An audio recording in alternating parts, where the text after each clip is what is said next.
Manhattan is one of the 5 boroughs of New York City, and one of the smallest and most densely populated of the United States. And now, the sky above him was painted a poisonous purple color, reflected in the eyes of players ready for anything. Knights, warriors, magicians. The system's preventive measures against lowering the rating had begun. The mission type is defense. The system summoned the doomsday monster, Behemoth, whose huge claws tore right through the rift in the sky. The man, dressed in ordinary city clothes, clutched the sword uncertainly and looked up with his mouth slightly open. Behind him, apparently another magician, screamed at the top of his lungs. The first one's eyelids trembled with horror. He passionately wished that what he saw was just a dream.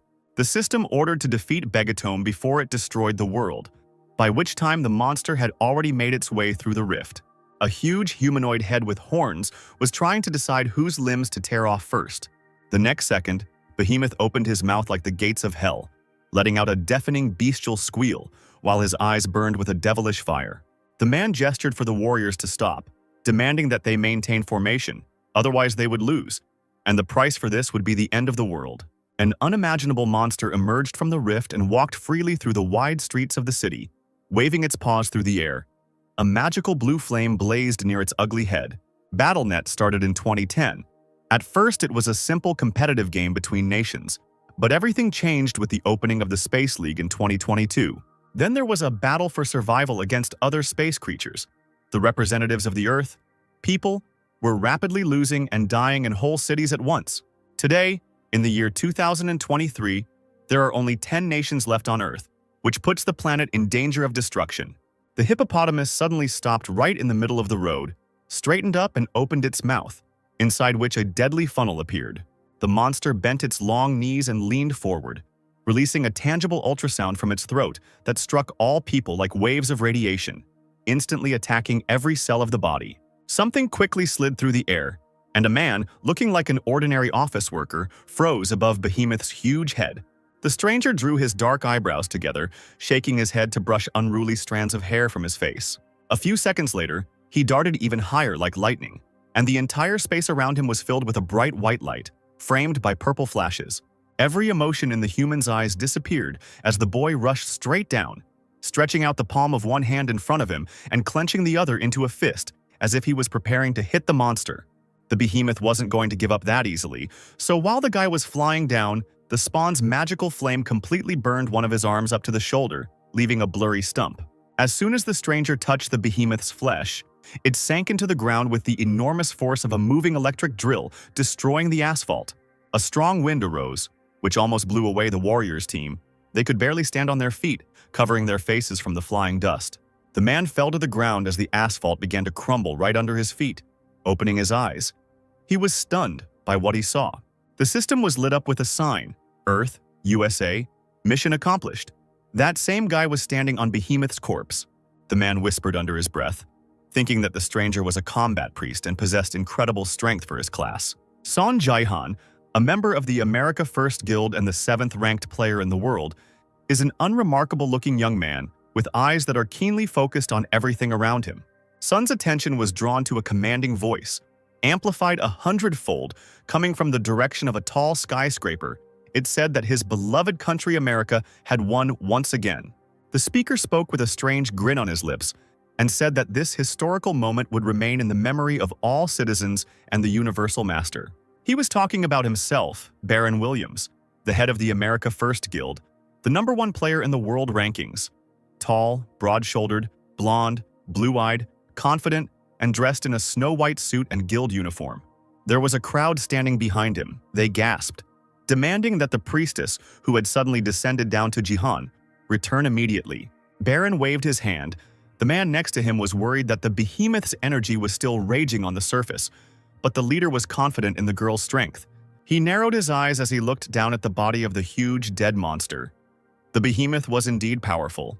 The corpse emanated such energy that it could knock out most of the players. Those who were close to it could not rise from their knees and desperately tried to cough. Jihan manages to stay next to him despite his injury. However, the priestess has already descended to the ground.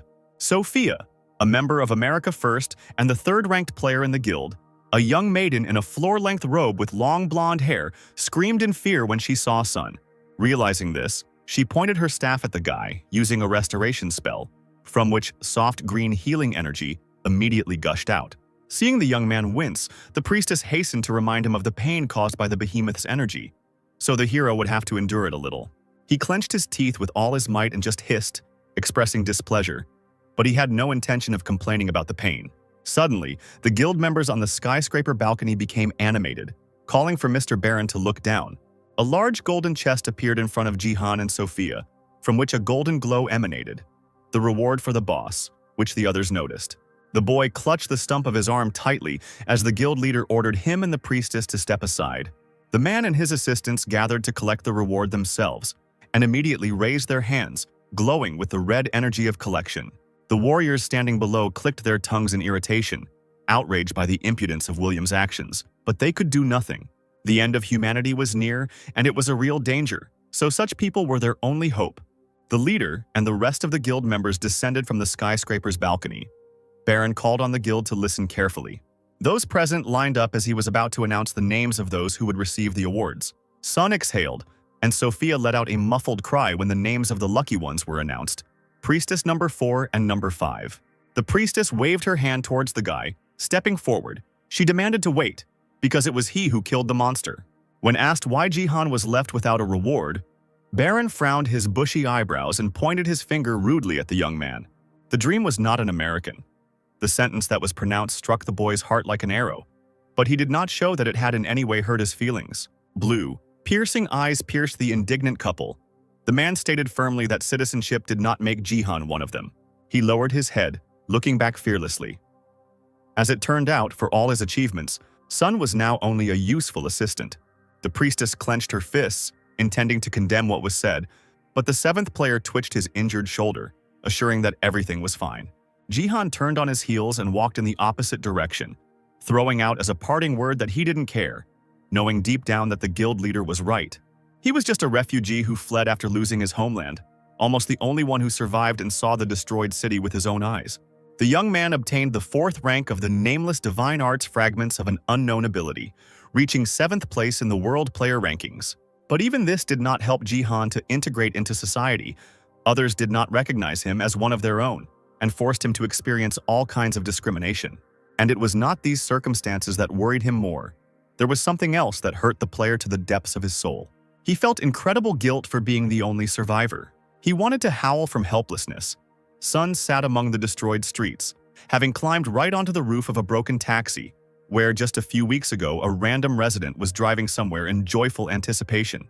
The guy shook his head and, as if coming to his senses, decided to restore his hand with his own energy, because the results should come soon.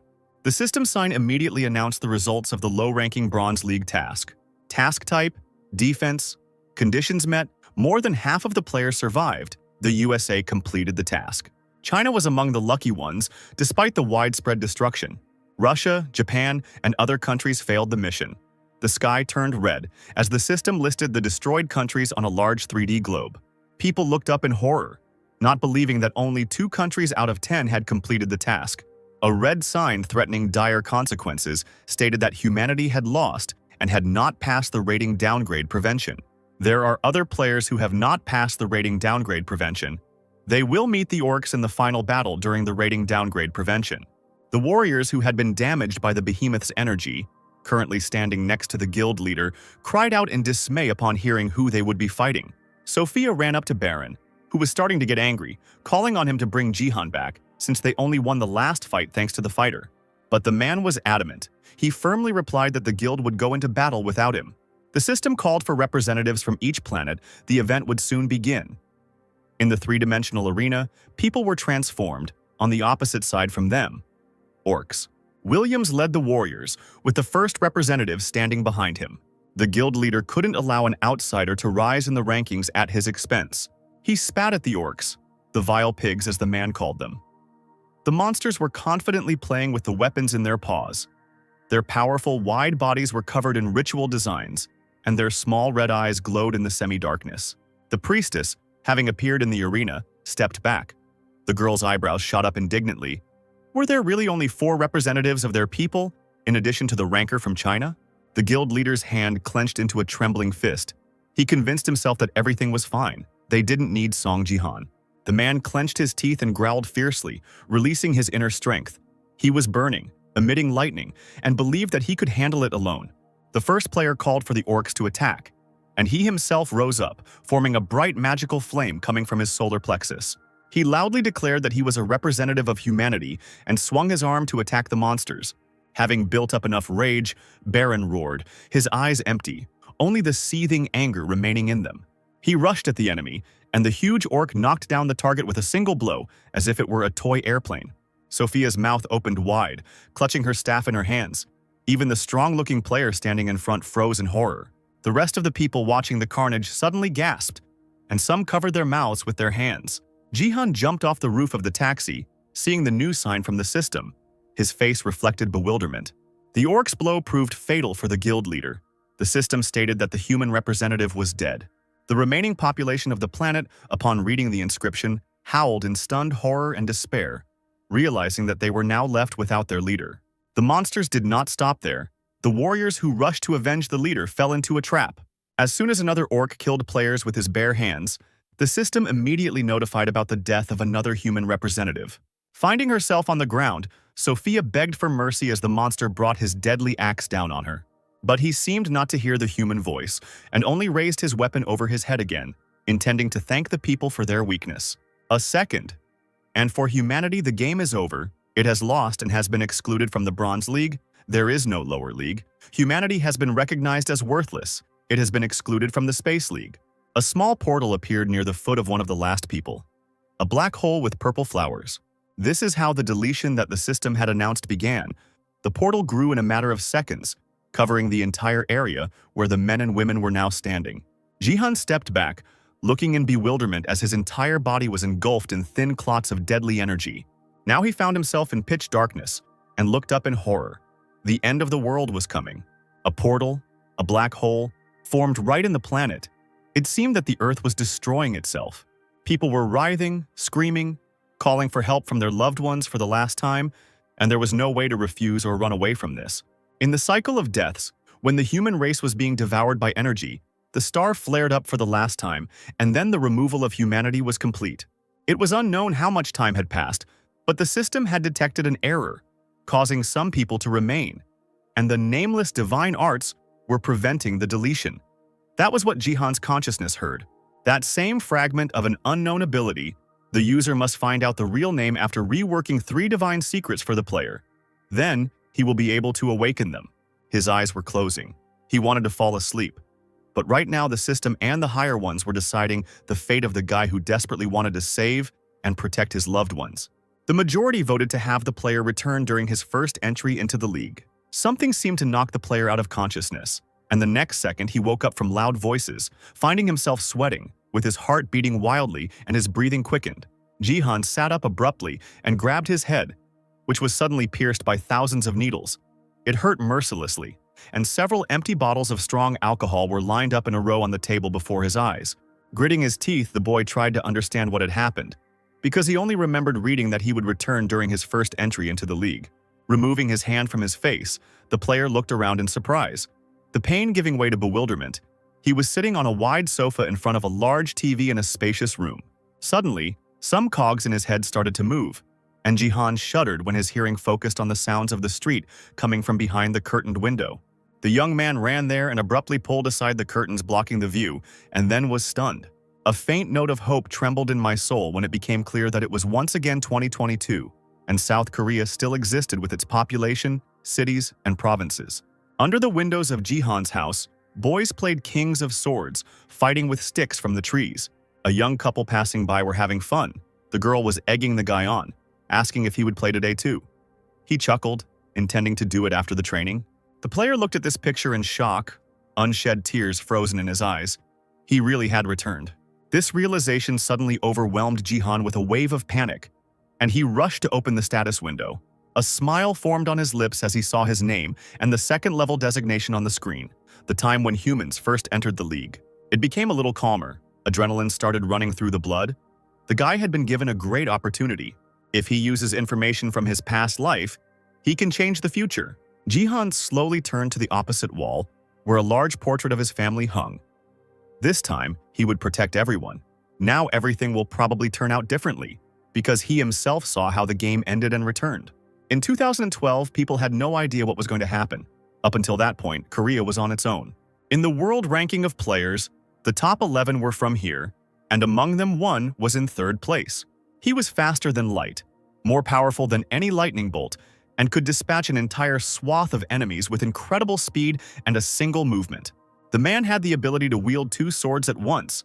He was the Sword King, Yoon Se-jin, and thanks to him, Korea remained invincible. The Sword King is the pride and treasure of the country, the strongest warrior, thanks to whom the country always occupies a high position in Northeast Asia. There was a correction here, it always occupied, since Yoon Se-jin soon made an unexpected statement to journalists. He decided to change his name to Ryuhei and renounce his Korean citizenship to take Japanese citizenship.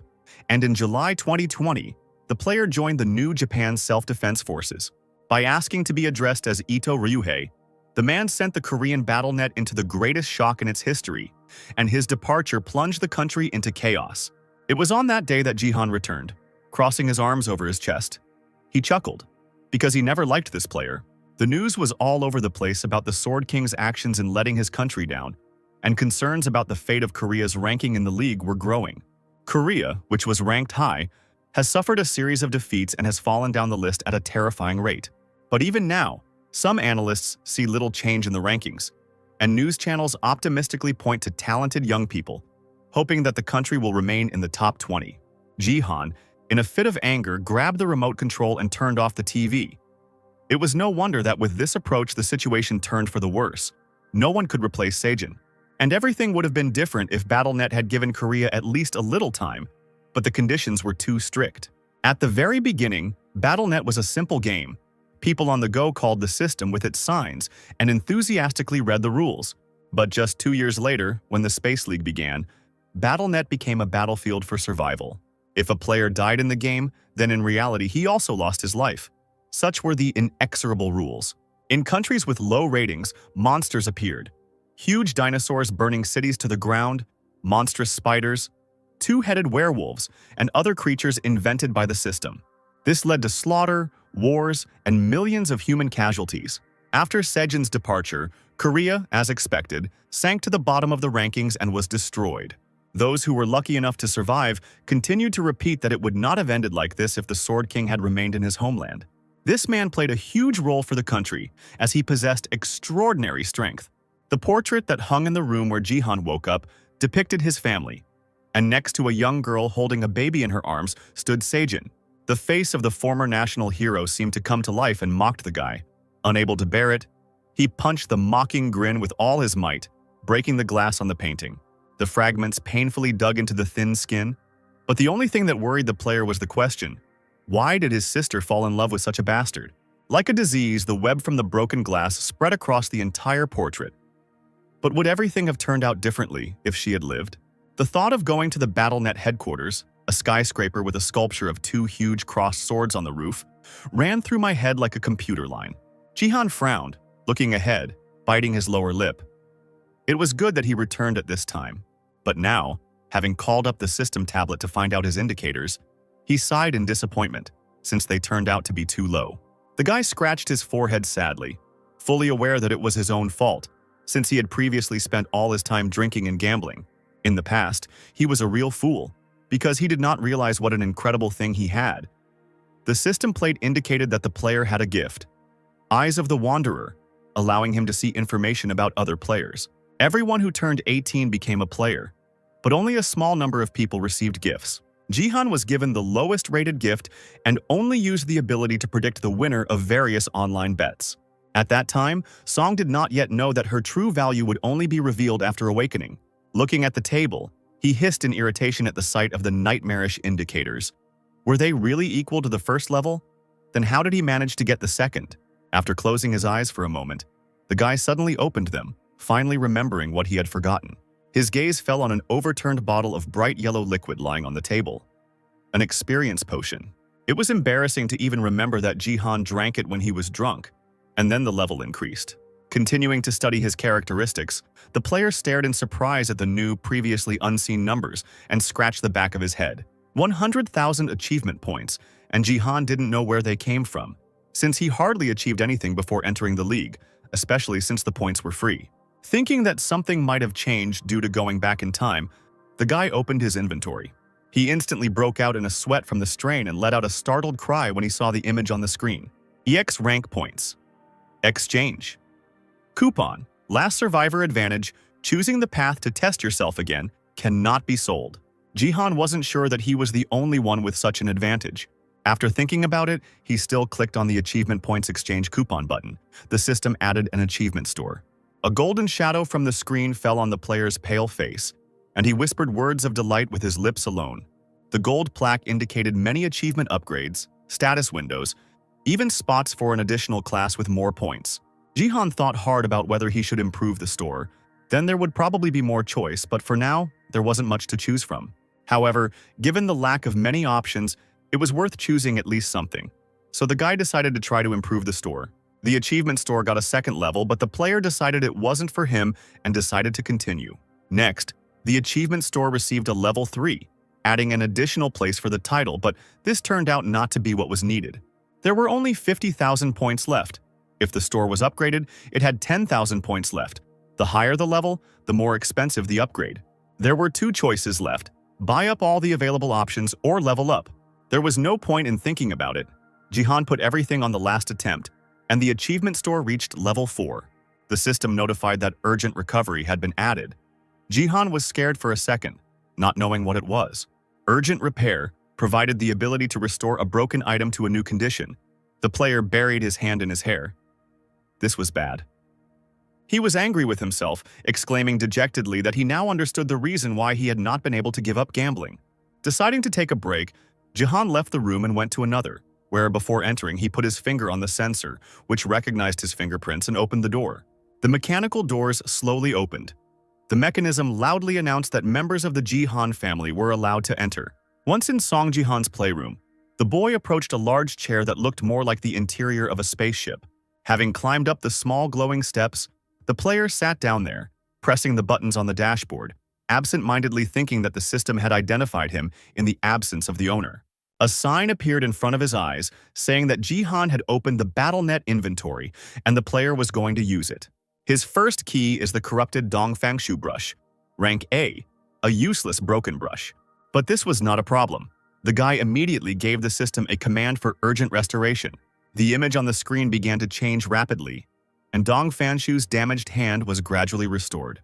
After some time, 2 stones appeared on the brush, red and blue. The restoration was complete.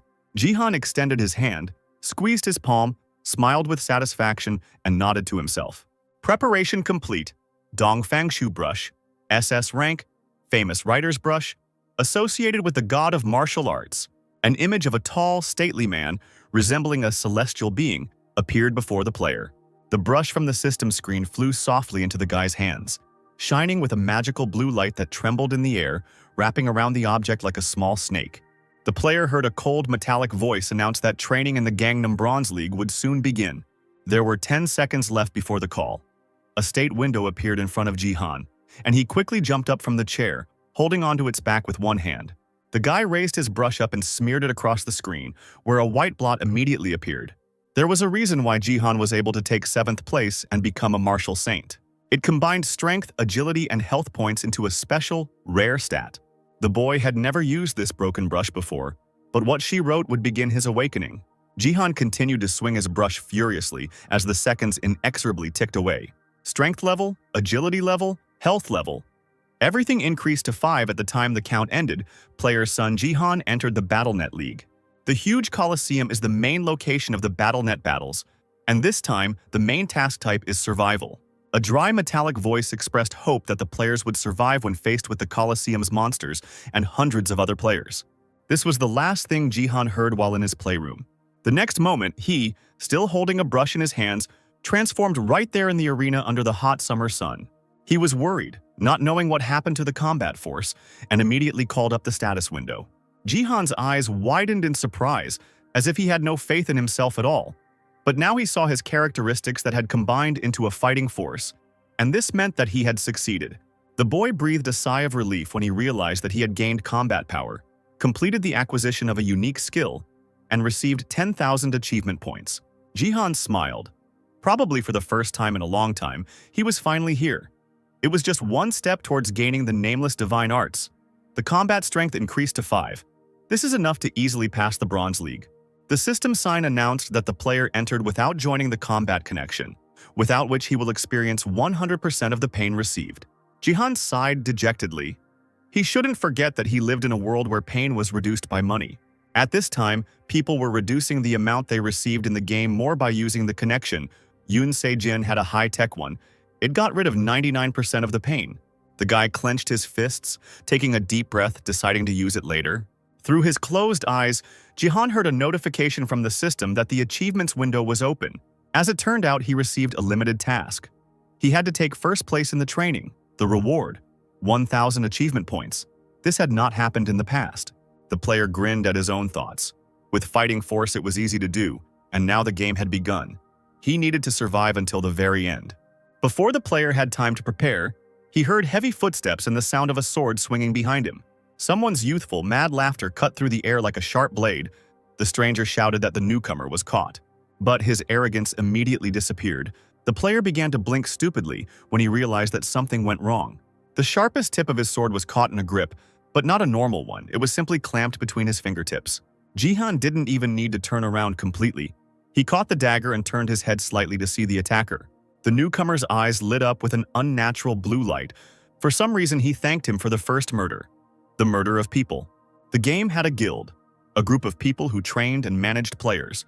Since everyone in the world was interested in BattleNet, every country started investing resources in encouraging players. Thanks to active investments from well-known enterprises, large and small guilds emerged in South Korea that could prepare strong players for the league.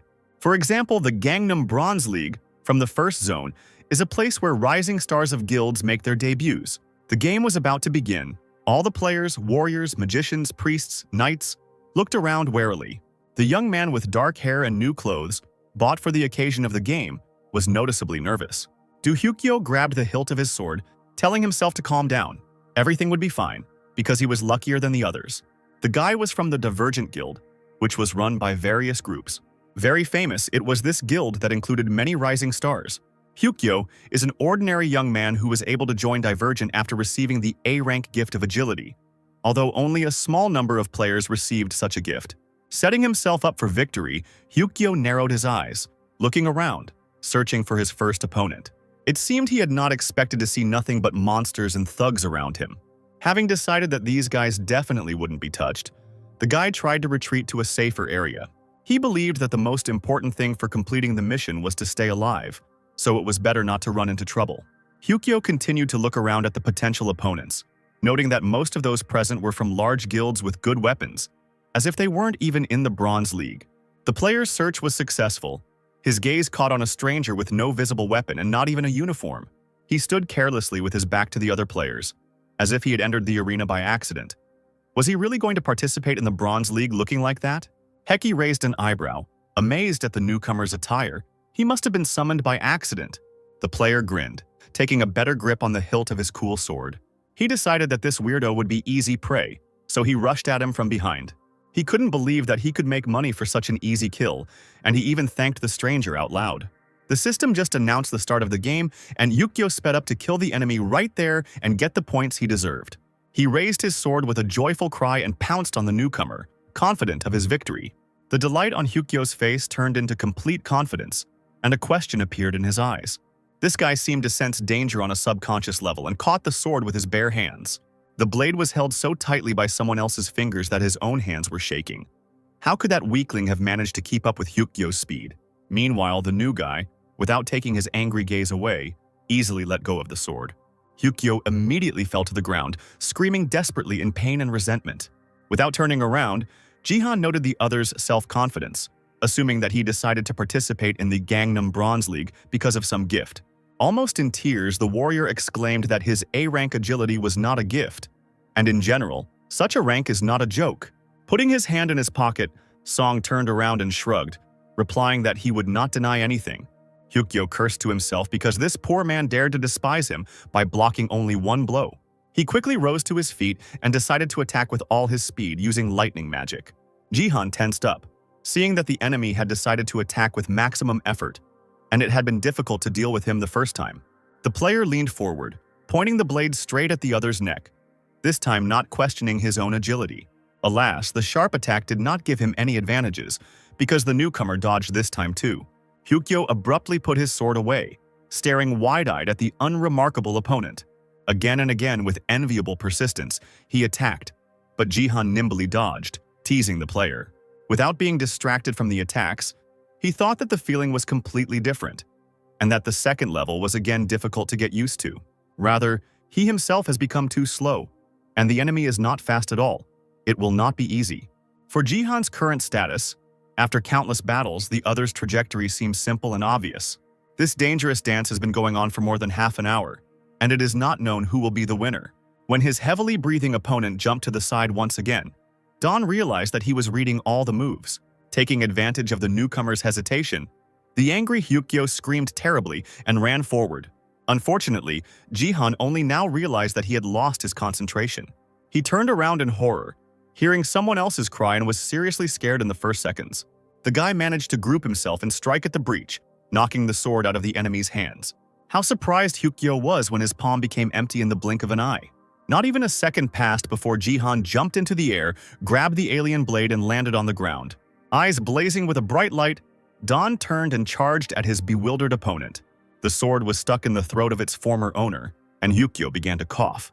He paid for his carelessness by shouting that it was absolutely impossible. Instead of blood, pixels gushed from the throat of the defeated enemy, and he fell to the ground, curled up into a ball. The body slowly disappeared into space. The guy bared his teeth, promising the new guy that the next time they met, victory would be his. Jihan shook his head. This player died, and he's already talking about another fight. Standing over the lifeless, ghostly body, he heard the system's voice asking about the first kill in the tutorial and about getting 100 achievement points. Following the player, the alien sword disappeared from Jihan's hands, to his great regret. Now he's warmed up, he can continue further because, to take first place for sure, he needs to kill more than 5 participants. The player walked a little further and saw out of the corner of his eye an empty part of the field. On the other side, dozens of pairs of monster eyes were staring at him. No one wanted to fight them. In BattleNet, in addition to players, there are monsters, but killing them is equal to 1/10 of a murder. You will have to finish off as many as 10. Therefore, most avoid them and prefer to fight with players, especially when it comes to orcs. Thinking that fighting them was simply stupid, a sign appeared in front of Jihan. The new task was to kill 30 of the strongest orcs. The reward for this was 500 achievement points. Then, the player decided not to give up killing monsters because he would get the same number of points if he had killed 5 players. Don scratched his head. Because monsters are just monsters, they don't even look like real orcs. He stretched his body to prepare for the fight and the well-deserved reward. The guy decided to cross the field to get to the monsters with a few jumps. The orcs, looking intently ahead, began to hum and point their fingers. They couldn't believe that a man without equipment or weapons was running towards them. With a war cry, the monsters rushed forward, threatening to kill the madman on the spot. They swung their sharp axes with gusto, not doubting that they would chop the player into pieces. At first, Jihan looked at the floor, but then he raised his head, smiling mysteriously. He didn't slow down when he ran up to the orcs very close. The picture before his eyes merged into one. The monsters waved their weapons so quickly. Don covered himself with his hands as a sharp blade whistled past him. But somehow, in an unimaginable way, 2 axes ended up in the player's hands. At that very moment, he was going to show the impudent monsters how to throw them correctly. The guy swung his weapon with all his might and actually threw it into the crowd of orcs. The axe immediately chopped into pieces several monsters that stood in front. The other orcs growled as they saw their brethren die, their red dotted eyes glowing in their terrifying faces. The man disappeared from their sight, moving faster than light. Now he was behind the crowd. With his second trophy, he began to cut up the monsters, finding himself right in the center of their cluster. A few seconds later, the severed, ugly heads of the enemies flew into the air. Jihan threw his hair back from his forehead as he dealt with some of the monsters. One of the orcs growled, opening his mouth wide, and called out someone's name. 5 of the 30 monsters were defeated. The rest surrounded the player, encircling him from all sides. He, without hesitation, turned around his axis, assessing the situation in a split second. The axe, which Jihan held tightly in his hand, entered the flesh of his opponents with refined movements. The guy moved like lightning from one monster to another, not allowing himself to be touched. Everywhere, one could hear the growling of creatures calling for the killing of man. At one moment, a wooden spear with a sharp tip flew towards the player, and Don deftly intercepted it. Then he broke it in half, which was also not difficult for a second-level player. Scraping the sharp end of the equipment, he turned his head to see the puzzled orc. He stood alone, still holding the broken weapon, and grunted in surprise. Jihan swung his axe, expressing his contempt for the monster, saying that it shouldn't have screamed when attacked from behind. The monster seemed to be mad with fear, because it did not even attack, but only tried to repel the deadly attack. Jihan, clutching the handle of the spear, broke it off from the other side. Now the almost defeated orc was left with only a useless wooden stick in his hands. Jihan spat to the side, mockingly informing that the orcs needed better weapons, ones that suited their size. The monster howled when he saw that the man's axe had also broken, and the others called for him to be killed finally. A hubbub of monsters rose above the arena. They approached the player again. He considered the orcs too persistent. Finding himself in the ring, he suddenly raised his leg and stepped hard straight onto the ground, destroying it. The blow was so powerful that a wave passed straight from the surface, knocking the monsters off their feet. Pushing off the ground, the player flew above the group of remaining orcs. A sharp, honed blade appeared in one of the guy's hands. In the second, he held the axe tightly and swung his sword in different directions to discourage his opponents. The guy soared into the sky so sharply that magical circles passed through the air, as if through water. Descending a little lower, he pointed the tip of the blade straight at the enemies. A few swings and the figures of half the group glowed blue, signifying a fall. The orcs, like pigs being slaughtered, squealed that they had lost their sight. Jihan got into a fighting stance, raising his weapons in both hands up. One swing of the sword and the bulky figure of one orc flew back. The player's magical wave of power pierced the monsters, piercing their bodies like a needle and thread. Like a sharp arrow, she flew out of the alien body, rushing into the distance. The surviving orc watched in bewilderment as his brothers, one by one, ended up lying on the ground. He opened his toothy mouth again, muttering that this player was not human at all. In the last seconds of his life before Jihan chopped off the monster's head with one precise blow, he screamed that this was a real monster. The system announced the completion of the task, the destruction of the orcs. Jihan received 500 achievement points. Then, seeing that his level had increased, the guy was surprised by such a turn of events right in the middle of the game, because usually experience is calculated at the end. Perhaps this happened because of his low level, but it was even better this way. Now it was worth increasing the stat. Don wondered which one to choose, carefully studying the screen in front of him with the characteristics. Of the proposed ones was combat strength, a unique characteristic that combines strength, agility, and health points. Compared to statistics of the same level, this one doubles the player's capabilities. But there was another important reason why fighting power was special for Jihan. After gaining 30 points, he will have a chance to obtain nameless divine arts. He needed to get them as soon as possible, so the guy resolutely pressed the button to increase the characteristics. There was only one drawback. It was not so easy to pump up combat power. And yet, to Jihan's great surprise, the strength increased. The blue board showed the 6th level of the characteristic, mana, 5, and 1 remaining stat. Usually, it required gaining combat experience and training to increase his strength. But for now, these points would only affect his growth rate. The player smiled. It was great anyway, even though he didn't know why it happened. He had barely wanted to note what would happen if things continued like this, when suddenly a girl's figure appeared in front of him.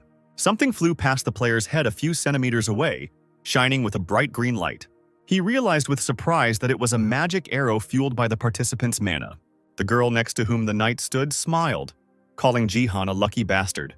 She shook her hair, gathered in a high ponytail, and suggested finishing with the player quickly, because there was little time left, and the man nodded. He was going to be the first to deal with the new guy in order to take the reward. Sun shrugged, noting unsatisfactorily that players from different classes had teamed up, something that happened often.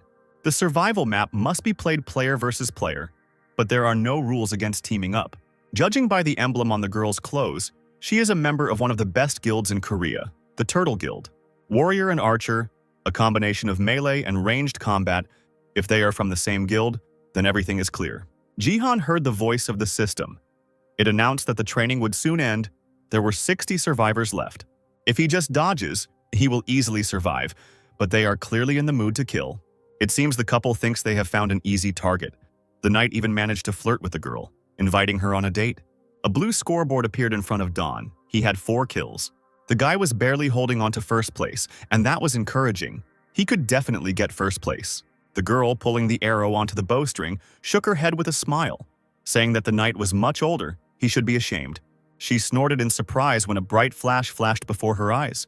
The flash turned out to be Jihan's attack. Unexpected and so sharp that it killed the girl right there. Here it is, the power of 6 points of combat strength. The knight standing at a distance froze when he saw his girlfriend being struck down on the spot. The man trembled, gritting his teeth. He could not believe that a newbie without equipment managed to kill a warrior. Without answering, Jihan instantly found himself behind the player, who until recently had not even been worried that he would not be able to defeat the guy. Don swung his blade and plunged it into the knight's back, who screamed desperately, scared to death. Jihan was surprised when he realized that his attack did not bring the expected result. The knight smiled tensely as he looked over his shoulder. His exclusive B-rank turtle armor was very durable. Gaining confidence, he assured that such a weapon would never penetrate it. But the man started and screamed hoarsely when the newcomer began to cover his back with more and more blows. He aimed at the same place, and even such powerful armor could not withstand the influx of attacks. Clutching his sword tightly in his hands, Jihan mocked the knight who was too arrogant and believed in his own victory. He said with a grin that the player deserved more suffering. The knight's shrill cry came from the computer screen, and 2 spectators calmly watched what was happening. Lee Hyo-yeon of the Divergent Guild, Human Resources Manager, head of the 3rd Department, whistled in surprise. She asked her interlocutor if she was happy with what was happening in the arena, and she was surprised. It was Lim Gaeun from the same guild, Ha-young's bodyguard, asking her if the woman was glad that this guy wasn't standing in front of her now. Gaeun could have been disqualified instead of being given 2nd place. Maybe he shouldn't have avoided a fight with a new guy if the opportunity presented itself. Haeon smiled, confident that her protector would never lose and would beat the guy. Gaeun told the lady that she would refuse, but she shook her head. This is an order, so there will be a battle.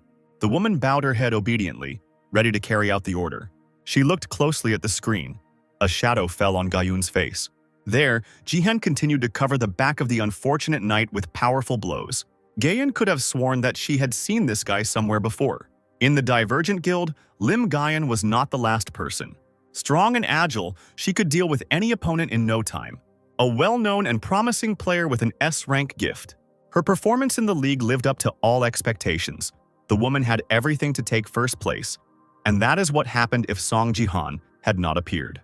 The Turtle Guild scout team was baffled as to how a man with no equipment or guild managed to get 6 kills on the 2nd level. Nobody knew who this guy was who walked into the arena wearing just a t-shirt and sweatpants. The system stated that Jihan took 1st place in the training.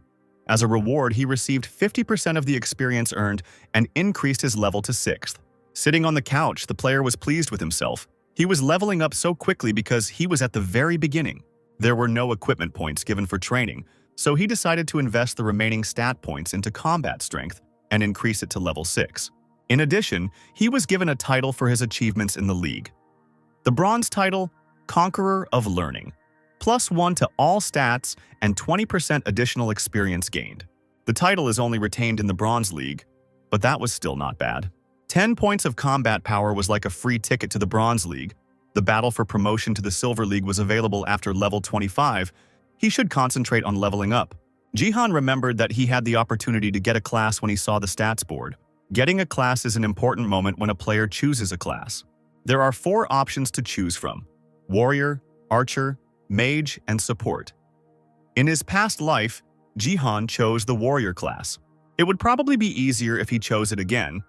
It was nothing new for the player. The achievement store also gave the opportunity to add a Warrior for 10,000 points when choosing another class.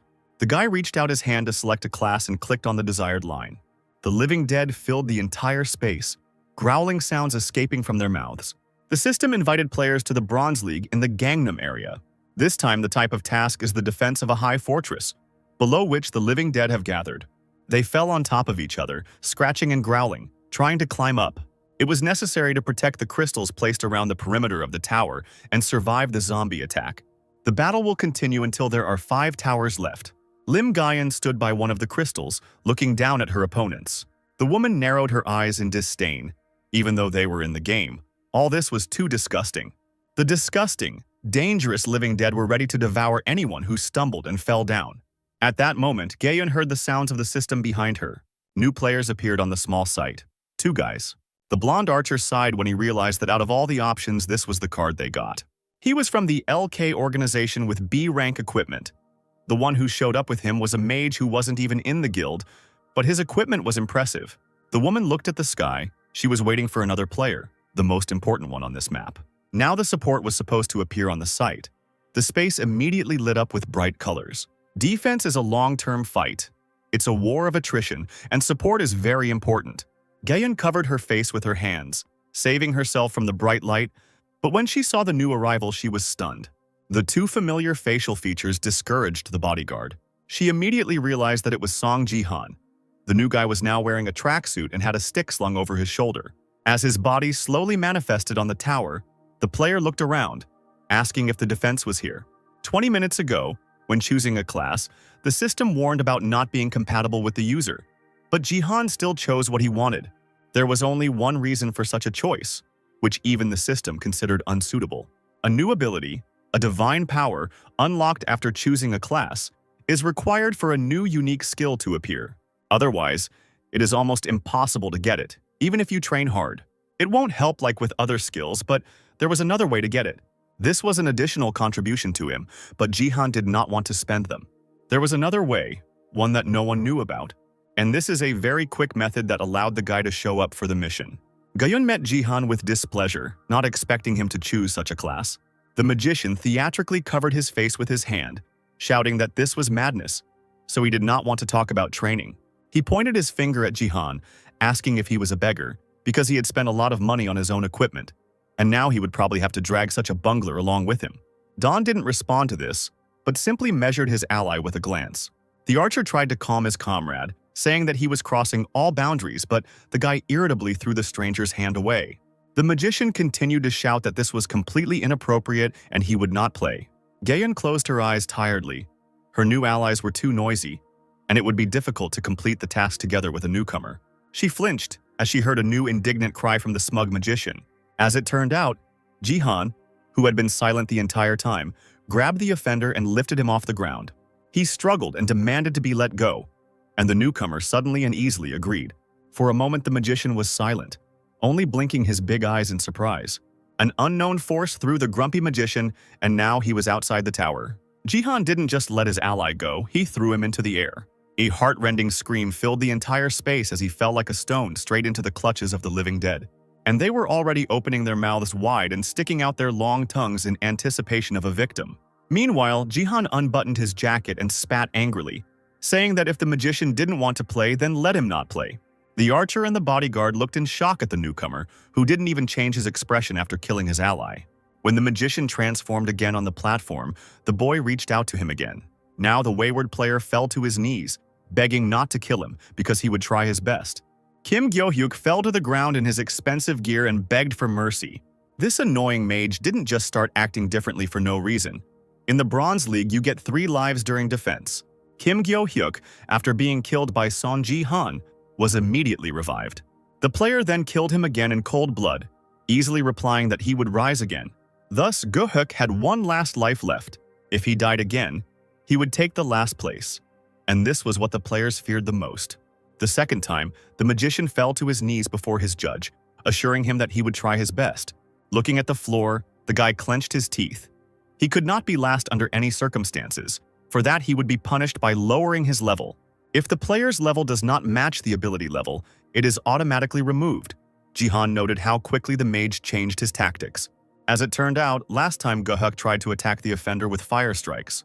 Hearing that the blows had worked surprisingly well, the magician suddenly raised his head. Then he smiled ingratiatingly and nodded vigorously. However, fire mages are very useful against entities that attack players. Getting to his feet, Gyo-hyuk, trembling, created a fireball on his palm to show off his skills, and he was level 15. He tried to appease Ji-han again, saying that he certainly wouldn't want to lose such a valuable team member. Gaeun shook her head, finally remembering where she could have seen this magician. Kim Gyo-hyuk was previously a member of one of the 10 great guilds and was respected by everyone. But he lost the fight for promotion to the Silver League 4 times and caused a massacre. A real loser, that's what this guy was, but he exalted himself above others. He had barely managed to convince his judge when the magician decided to set a condition. Ji-han looked at the player with bewilderment, who demanded an apology, and only then would he help the team. The archer supported his comrade, exclaiming that this was a good idea. Feeling the support, Go-hyuk became bolder, calling the offender a bastard in his heart. But he couldn't stand it and grabbed the impudent fellow by the collar again. Without further ado, Jihan once again lifted the boy off the ground and swung him with one hand as if he weighed nothing. He raised his head and smirked, asking the mage if he was sure of his demands. Go-hyuk acted as if nothing had happened, or as if he didn't understand what was waiting for him. The impudent fellow needed to be taught a lesson, and so for the third and final time he flew into the air.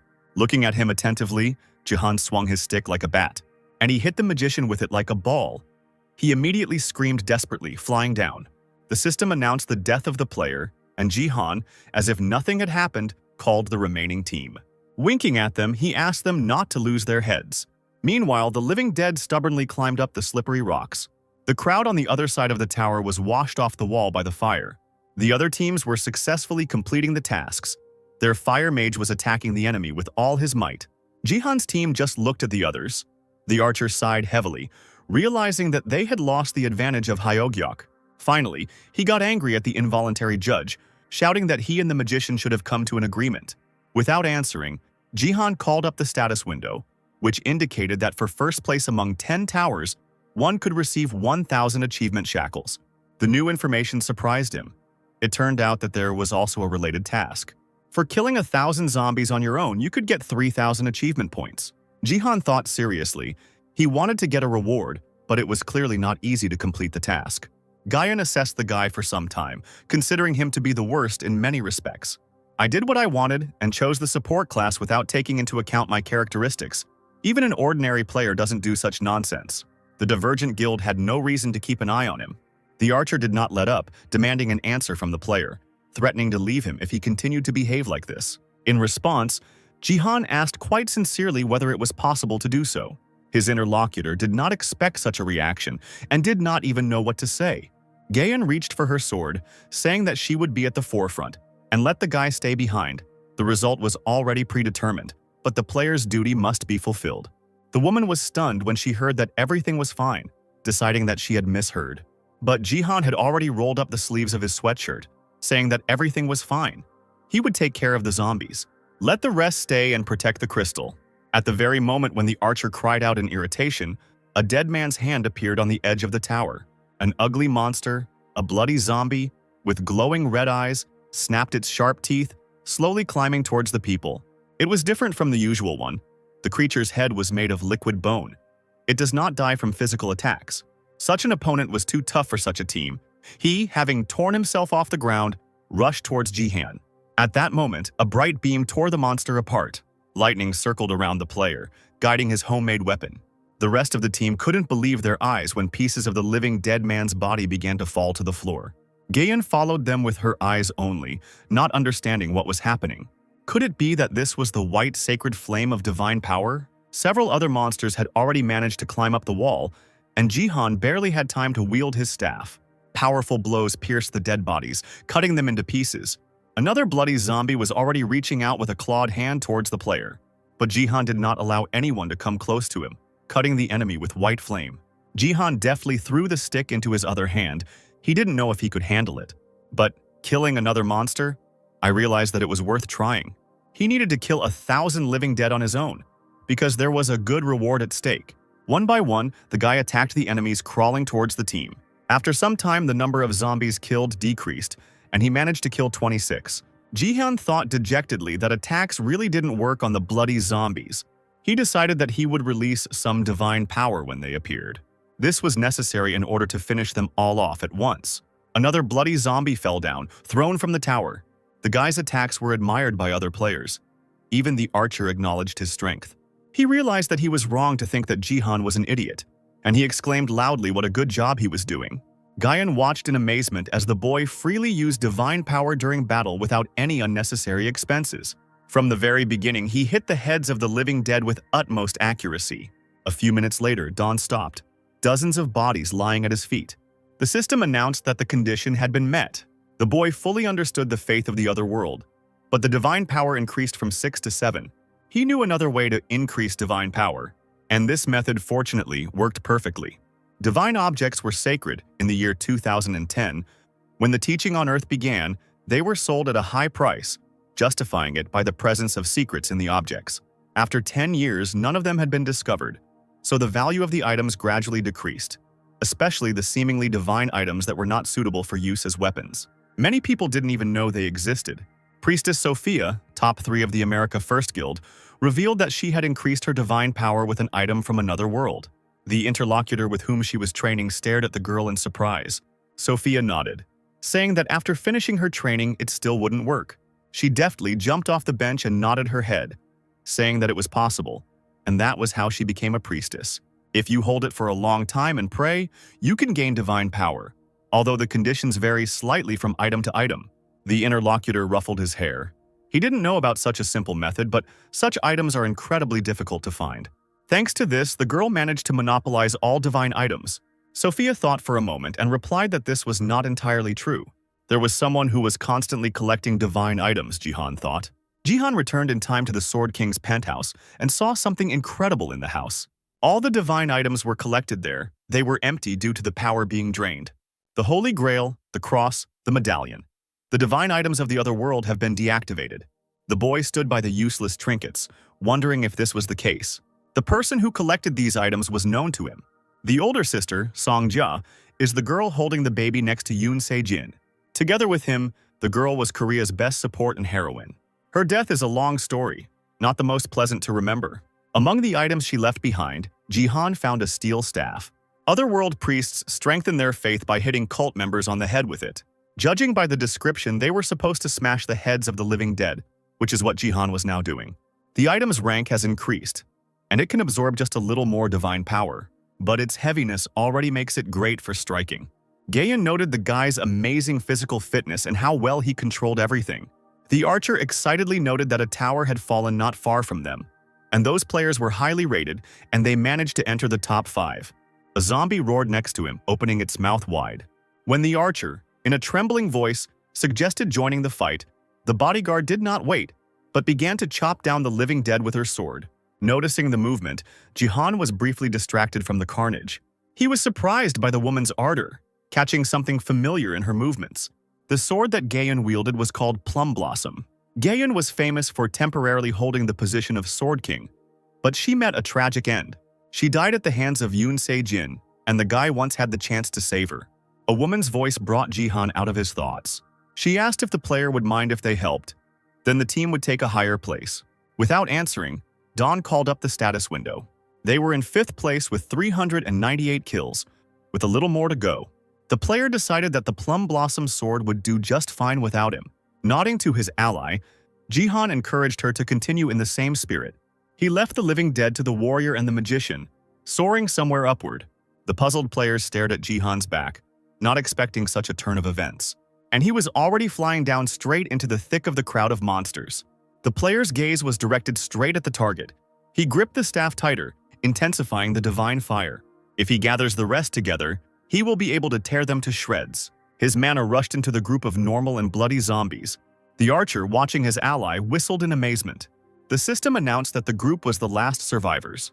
They completed the limited quest, take first place among 10 towers. The game was over. The guy moved back to the tower platform. The archer greeted him with a standing ovation, shouting that this support was amazing and thanking him for his efforts. Jihan didn't pay any attention to him, thinking that he had to try again since he had become stronger.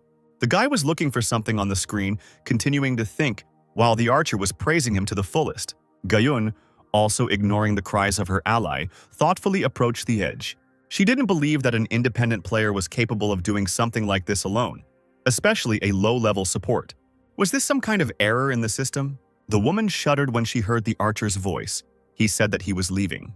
Jihan buttoned up his jacket, deciding that it was time for him to go out and receive his reward. He froze when he heard Gayun call his name.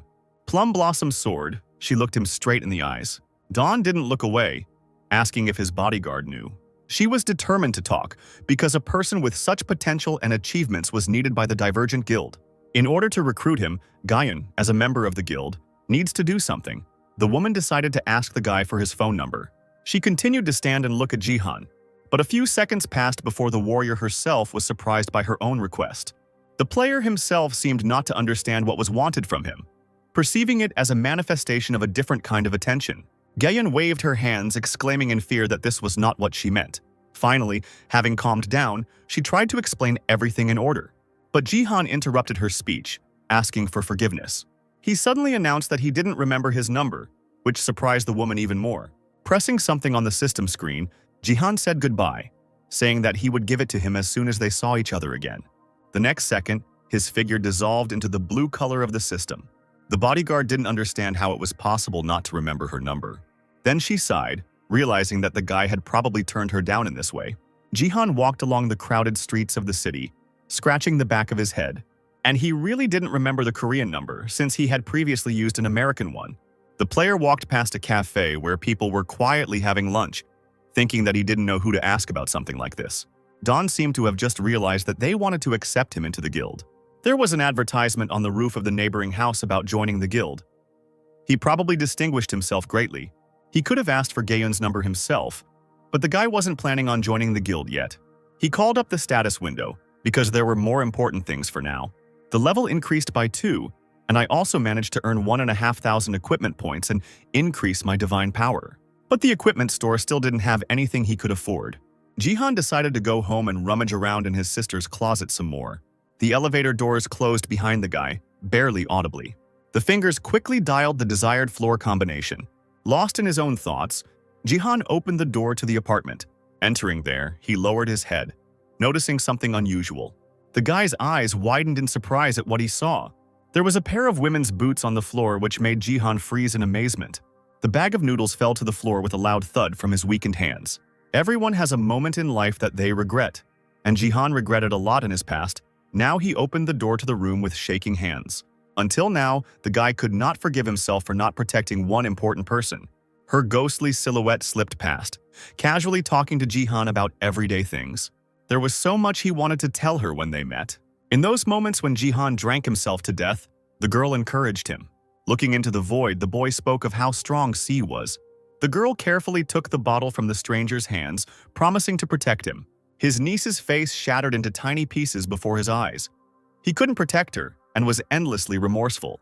Jihan clutched the lifeless body in his arms, screaming terribly somewhere into the sky. But now, Sia stood in front of her parents' portrait, smiling broadly at her uncle. He missed her so much, even though it probably sounded shameless. Without blinking, Jihan could not take a step, much less say anything in response. This year marks the 18th birthday of his niece, the daughter of Yoon Se-jin and his older sister. Having mastered himself, the guy swallowed the lump in his throat, asking if the night in Jeju was over. The girl laughed, replying that she had left before everyone else.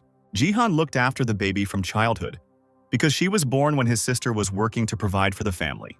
And now, having lost her entire family at an early age, for her uncle Sia is more important than anyone else. She is his family. Pressing his hand to his face, Jihan asked if the girl had called her father. She lowered her head, her thick bangs covering her eyes. As it turned out, he fell in love with a woman and told his daughter about it over the phone. She shuddered, deciding that her father had gone crazy. Would he really abandon her and leave her alone? And this was the condition of that woman in exchange for her love. The daughter did not believe that her closest person agreed to this absurdity. Jihan bared his teeth when he heard this stupid story. However, he could not do anything, because this man had always been like this. Irresponsible, selfish. He abandoned his own daughter and country for a woman. Barely containing his anger, the girl's uncle scolded his father-in-law, while Sia noticed the portrait for the first time. Pointing at him with her hand, she asked if Jihan had broken the glass on him. He cursed under his breath and immediately asked for forgiveness, explaining that he had become very angry at that moment. Just when he decided that he had acted too rashly, Sia smiled and said that she had wanted to do it herself. Jihan's anger disappeared, giving way to bewilderment. The girl assured that she was fine, despite the death of her mother and the betrayal of her father. She never stops smiling and worries about her uncle more than about herself. But the thing is, she doesn't have to be like that anymore. Jihan reached out his hand to his niece, deciding that he could not allow her to take care of him. The boy patted C on the head, saying that she was already quite grown up, and he even knows how to take care of his uncle. The girl blinked in surprise. She knew that Jihan would not let anyone hurt her and would protect her. He asked her not to overwork herself, and Sia agreed for the first time in a long time, thanking her uncle. The girl pressed herself against Jihan's jacket and immediately recoiled. Laughing, she noticed that he smelled of sweat, causing her uncle to gasp and become embarrassed. In the Gangnam area, the Divergent Guild was located in one of the prominent buildings. Gayun stood there, ashamed, staring at the wall. Clutching her sword, she exhaled and asked Mrs. Haeyoung not to hold back her laughter. The woman was indeed trying her best not to burst out laughing.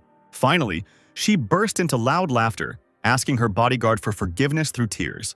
Wiping away a tear, Haeyoung noted Jihan's sense of humor, who didn't even give his phone number to the great Gayun, and even said that he didn't remember it. Gayun lowered her head, answering that she was powerless here, because people always judge by appearance and she was not as beautiful as the lady and generally looked like a man. Haeyoung immediately stopped laughing, looking cautiously at the bodyguard. She raised an eyebrow, thinking she had a problem. Doesn't this girl realize how popular she is, and doesn't hear the guys in the guild whispering behind her back about wanting to ask her out on a date? The lady waved her hand, asking Gayun to ask people's opinions. They would clearly convince her otherwise. In the break room, the bodyguard asked Haeyoung what she planned to do about hiring Jihan. She sighed heavily, answering that he needed to be convinced at any cost because the old people, like madmen, insisted on arranging everything as quickly as possible. The head of the third department's gaze fell on the screen of the phone lying nearby. There was a notification about a live broadcast, a prediction of the winner of BattleNet from Mr. Sun. The woman transferred the image to the screen, surprised by the event since there were no major fights today. Gayun didn't know that Haeyoung was still watching gambling broadcasts, but the lady convinced her that they were just analyzing strategies. Both were stunned when they saw who appeared on the screen. Jihan himself leaned towards the camera, asking Sia if everything was working properly. The bodyguard screamed, not knowing that Haeyoung was watching the players' live broadcasts, but she waved her hand. Now the guy claimed to be the Sword King's son-in-law. The commentators were as shocked as the guild members when they saw the roof of the Sword Palace, which only members of the Seijin family could enter. Jihan asked her niece to stand a little further away, and she nodded. Suddenly, to everyone's surprise, Jihan's figure was illuminated by divine fire, and he raised his leg in the air. And after a few seconds, he forcefully put her on the ground, destroying the floor. From the place where he stood, cracks appeared. They went straight to the symbol of the Sword King. 2 crossed blades. This statue was a landmark of Korea. No one could have imagined that they would decide to destroy it. It was visible that a huge crack had opened up right under the swords. Jihan's figure looked quite small compared to the statue, but that didn't make it any less majestic. With wide eyes, the boy raised his fist straight in the direction of the blades. The space was illuminated by divine fire. Less than a minute passed before the statue was shattered into hundreds of tiny pieces. The system lit up with achievement completion signs, and Jihan was incredibly happy, feeling relieved, saying that he now wanted to talk about the citizenship of the Sword King, Yoon Seijin, a platform that has no equal in the world, the BattleNet streaming platform. Being part of the BattleNet, the number of viewers, subscribers, and views will help the player to get the achievement rewards. With such a loud title for Jihan, there will be no better chance to get all the rewards. He gathered viewers and received 100,000 dislikes on this live broadcast. But this was not a surprise for the guy after all. There is some benefit from Yoon Se-jin too. Jihan noticed one particularly active commentator, or rather his profile picture, 2 swords, and he was scolding the player for destroying the statue.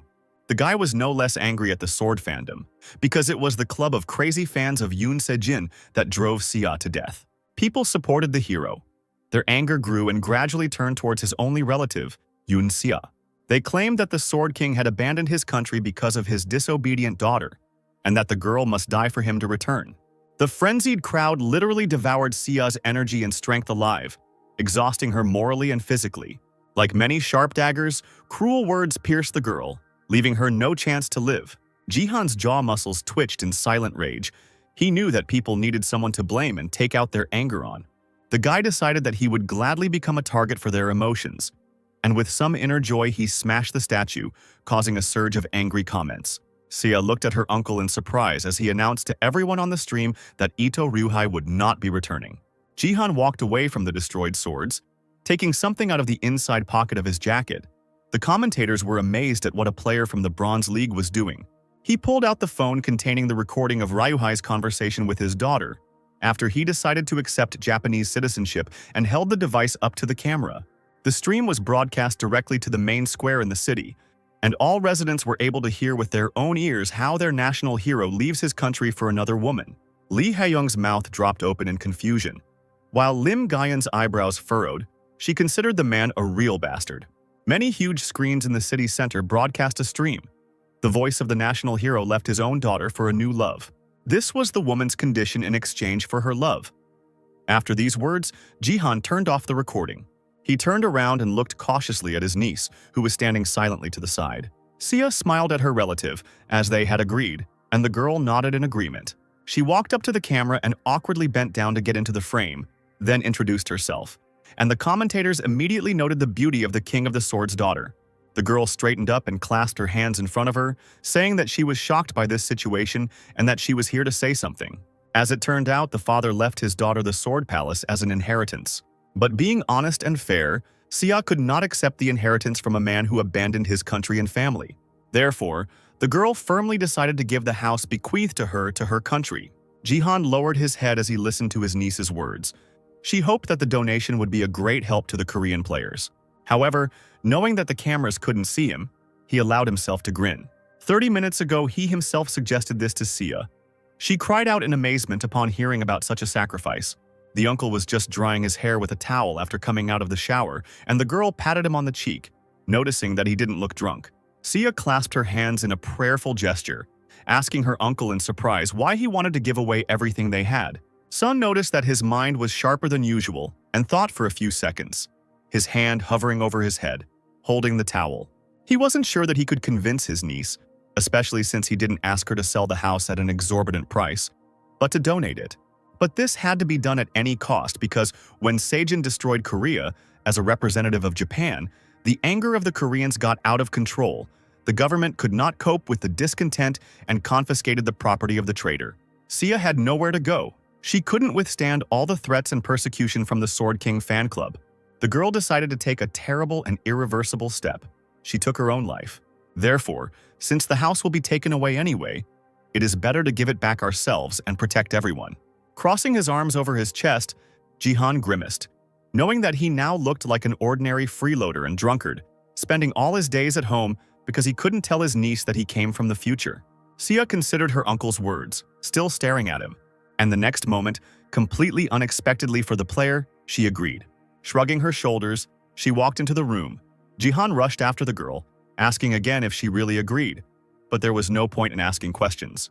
Sia said that her uncle was not the type to ask for something like that without a reason, which stunned the guy. However, besides this, the girl had not seen him so confident for a long time. Jihan couldn't come to his senses for several more long minutes, looking after his niece in confusion. He couldn't understand who Sia had grown up to be, and remembering their conversation now, he only shook his head with a smile. Looking at his sister's daughter, the player thought she was an absolutely amazing person. The commentators did not support the girl's idea, saying that the guy was a fraud and was clearly not the son-in-law of the Sword King. But this didn't upset him either. Jihan was ready for attacks. Then, if everything went like this, there would be no claims against Sia. Stepping forward and looking straight into the camera lens, he addressed Yun Seng-jin, assuming he would listen. Even though Jihan's suit was torn from his previous actions, he still knew that he had done a great job.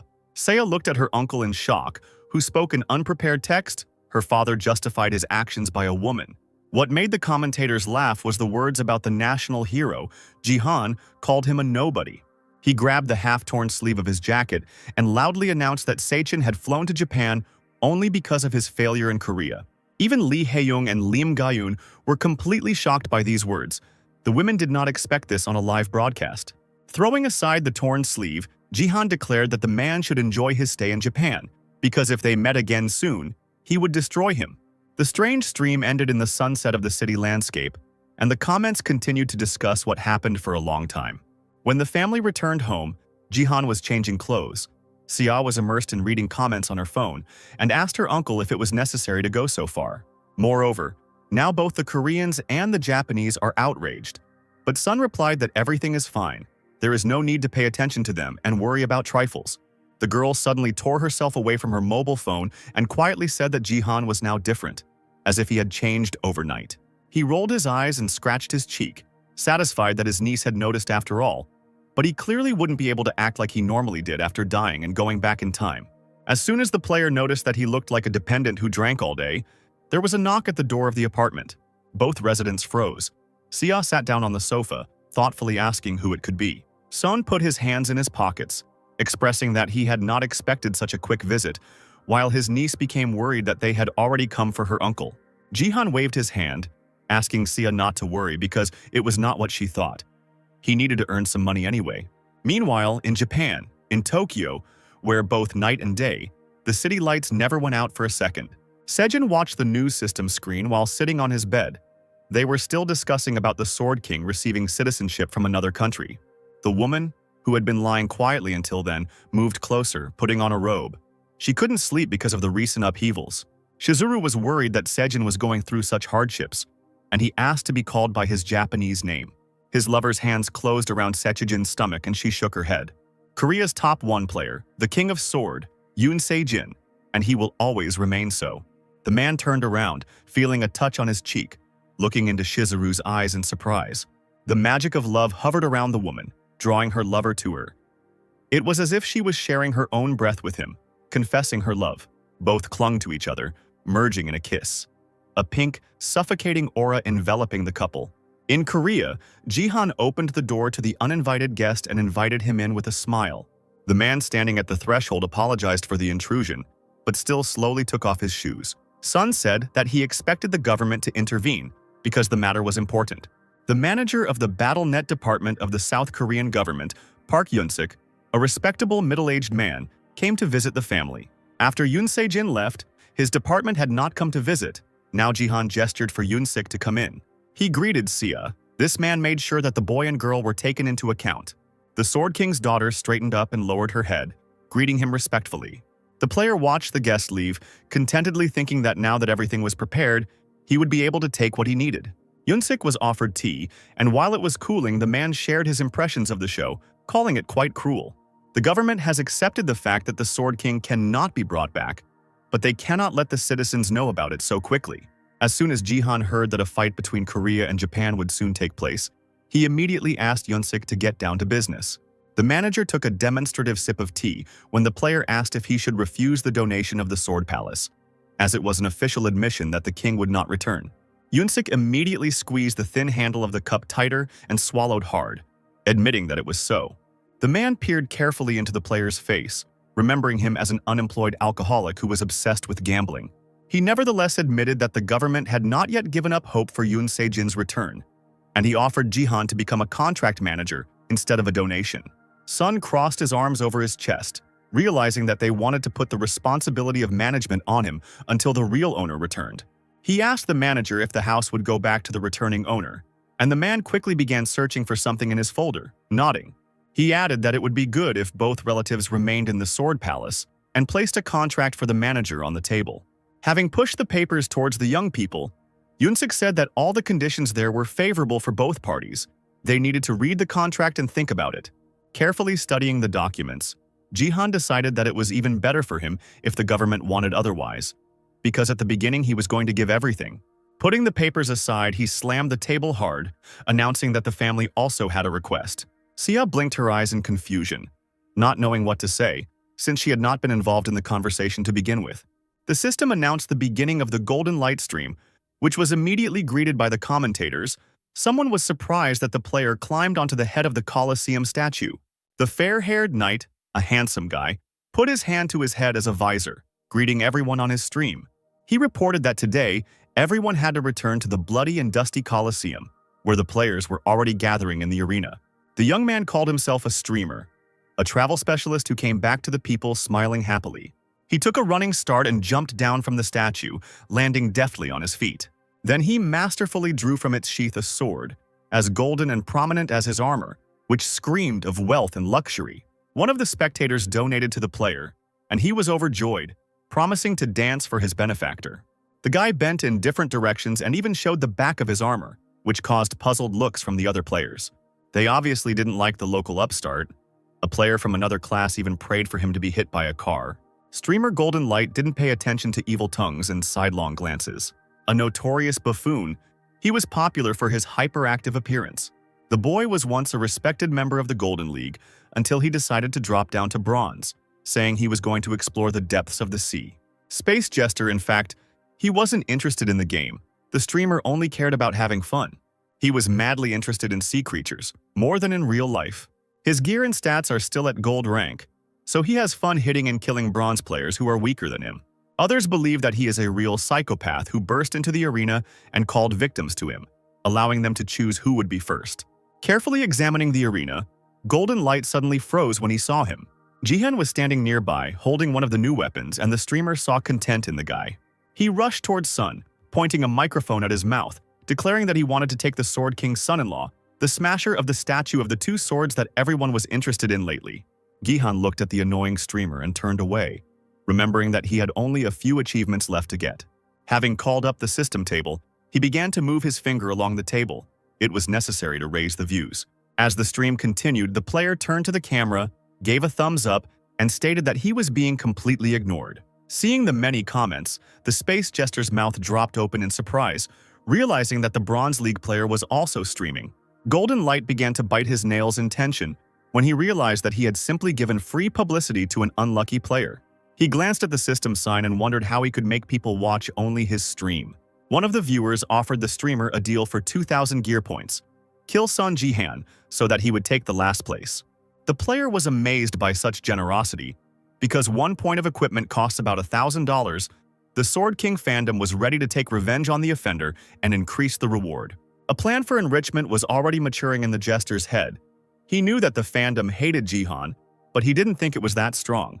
The awards increased with each new commentator more and more often. The guy's eyes ran across the screen, and he himself was beside himself with what he saw. Now the reward was calculated in simply incredible numbers. Golden Light blushed and quickly covered his mouth with his hands. The number of points will soon reach 40,000, and 50 is not far away. The system announced the start of the game and the call for all players. The knight fell to his knees, stuck his sword into the sand and screamed loudly, his mind exploding from the bright prospects. The streamer covered his face with his hands, causing even more disgust among those around him.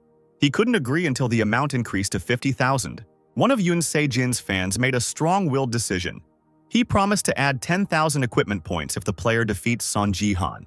Hearing this, the Jester concentrated so much that he turned black and white and entered the greedy mode. It was a great deal for the guy, and he stated that the determination of the Sword King fandom rubbed off on him. Sun Jihan stood with his back to the knight. The Jester challenged the player to begin to fall into despair. Its active ability, Charge, accelerated the user's body and allowed them to rush forward at high speed. Streamer emitted a golden light and was about to end someone else's game. As the Jester raised his blade above his head, a golden flash lit up the air. He himself shouted that he would become Jihan's personal death, intending to pounce on him from behind.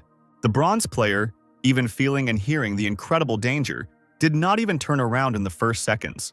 But then, when his opponent was a few centimeters away, Sun turned around and in a split second made such a lightning-fast move that it prevented the other player from touching him. The golden light froze and raised its head, realizing that its hand had stopped obeying its owner and was simply hanging above. As it turned out, Jihan had a 0-rank kitchen pusher in his hands. On another planet, aliens use a pusher to cook atheists. The system suggested supplementing it with a kitchen knife. The guy chuckled that he had no choice but to fight with what he had, and reached into the inside pocket of his sweater. The golden light stood awkwardly, continuing to look at the poorly equipped player who ironically wanted to match his weapon. The streamer himself did not understand how he ended up being attacked by something incredibly sharp. The bronze player jumped to the side, finishing actively waving his hand, clutching a regular knife in his fingers. His opponent couldn't hold back and screamed at the top of his lungs, the alien energy still holding him in the air. The commentators were furious that the bronze player was already using divine power and a support class, and the system had just announced the spilled first blood and increased the player's achievement points. He raised the kitchen knife in front of him with interest. On another planet, aliens used it to cook the atheists. The Jester rose and resurrected, theatrically folding his arms across his chest, saying that he did it for the sake of all the players. As it turned out, the player had a resurrection cross. It allowed the user to resurrect once. The boy reappeared in the arena, his eyes downcast, his red cloak fluttering in the air, falling right on Jihan. Putting his finger to his temple, the Jester said with a smile that because of his inattention the audience was disappointed, and that he would soon repay Jihan for all his suffering. The guy clearly didn't expect that the enemy would be right behind him. Listening attentively to this speech, the golden light froze in fear, turning its eyes to Jihan, who grinned. Less than a minute later, the confident streamer's figure was painted in the colors of the system. Player Sun Jihan committed a double kill. As he walked away, He thought that no one had used resurrection before, and it was not worth repeating, not because of the fines, but because of the vulnerable position of the resurrected. Jihan turned towards the raised area of the arena. Under the canopy sat the observers who had come to watch the game. Because of this, the atmosphere around was more tense. Today they were beautiful elves. The commentators noticed how they looked at Sun. The player was shaking just by looking at these creatures, because they played a big role in the fall of humanity. But he planned to deal with them later, and now it was worth concentrating on pressing problems. Looking around, Jihan noticed for the first time that he had remained isolated in the arena. Apparently, he had been counted among the outcasts. Moreover, the other players, seeing that he turned around, ran away screaming. Knights, monks, mages. Everyone rushed forward, shouting that now was not the time to fight each other, because Sun had killed even a Gold League player. The guy shrugged and sighed heavily, thinking that it would now be more difficult for him to kill. However, he finally found D-rank holy items. He no longer needs to fight to fulfill the condition to use them. Lost in thought, the player weighed the knife and the pusher in both hands, looking at the system screen. The boy raised an eyebrow and smirked when he saw the new game task. He needed to subdue all the goblins that had gathered around the goblin champion. A disgusting creature with yellow eyes and sharp, half-rotten teeth growled as it appeared next to Jihan. But not even a minute had passed before he suddenly turned around and ran away, begging to be saved from the player filled with divine power, rushing after him with a mortar. The creature didn't manage to escape far, its mouth opening and closing silently when a heavy blow fell on its head. Jihan gripped the kitchen knife tightly in his palm, preparing to launch his next attack. Using it as a basis for a fight, Sun stunned the goblin and sent him flying with a mortar. The condition for using holy items has been met, and the items from the D-rank cooking set have been used together. It was necessary to hit one on the head, and the other to pierce the heart. Since they are from a set, they have a certain order of use. Straightening up, the player thought with satisfaction that he was lucky to figure this out before the end of the game. Jihan spent a lot of time. If he could have mastered the weapon earlier, he would have been able to kill more goblins. But, noticing the shadow hanging over him, the guy realized that this was not the end. A huge champion goblin loomed over the man. Compared to ordinary goblins, whose height is only a meter, such goblins have increased physical and mental strength. Complaining that the system had given too long a description, Jihan knocked the goblin out with one blow of the mortar. The heavy body fell at the man's feet within a few seconds. Raising the knife, the player hissed, not understanding what all the fuss was about when in fact the monster was just tall. He swung the kitchen knife and plunged the weapon into the goblin champion's heart. For his efforts, the system rewarded the player with another point of divine power. Cooking sets. The pusher and kitchen knife have been downgraded after this 1-second battle. Since they were still E rank, Jihan could earn divine power points again, but these items were not very suitable for killing monsters. At the other end of the arena, the sounds of blades striking and war cries could be heard. Sun decided that it was time to catch the players, because they had gone too far. The guy started rolling up his sleeves, muttering that it would be bad. But nothing could be done, because if they didn't come to him. Divine power was radiating from the player in all directions. He firmly decided that he would approach the others himself. The commentators were talking with all their might about how terrible Jihan's appearance was. In the real world, Seoul, Gangnam District, Yeoksam Station, there was peace.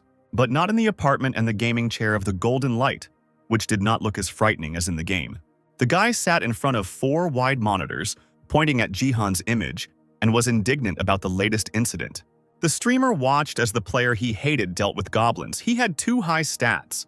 The jester fell headfirst onto the keyboard, starting to whine that in the Bronze League people have a maximum of 20 stat points, and Jihan has a lot of them. Howling sounds were heard from the speakers. The guy chuckled something and raised his head. As it turned out, player Sun Jihan committed the murder by knocking out another user with a mortar. Golden Light's eyes widened at what he saw on the screen. All the censored words suddenly flew out of my head, because something was happening that no one could have expected. With the help of, albeit divine, but still ordinary objects, Jihan moved straight through the corridor of players, knocking each one off their feet. He committed double murder time after time without fail, and the system signs kept popping up in the air. Even the commentators who didn't believe in him couldn't deny the guy's success, because killing 4 people in flight seemed impossible. Triple kill, mega kill, rampage, and this is only a small part of what Jihan did. A line of opponents flew into the air and fell flat on the ground. The users were beside themselves with rage. The shooter demanded additional improvements for himself from the magician, who snapped back irritably. One of the bolder players loudly called out to Jihan, calling him a cheater and a deceiver. The shooter shouted that he had had enough of victories and that the guy needed to leave the arena.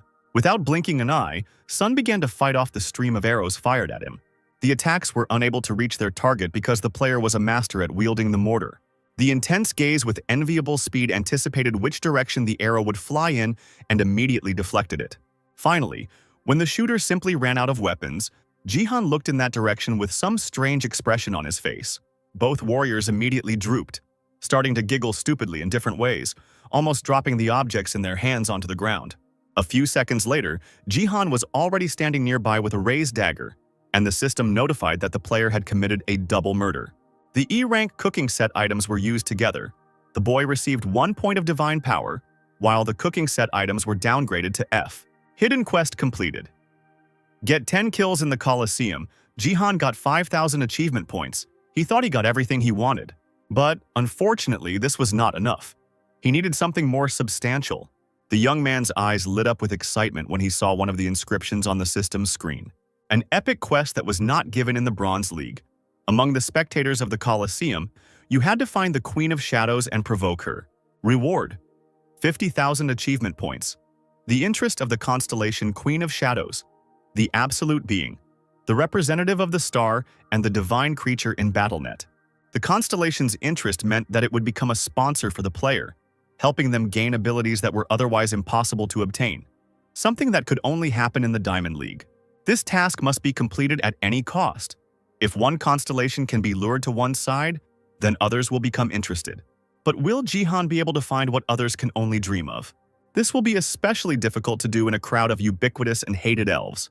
These creatures looked at people unfavorably, even aggressively. Like marble statues, they sat in separate stands from the rest of the spectators and pierced the users with their gaze. Jihan took first place, and now everyone in the Colosseum knew about his record 10 kills. They moved the show to show Yoon Se-jin, and the news spread throughout the community. This brought the guy about 10,000 subscribers and 4,000 regular viewers who were part of the Sword King fandom and hoped for Sun Jihan's defeat, became his supporters. And it was no surprise to anyone that all the anger was now directed at streamer Golden Light, who was defeated by a Bronze League player. Commentators saw that Jester had filmed Jihan's murders and was promoting them through his streams, and he was thinking hard about how to increase his reputation. Getting up from his chair, the streamer stretched, loosening his stiff muscles. He decided that he couldn't do anything about the current situation. From now on, he will also be on Song Jihan's side. The guy has a new fan. Golden Light dreamed of becoming Jihan's editor and making his BattleTube popular. Sia, dressed in funny pajamas, sat with her eyes wide open, excitedly asking what she had just watched. Jihan, not having time to take a sip of water, looked around in surprise because his niece was interested in when he managed to become so strong. The girl shook her head, saying that she felt sorry for the others, while her uncle noted that the world was a cruel competition. She noticed that many viewers wanted to donate to the player. Sun immediately opened this option on the system panel. She also suggested raising the minimum amount since Jihan decided to open a fundraiser. Then the guy decided to set the minimum to 10,000 points of equipment. Sia was amazed at someone else's appetite because it was equal to 1,000,001. Then I thought, maybe it really wasn't enough after all. But Jihan's thoughts were occupied only by the epic task. He must find and provoke the Queen of Shadows. But it was still difficult to figure out how to find her among so many viewers. The guy was pulled out of his deep thoughts by his niece's cheerful voice offering help. She noted with a smile that her uncle always had that expression on his face when something wasn't going according to plan, so it was worth telling her everything. Jihan smiled back, absent-mindedly thinking that the girl looked so much like her mother, his sister. Shrugging his shoulders, he decided to give her a chance and see how she handled it. Sun told about the epic task and answered his niece's questions. Surprised by the strangeness of the task, Sia enthusiastically decided that she would find the Shadow Queen by rewatching the game. Jihan left the room. His conscience immediately began to torment him because of his request for help. After all, it all looked like looking for a needle in a haystack. But he was still proud of his niece. The girl sincerely wants to help, so all that remains is to thank her for it. Returning to his room, Jihan decided to do what he had been putting off for a long time. He already had one class, Support. Now the system asked if the player wanted to add another one. The guy bought an extra seat for the class with the points he earned. Now he could choose another one. Smiling contentedly, Jihan extended his finger to the desired inscription on the screen. He firmly decided that he wanted to add a mage class to his support class. At that moment, a purple funnel began to form around the guy's figure. A new power, different from the divine, was coming from his heart, and it was clearly felt. Now, after some time, it was necessary to try out a new class. The reason for this choice was hidden in a unique stat that only appears after obtaining these two classes. The strength stat was the player's desired prey, a small purple ball slowly appearing on Jihan's open palm. In his past life, he had a conversation with an important person while drinking. While drunk, Baron Williams kept saying how sad he was that the guy had gotten citizenship a little earlier. The guild leader would have recognized him as an American and treated him better. That day, after saying they would become closer, Baron shared something unusual with his protege. The man took another sip of whiskey and used his other hand to lift the bottle into the air using red energy. He started talking about strength, abilities, and was surprised when Jihan did not understand what he was talking about. Williams talked about strength, the stat that comes with the perfect combination of divine power and mana. Smiling drunkenly, the man, looking into a glass of ice, said that it was not easy to reach such a level. Others could not do it. He was the only player with two classes. Only the guild leader can have power, since he has two windows of status, support and mage. Such was the gift of Baron SSS rank. As it turns out, there is another condition. You need to have 10 or more points of divine power. Jihan asked again if he could get something similar, but Baron shook his head condescendingly, repeating with emphasis that no one else except him had two classes. The man acted ignorantly, but Sun did not dare to argue. It was true that only Baron had the power to dominate space. But that was the case before. And now, knowing the conditions, Jihan decided to take a desperate step at the cost of his own health. An incredible energy, stronger than the Bronze League, seemed to tear his body apart. This stat propelled Baron to the top spot in the world rankings. Despite his poor development and control of it, Jihan must get it in order to cope with the tests in the future. He must endure. It is necessary to concentrate divine power in the hands and direct mana from the heart there, uniting it with it. It was important to concentrate so that nothing would slip past. Sun clenched his teeth, holding the sphere in his hand with all his might. His eyes were bloodshot, delighted by what was happening. Jihan muttered something, looking at his hands. The space was illuminated by bright red flashes. A deafening explosion threw the player back somewhere. Jihan hit his head painfully against the wall, unable to hold back a scream. As it turned out, he was thrown back against the door when the guy slid down a few seconds later. Breathing was still difficult. Jihan rubbed the back of his head, closing his eyes. He couldn't do anything. He couldn't just hold them with his hands.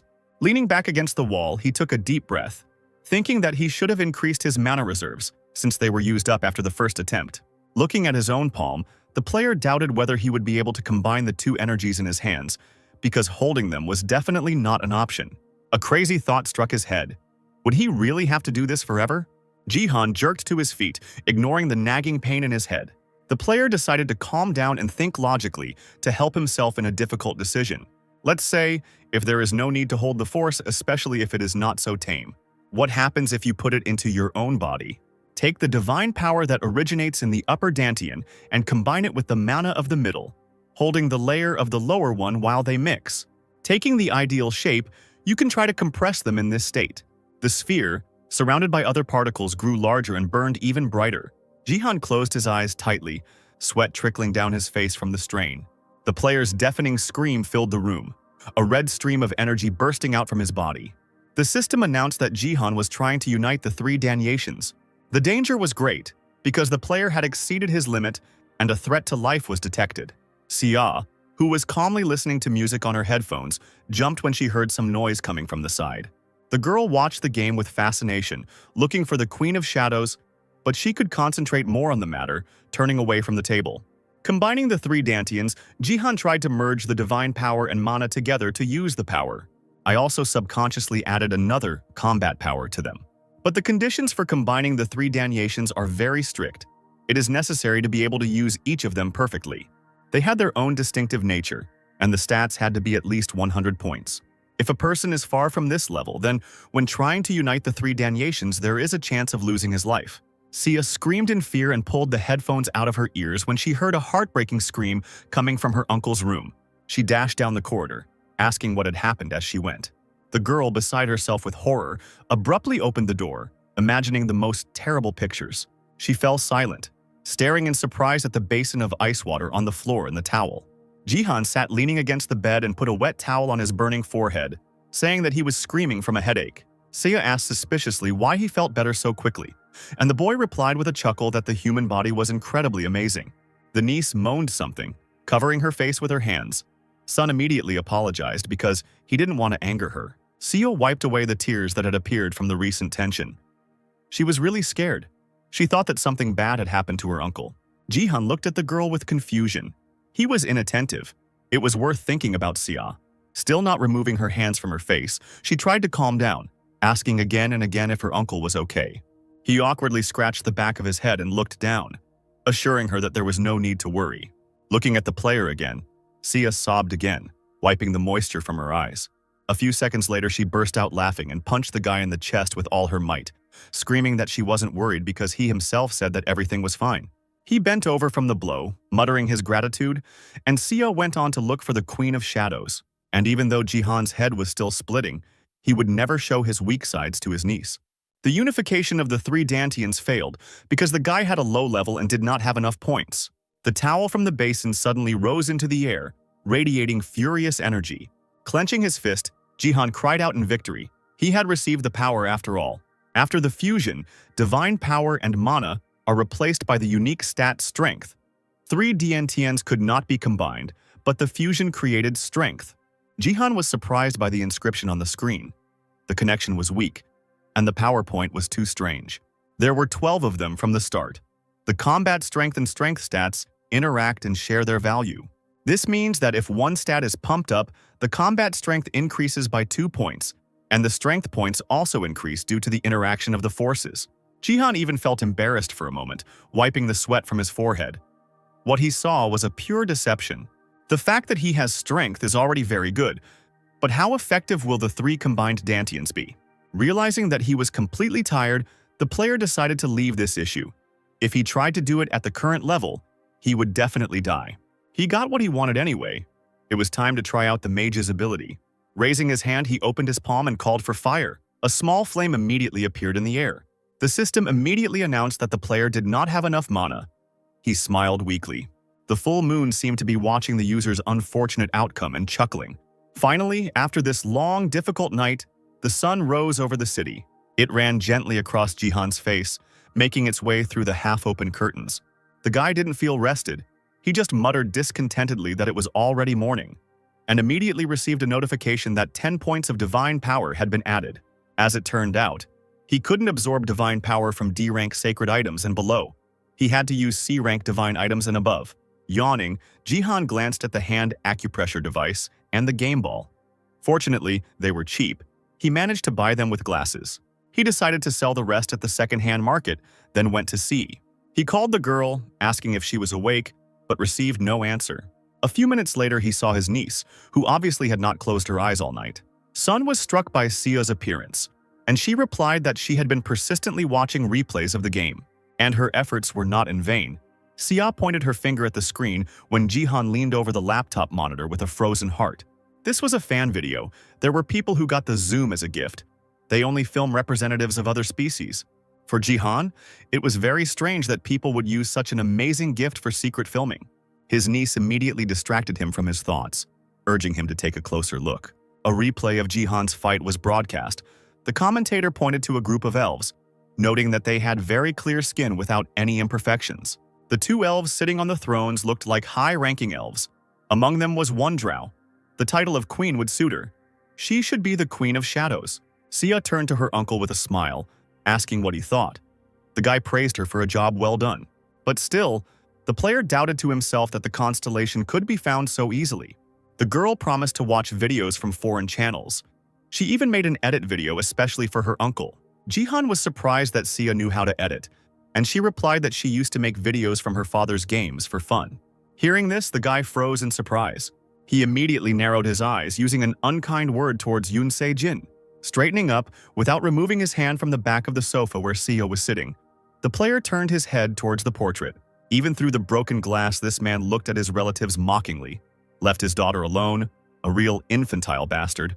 2 days earlier, when Park Yunsik came to the family, he assumed that he knew the Sword King's girlfriend. It was Ito Shizuru. the owner of the SSS rank gift, Unparalleled Beauty. Jihan exclaimed that Yoon Se-jin might have fallen in love with the girl because of this ability, and Yoon Sik said that the department thought so. And now, the player suddenly remembered this person, looking at the Sword King. Something similar has happened before. It is not the first time that rising Korean stars have taken Japanese citizenship.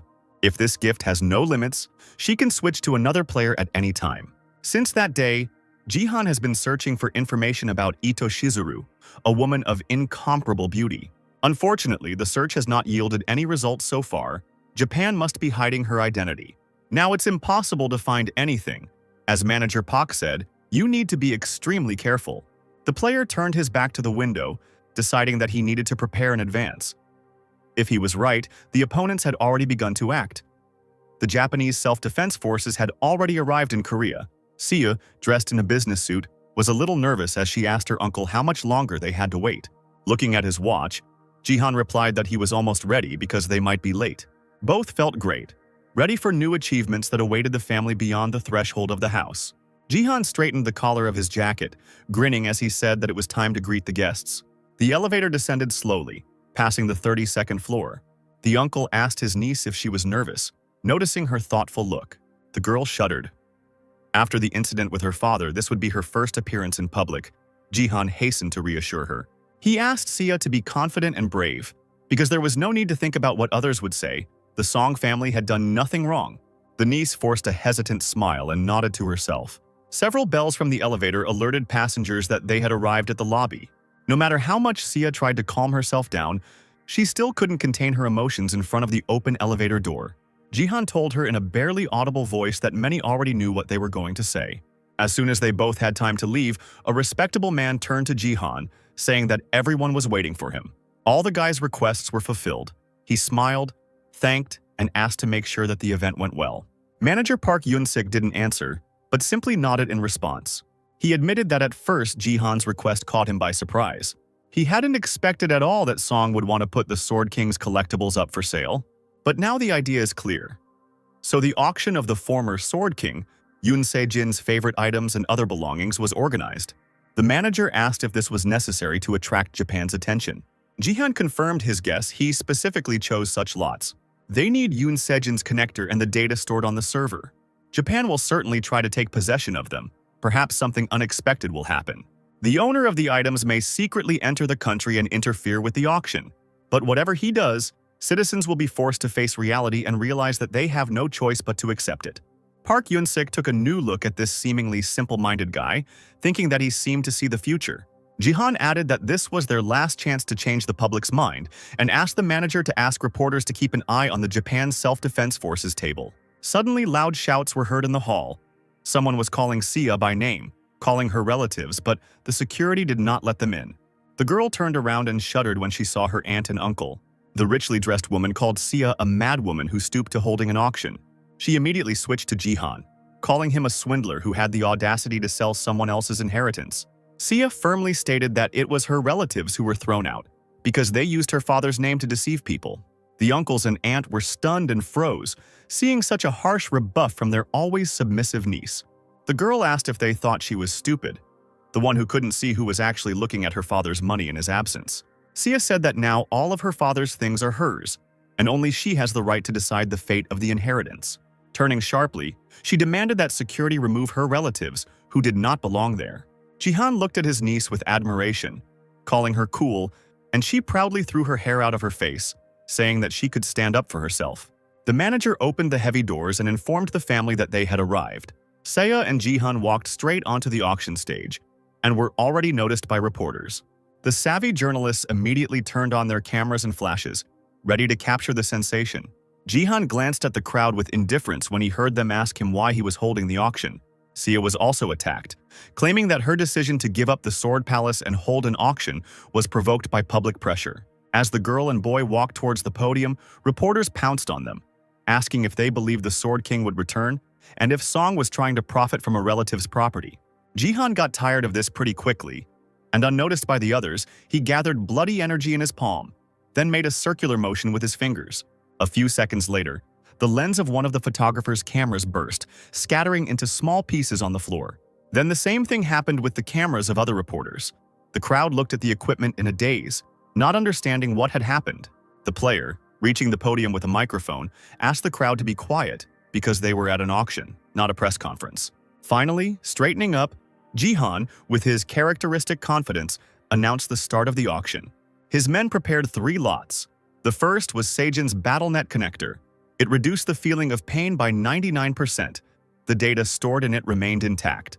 Also present were Seijin's analyses of himself and high-ranking East Asian players. Those present began to discuss the lots. The data of the King of the Sword is very valuable, and the analyses are incredibly useful when the battle between Korea and Japan is approaching. Jihan looked at the people sitting at the tables and grinned imperceptibly. They would not want to miss a single lot. The analysis from a high-ranking player is not easy to get. Suddenly, the guy noticed that someone's hand confidently reached up. The player was stunned when he saw who exactly wanted to ask the question. Takeda Kazuo, the recruitment manager of the Japan Self-Defense Forces, a plump man, was smiling, and next to him stood a girl, looking askance at Jihan. Takeda, twitching his gray mustache, slyly asked if he could offer a price since the auction had already begun. He offered $5 billion for all the lots, which caused a natural reaction from the others. The man added that he would like to request a personal meeting with Song Jihan and Yoon Xia. With his hands in his pockets, the player approached Kazuo, asking him to say whatever he wanted to say. This is not the time or place to accept an offer to meet, as Japan knows firsthand. The interlocutor shook his head, replying that he was scared by the guy's gaze, especially since the man was a guest, and the host should have been more welcoming. If he shows his hostile attitude, someone will have to intervene. After these words, the young girl in 2 steps appeared at Jihan, putting the hilt of the katana to his head. It was Kazuo's bodyguard named Shadow. She couldn't be compared to Keno, but she was also an amazing player who could do a lot. The man pretended to be worried, saying that he was in no way threatening, but simply keeping me informed. A glimmer of divine fire appeared in Jihan's eyes, and he was amazed at how similar the warrior was to Yoon Sejin. They didn't take a single step to the side, just like Shadow, who continued to stand nearby. Thin fingers gripped the katana with force. The girl was ready to strike at any second. A shadow appeared in front of Song Jihan, and he fearlessly attacked it. The next second, something happened that no one expected. The player forced Shadow to fall back with 1 blow. The girl dropped the katana from her left hand, although she held onto the other one. She lowered her head, clenching her teeth in impotent rage. A bruise from the blow had already begun to bloom on the delicate skin of the bridge of her nose. Shadow suddenly felt an incredible force coming from her opponent, just as she was about to pull out the tip of her katana. Jihan put his hand on Tenny's shoulder, advising her to abandon her plan, since the auction was being broadcast on his BattleTube channel all over the world. Does the girl really want to bare her blade in front of the audience? Takeda Kazuo's expression suddenly changed and he waved his hands, calling on everyone to calm down. He rose from his chair and began to bow to Jihan and apologize, saying that his bodyguard was rather hot-tempered. The man raised his eyebrows, telling the boy that they needed to discuss something. He is ready to pay $5 billion, taking into account a personal meeting. Jihan frowned and Seiya screamed when Kazuo insisted that the Sword King's daughter answer the offer. The player was at a loss for words when such a claim was made to his face, since the property of the national hero belongs to his relative. The man put his hands behind his back and slowly walked next to Jihan, noting that the auction was actually being run by a girl. He was getting closer and closer to Seiya, saying as he went that he wanted to meet her in person, since she was clearly interested in where her father was now. It was truly a forbidden move. Seiya cowered in front of Kazuo like a small animal in front of a predator. Her interlocutor calmly straightened his bow tie, saying that he could be asked about everything, and he himself had a lot to tell. Raising his small, cunning eyes to Seiya, he asked what she had decided. Seeing the confusion in the other person's eyes, Kazuo rubbed his hands, thinking that the girl would definitely agree, because such an offer could not be refused in a sane mind. The man's face took on a truly incredible expression as Seiya loudly announced that she refused. Now he looked at the girl in bewilderment, starting to stutter, not believing that Seiya was refusing $5 billion because of the need to meet in person. The girl replied that her uncle was right, and if her father could only be contacted on his terms, then she did not want to know anything about him. Seiya smiled, stating that she was a minor, so she had to do what her uncle said. Jihan thought it was a complete relief. He thought all the items would go to Japan. Even though Seiya declined a personal meeting, it is unknown what else Kazuo can offer. The man fell silent, replying that nothing could be done, and Jihan thought that he had given up. But the Japanese man suddenly beamed and exclaimed that he was still offering $5 billion. The offer of a personal meeting was optional, his own whim. The player was angry listening to this deception, but Takeda took something out of his inside jacket pocket, saying that he had received orders from the very beginning to offer money. Smiling widely, he placed an envelope with the seal of the Sword King on the table. Then Sia said that this letter was personally for her, written by her father. He asked again if they had come to an agreement, and the girl bit her lip, not knowing what to do. On the envelope there was a seal with a flower and the name written, Ito Ryuhei. Unable to resist, Seiya picked up the concerto, and Kazuo happily turned to Jihan, saying that it was too easy to get the Sword King items, and didn't the Korean BattleNet have 5 billion? The man spread his arms, deliberately mocking the player, singing as the auction ended quickly. Jihan recalled that the recruiting manager of the Japan Self-Defense Forces in his past life was banned from entering America, and he was good at recruiting foreign players, which earned him the nickname Japanese Disaster. Now, confident of his impunity, Kazuo clasped his hands together, offering Sia to sign the contract right now. Jihan thought that the man must be directly related to the player who uses the incomparable beauty. This was a man to be wary of, especially since Japan had received all the items too easily, as if the participants had agreed on everything in advance. It would look bad on screen. Those present were indignant. Why did they come at all? It was pointless. 5 billion from the very beginning. But all was not lost yet, we just had to turn the momentum around. At that moment, Seiya entered the game. She began to read a letter from her father into the microphone, which stunned everyone. He wrote that his daughter's decision to give away the Sword Palace was a real shame, because it was the last thing left of him, and the property should have been managed wisely. And finally, this is the end of the relationship between father and daughter. Let Sia not expect anything more from him. The guests invited to the auction began to whisper loudly when they heard the cruel words. Wiping away stinging tears from her eyes, the girl forced a smile and said that it was his handwriting. And this is what her father wrote. Jihan turned away, physically feeling the pain of his niece's betrayal. From what he heard, the woman was of incomparable beauty and knew how to influence the mind. He hated Yoon Se-jin from the beginning, but to Sia, he was a good and reliable father. He couldn't do this to her. A loud sound of paper being torn in half was heard through the speakers. Seiya, in a low voice, as she tore the letter into pieces, told Kazuo to convey the following words from her to Mr. Ito. His daughter read his last will and was glad to end their relationship. The scraps of paper fell to the floor.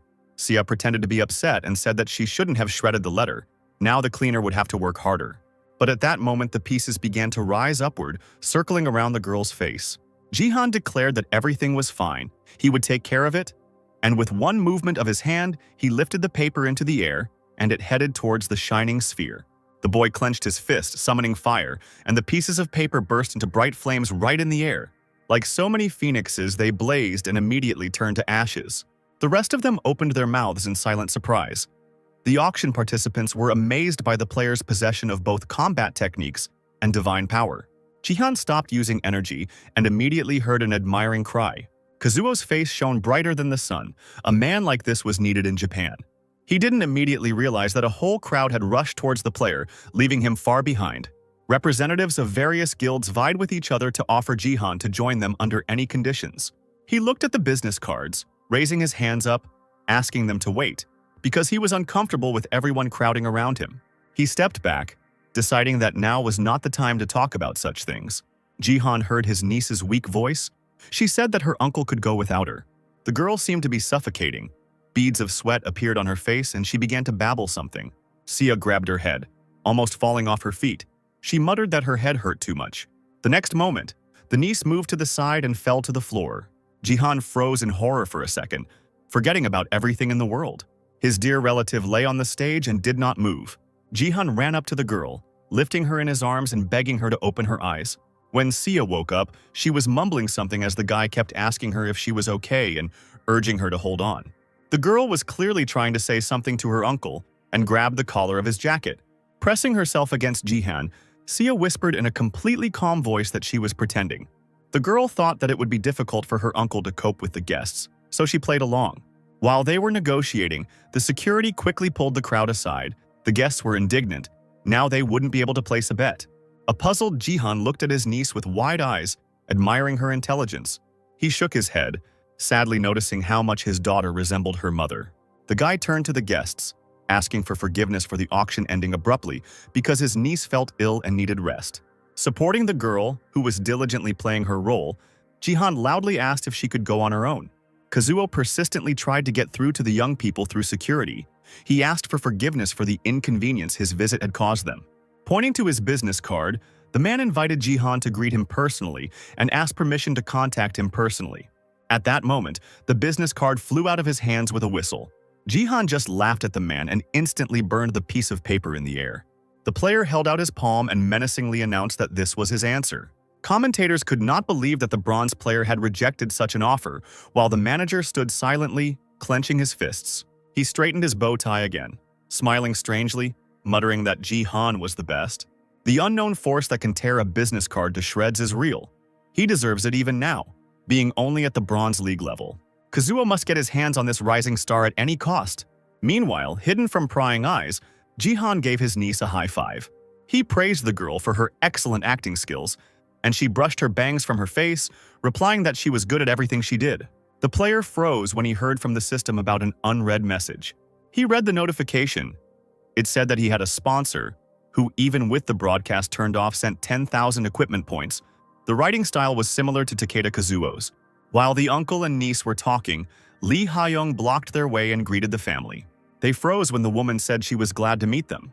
The head of the third department wanted to greet the guys on behalf of the Divergent Guild. The woman smiled, asking for forgiveness for the sudden visit. She really wanted to meet them. Jihan was not at all embarrassed. He only asked how she came here without an invitation. Haeyeon openly said that she had good connections with the Korean BattleNet department, and she used them. The player was surprised to hear the revelation that at work the head of the third department was known as a spoiled child.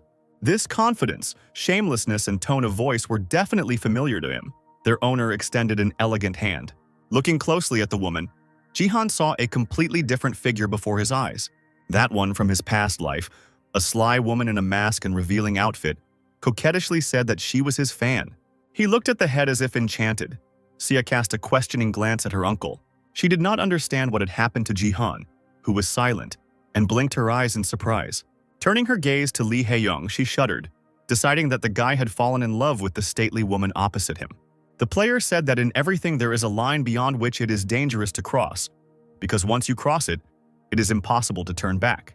The head and her bodyguard were stunned when they heard a quote from the writer Dostoevsky, who was known for his gambling addiction. Lim Gayan frowned and became angry as she looked at Jihan. Unable to hold back, Plum Blossom's sword pushed her mistress back with her hand and stepped forward.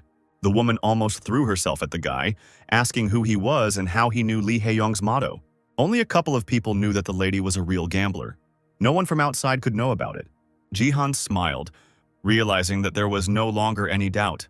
This woman's nickname was Zero, and she was the manager of America First. The only Korean besides him, this scoundrel was always drinking and gambling, but became the guild's deputy thanks to the capabilities of her voice, an ability that is used for amplification. After finishing the training, when people pay attention to pumping other aspects of stats and gift ranks, she reveals herself in a new light. And the strongest was she, Zero. Continuing to smile, Lee Ha-young gritted her teeth and ordered Gayun to shut up. Jihan thought that the guild was doing well, and he met Zero on one of his previous broadcasts. What she wrote in the chat was imprinted in his memory, so he decided to clarify. The guy apologized for catching them by surprise. Lim Gayan was surprised that her mistress was also writing in the chat. She didn't know what to do with herself from embarrassment. The woman coughed, feeling awkward at being suddenly called a gambler. Jihan thought with a smile that this was a fact, and Sia, looking at him, was sure that he really liked the chapter.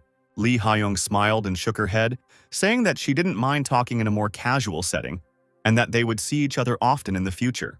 Sia covered her mouth with her hands when she saw the guild leader take out his phone. She must have really liked her uncle. She confidently handed over her mobile phone, offering to meet in person since the Divergent Guild needed the guy. Sia almost squealed with delight, painting in her head the rosy prospects for the development of her uncle's relationship. Lee Ha-young fixed her hair, thinking that she was good, and was good at setting the tone of the conversation while separating business and personal relationships. The woman glanced at Gayun, showing with her eyes that she needed to learn. This is exactly how you should manipulate men. The atmosphere changed. The air seemed to be filled with the scent of flowers coming from the flirting Lee Ha-yeon. Jihan sheepishly apologized, replying that he still didn't know his phone number. Both women froze in shock when they heard the answer to all their efforts. The guy turned to Sia, asking what her number was, causing his niece to look confused. Sia suddenly decided that her uncle was playing the prude. She thought that Jihan was up to something and needed help, so she pretended to feel bad again. Jihan told the women that his niece was not feeling well and that they had to go.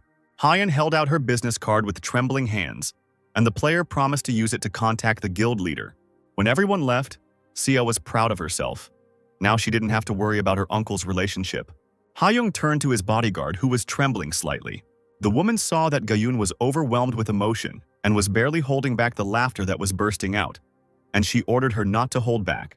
Uncontrollable laughter echoed through the corridors, and the head of the guild grumbled something in response.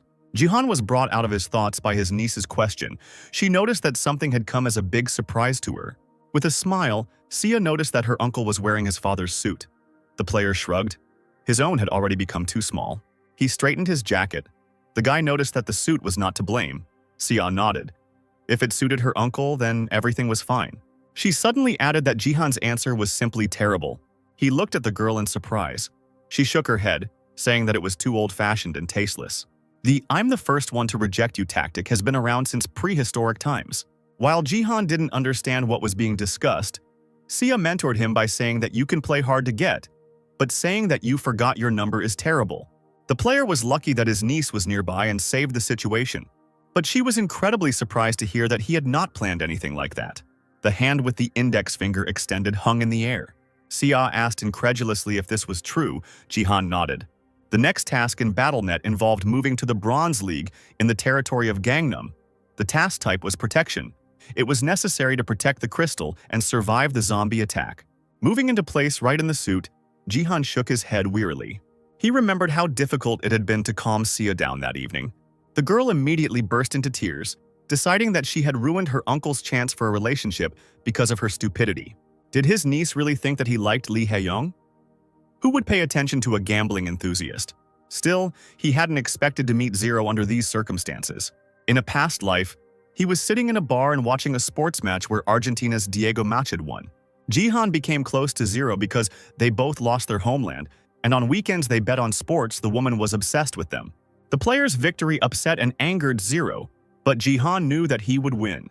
He advised her to pay attention to the rank of the gift God t-shirt, but the woman did not listen to him. Jihan advised her to stop playing games, but she just waved her hand. Then she said her motto, that very quote from Dostoevsky, and it really irritated her. Sun asked if Zero was going to get rid of the scar on his face. The woman pressed the mask tighter, answering that it was the price for the deal with the devil. The couple had a lot in common besides sharing the same nationality. Zero asked why Jihan became strong only now. If she had been as strong in the past as she is now, she would have stayed in Korea, and then her friends wouldn't have died. So what united them most was guilt and self-hatred. The woman shook her head drunkenly, saying that she had no right to say that it was all her own fault. Both felt guilty for failing to protect their loved ones. Jihan looked at the amber drink in his glass, wishing he could drown in it and not feel anything anymore. Now he looked at the bloody sky in the game space, remembering these moments. Commentators watching the game were puzzled as to how long the player would remain standing there. In Jihan's right hand was a sword that pierced the horse, Pontiff Urk, an alien sacred object. The guy was curious why it was so cheap despite its rank, but it turned out that it was because it was too big and heavy for most people. Jihan decided to try the dagger in action and swung it widely. Then, raising the weapon above his head, he swung. It wasn't difficult for Jihan to handle such a blade. The user heard strange voices asking him to show the status window. The ground shook as a huge weapon descended upon it. The number of spectators grew, and they began to ask questions about the origin of his power. 12,000 people were already looking at the player. Jihan didn't know if he should show the window, but it would be unwise to ignore the request of regular viewers. It was worth deciding whether to answer directly or lie. Finally, the guy took a deep breath and addressed his viewers directly, greeting them and introducing himself. If they are so interested in his status window, the player will show it when he gets 200,000 subscribers. That was his promise. Commentators began to complain that such a number would not be reached anytime soon. But Jihan decided to add one more condition. If he loses even one game, then he will immediately show the window. The audience didn't expect this, but everything would have changed if the guy had met the troll. Jihan gripped the hilt of his blade even tighter. Blue beams appeared behind him, signaling the arrival of his teammates. The guy turned around sharply, raising an eyebrow. The players that appeared were not the ones he expected to see. It was simply impossible. Golden light, Argentina player Diego Matsid and the hated Kim Gyo-hyuk. The jester theatrically wiped a tear from the corner of his eye with a handkerchief, exclaiming that fate itself had brought him to Song Ji-han. The fire mage turned red with anger, clenching his teeth, threatening to kill the player with one look. Ji-han met the Argentinian in person for the first time. Diego Matsid seemed oblivious to everyone as he continued to play with the ball. He was Argentina's best player until Sihan's return in time. But now he was nothing special, and besides, he looked vulnerable and stupid. Suddenly the guy thought about something, realizing that it was strange. If he himself is a support, Golden Ray is a warrior, and that disgruntled third one is a mage. Could it be that the football player here was an archer, considering that in his past life he had the mage class? Ji-han couldn't even imagine what had happened.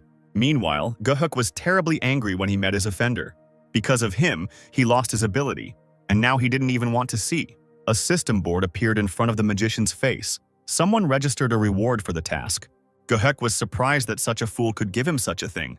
He was completely taken aback when he read that he was offered to destroy the crystal and prevent Ji-han from taking first place. A few seconds later, the game began, and Masida's sword flew into the face of the first zombie. Without saying anything, he continued to attack the dead man with the ball every now and then, as if he were scoring goals into the goal. Stopping for a moment, the man ordered Ji-han to apply enhancements to him, because the archer needed more strength. In a team game, it is important to treat all participants fairly. Previously, the player did not use stats because they were not enough. But now the number of divine power points has increased. You can try. The user called upon the force, and the figures of all team members lit up with a bright blue light. Golden Light clapped his hands happily when he realized that he had also been given a buff. Ji-han turned out to be a real support. Go-hyuk was puzzled as to why Ji-han supported him when he addressed the boy. Looking over his shoulder, the player asked if he was going to play for the first time. The same jester jumped up to them, wondering what had happened between them and whether they were both friends. The magician muttered what would happen, then Ji-han nodded to him, satisfied with the answer.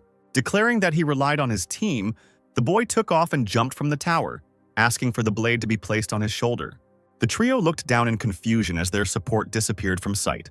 Masid pointed down, asking if Ji-han was crazy, and the magician immediately called him a stupid football player who didn't understand anything right away. Kim Gyo-hyuk hated the player. Does he really think that his teammates are subordinates? The wrinkles on the guy's forehead smoothed out. He decided that he would do what he decided for himself.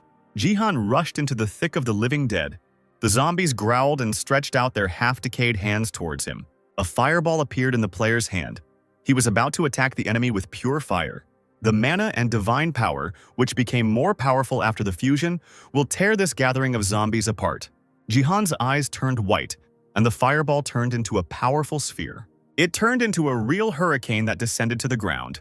With his power, he swept away the living dead like paper dolls. Ji-han pushed himself off the wall and extended his hand with a dagger. Then he rushed forward and raised the weapon above his head. The tip pierced one of the monsters, but the enormous power of the weapon splashed out to the sides, increasing the effect of the force. The zombies, who were at a great distance, began to melt from the fire. Masid and Golden Light leaned over the edges of the tower, calling the Korean support crazy. Enemies died in a matter of seconds, and it was all broadcast live. The audience discussed the guy with admiration, not understanding where he came from. As if from nowhere, a bloody zombie rushed at the player, screaming deafeningly. The hideous face grunted and snapped its sharp teeth, trying to reach the user. Ji-han stood in front of him and thrust his blade into the ground. He smirked at his thoughts. Everything was going as the player thought. It was not in vain that I had to endure those torments. That is the true value of the ability to control space. A bloody sphere appeared above him, and the two zombies. Absolute territory. Anyone who enters it falls under the control of the user. Many people don't know about this ability, but Ji-han was personally familiar with it. Baron was poor at control, unlike his abilities, so he often used him as a training partner. Song Ji-han fought against the Guildmaster's power quite often. The guy was able to fully study her in that amount of time. From the destroyed ground, the player pulled out a sharp sword with a jerk. Ji-han is currently in an absolute state, using both divine and martial powers along with mana. The level of the pathetic Bronze League was no obstacle for him against the fight against the strongest zombies. The number of slain living dead gradually increased, burning in the divine fire. Last time, Ji-han couldn't kill 1,000, but now he knew he could do it. There was very little left to get the deserved reward, but it was necessary to move even faster than usual. Song Ji-han literally flew above the ground, wielding his blade. My head was buzzing. My feelings were tense to the limit, trying to move only forward. A bright blue light poured from the player's eyes, as if he was blinded by the target. Golden Light and Masid found what happened absurd as they watched the support. The jester noticed that he too was now interested in looking at his status window. Meanwhile, Kim Gyo-hyuk was preparing to carry out the mission. The spectators asked Golden Light to show them the mage, who turned around, calling out to his teammate. The streamer was stunned when he saw what he was about to do. Gyo-hyuk was already standing next to the crystal, apparently preparing to attack it with a fire blast. The rest of the team froze, not understanding what the magician was doing. He raised his head high, filled with hatred for Jihan. Finally, he sent the player to hell with all his might, calling him a rootless scumbag. Jihan froze with a dagger in his hands, hearing these words behind him. The magician, without stopping, exclaimed that in the last few days everyone had been looking only at him. All he had done was court his niece and manipulate her. Jihan froze, especially hurt by the words about his niece. Kim Gyo-hyuk didn't stop, wondering what the player had done to make the girl obey him obediently. The audience understood that the magician was testing Jihan's patience, because the impudent man even doubted the player's intentions towards his niece. Now the reward of 50,000 equipment points for Kim Gyo-hyuk reflects the degree of hatred of the Sword King's family towards Jihan. Millions of dollars helped the magician gain courage. Jihan himself stood, clutching a sword in his hands with fallen living dead lying under his feet. And in his ears there was the insane laughter and insults of the former team member.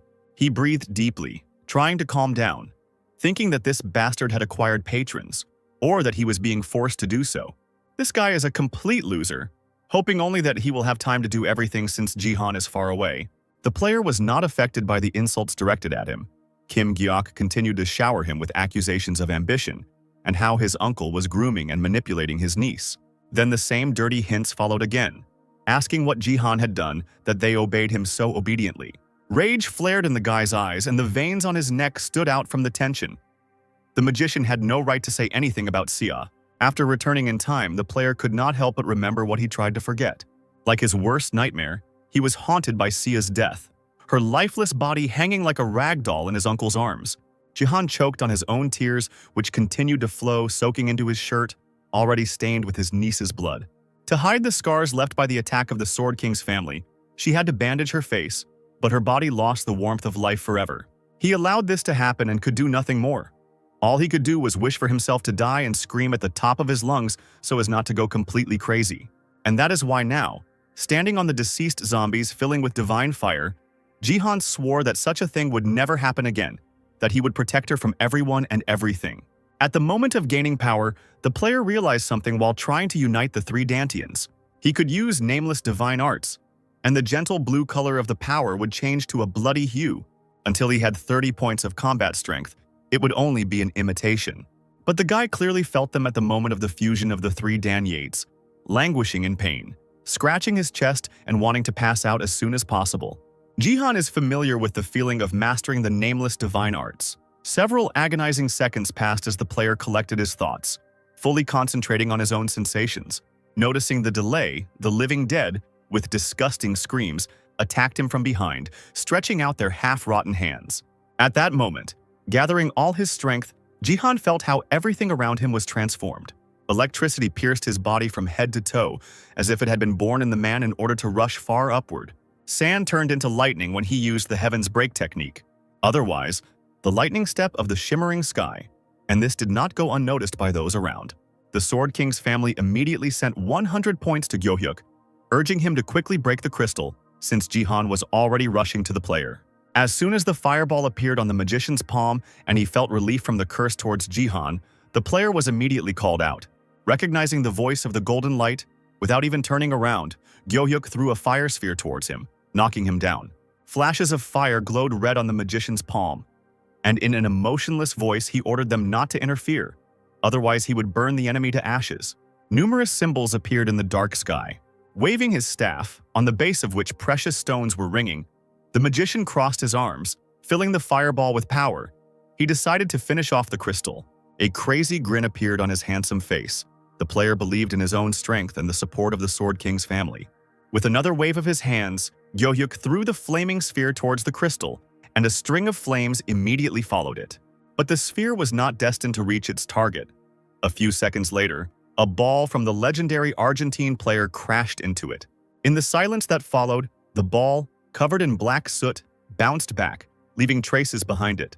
A look of surprise appeared on Go-hyuk's face as he turned sharply towards the footballer. Diego himself was completely unperturbed, and his fans greeted their favorite in the chat with all their might. The magician looked like an offended child, asking where he was throwing the ball, to which the footballer replied that he always took the game seriously and this blow could ruin everything. In addition, the villain cursed their comrade, who dragged this task on himself and even his relative. Diego will not allow the game to be spoiled anymore. Now the traitor player turned red with rage, his teeth clicking together with a dull sound.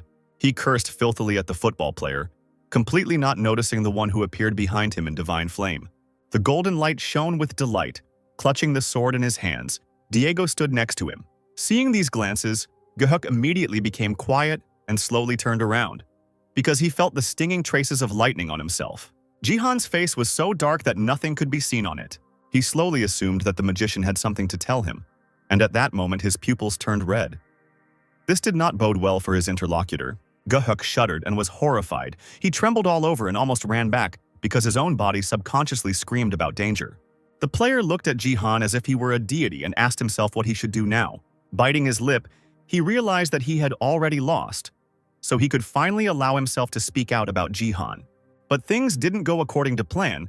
Jihan ordered his opponent to shut up, literally sealing his mouth with one movement of his hand, without even touching Gyoyoku. The staff fell from someone else's hands. The magician moaned in horror when Jihan told how he wanted to blow up someone else's head, but for some reason changed his mind, only because he didn't want to give the magician such an easy death. San began to move his fingers on his hand as if conducting, telling Go-hyuk what he would do to him. From these movements, the alien body uncontrollably moved to the side. The connector filters the feeling of pain. If Jihan kills the magician, he will only go down to a lower level. The traitor's face had already turned purple from all the manipulations that had been done. Jihan mockingly asked if he had felt something similar before. The guy then promised that he would introduce Go-hyuk to the unknown world right now. Go-hyuk trembled more than before when Jihan's hand dug into his shoulder with a steel grip. The magician mentally cursed the player. He knew that he couldn't really kill another. However, he himself had already lost all his abilities. It was impossible to fall any lower. It's a shame to lose the award, but Go-hyuk was still able to anger his opponent, so the victory is still his. Quick thoughts were flying through his head, preventing him from realizing the most important thing. And when the player realized what was wrong, it was already too late. The whole body seemed to be torn into small pieces. It hurt so much, as if Jihan was not just holding the interlocutor by the shoulder, but piercing him with a sharp dagger straight into the chest. San watched without blinking as Go-hyuk writhed in agony, screaming at the top of her lungs. The magician screamed, choking on tears, begging for it to stop, because his torment was incomparable to what he had ever experienced. A cry of horror and incredible torment rang out from the high tower, calling on Jihan to stop. Golden Light trembled with pleasure as he watched this scene. He considered Go-hyuk to be completely unstable. The footballer agreed with the team member. The streamer was surprised that the connector was causing so much pain, but Diego advised the shiny one to take a closer look. With one hand, Jihan was crippling Go-hyuk, but with the other hand, he was healing him non-stop. A bright green sphere of health glowed in the other person's palm. This was a side effect. The space jester scratched his chin, suggesting that what was happening was a bug. A mistake. If you heal wounds that are damaged over time, like poison or burn, you will get overloaded. And at the same time, the player feels all the pain that the connector lets through. The streamer thought it looked really painful and wondered what ability Jihan was using to deal so much damage. Muscle tension and bone cracking, bone fracture and muscle rupture. This happens because of the ability that sends an unknown energy into the body and destroys it from the inside. Only a few martial artists are skilled enough to use it. Go-hyuk, who was barely able to comprehend, couldn't understand what was happening since he had set the connectors to 95% pain reduction. It hurt as if my organs were being torn out of my body step by step, and the flesh itself was being pierced with needles. The mage didn't want to feel this, so he screamed in despair, calling on Jihan to kill and end it all. As if obeying the order, San removed his hand and swung his sword, cutting off the bastard's head. The cameras showed viewers Jihan's gaze, and they were amazed at how calmly he carried out his revenge. A few seconds passed, and Go-hyuk's body slowly dissolved into pixels, and the system announced the death of the player. Golden Light screamed, and Jihan began to carefully examine the area so as not to miss the enemy's rebirth. The streamer smiled tightly, deciding to be more careful with Jihan. He felt his fear to the fullest extent. As San had expected, Gyohyuk appeared again, not sparing the air in his lungs to scream. Jihan cast a calm glance in his direction, listening to the screams and pleas for mercy. The system appeared for the second time and showed a sign with the death of the player Kim Gyohyuk. He was not in the arena for even a few minutes. The magician's body once again dissolved into blue pixels on the floor. Jihan wiggled his fingers, glancing at the dissipating figure. He needed to regulate his power better. The system announced the player's rebirth. Gyohyuk slowly appeared on the court and immediately crawled away from Jihan, screaming hysterically. He tried to move as far back as possible, begging his opponent not to come closer. Then he began to plead, shouting that he was wrong. To this, San only shook his head, noting that he shouldn't say something for which he couldn't answer. At that moment, a spectator with the nickname of his niece sent the player 10,000 fortune points. The girl, standing in front of the monitor, screamed that it was enough. She was okay now, and her uncle had gotten too carried away. She was worried that if Jihan continued his actions, he would lose all his subscribers. The girl literally begged the player to stop and concentrate on the task. Jihan felt his niece's emotions and was relieved to notice that it was calmer there than he had imagined. And although this was not enough, looking at Gyohyuk crawling away, the guy determined a peaceful period for them, and such a punishment as an example is quite sufficient. Trembling with horror and humiliation, the magician continued to beg for mercy, first asking to be saved, but then choosing death. Jihan decided to find out who had prompted his ally to do such a thing, and loudly asked who had ordered it. He screamed in horror, seeing someone else's red eyes in front of him, then named the nickname of the ill-wisher, Sword King Family 898. It was he who offered 50,000 equipment points for the destruction of the crystal. Kneeling, Gyohyuk folded his hands in a prayerful gesture, shouting that he had completely lost his mind. Such a reward was not worth his death. Jihan wondered how one person could offer so many points. It must be a whole organization. Deciding to keep this in mind for the future, the player grabbed the mage by the collar of his cloak with force.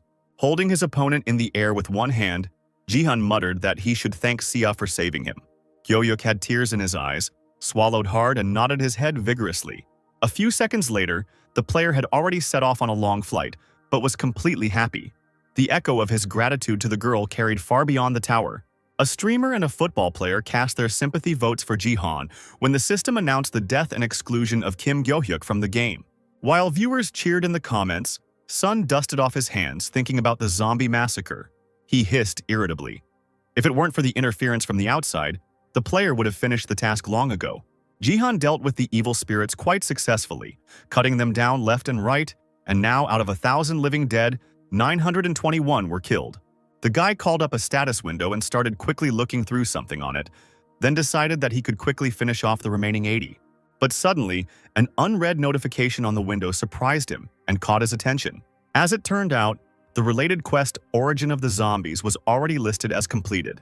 As if he had just woken up, the player looked around the ground, which turned out to be full of motionless bodies of the living dead, all due to the trace of the lightning-fast tread of the shimmering sky. The electricity that the guy himself generated when he managed to release his rage was able to do the almost impossible. It zigzagged through the rows of standing zombies, effortlessly killing the remnants of humanity in them. To be more precise, Jihan simply lost control, causing the scattered power to explode. He didn't use nameless divine arts, but 3 Dantians, so it didn't turn out very well, although the result is pleasing, but still there is a feeling of awkwardness. Standing next to the rescued crystal, Jihan took a deep breath, thinking that he should train more.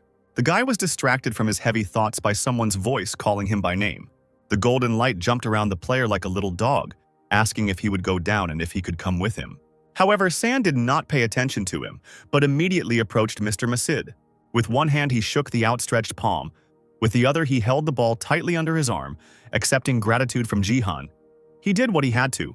The player smiled, offering to meet outside the game so he could repay.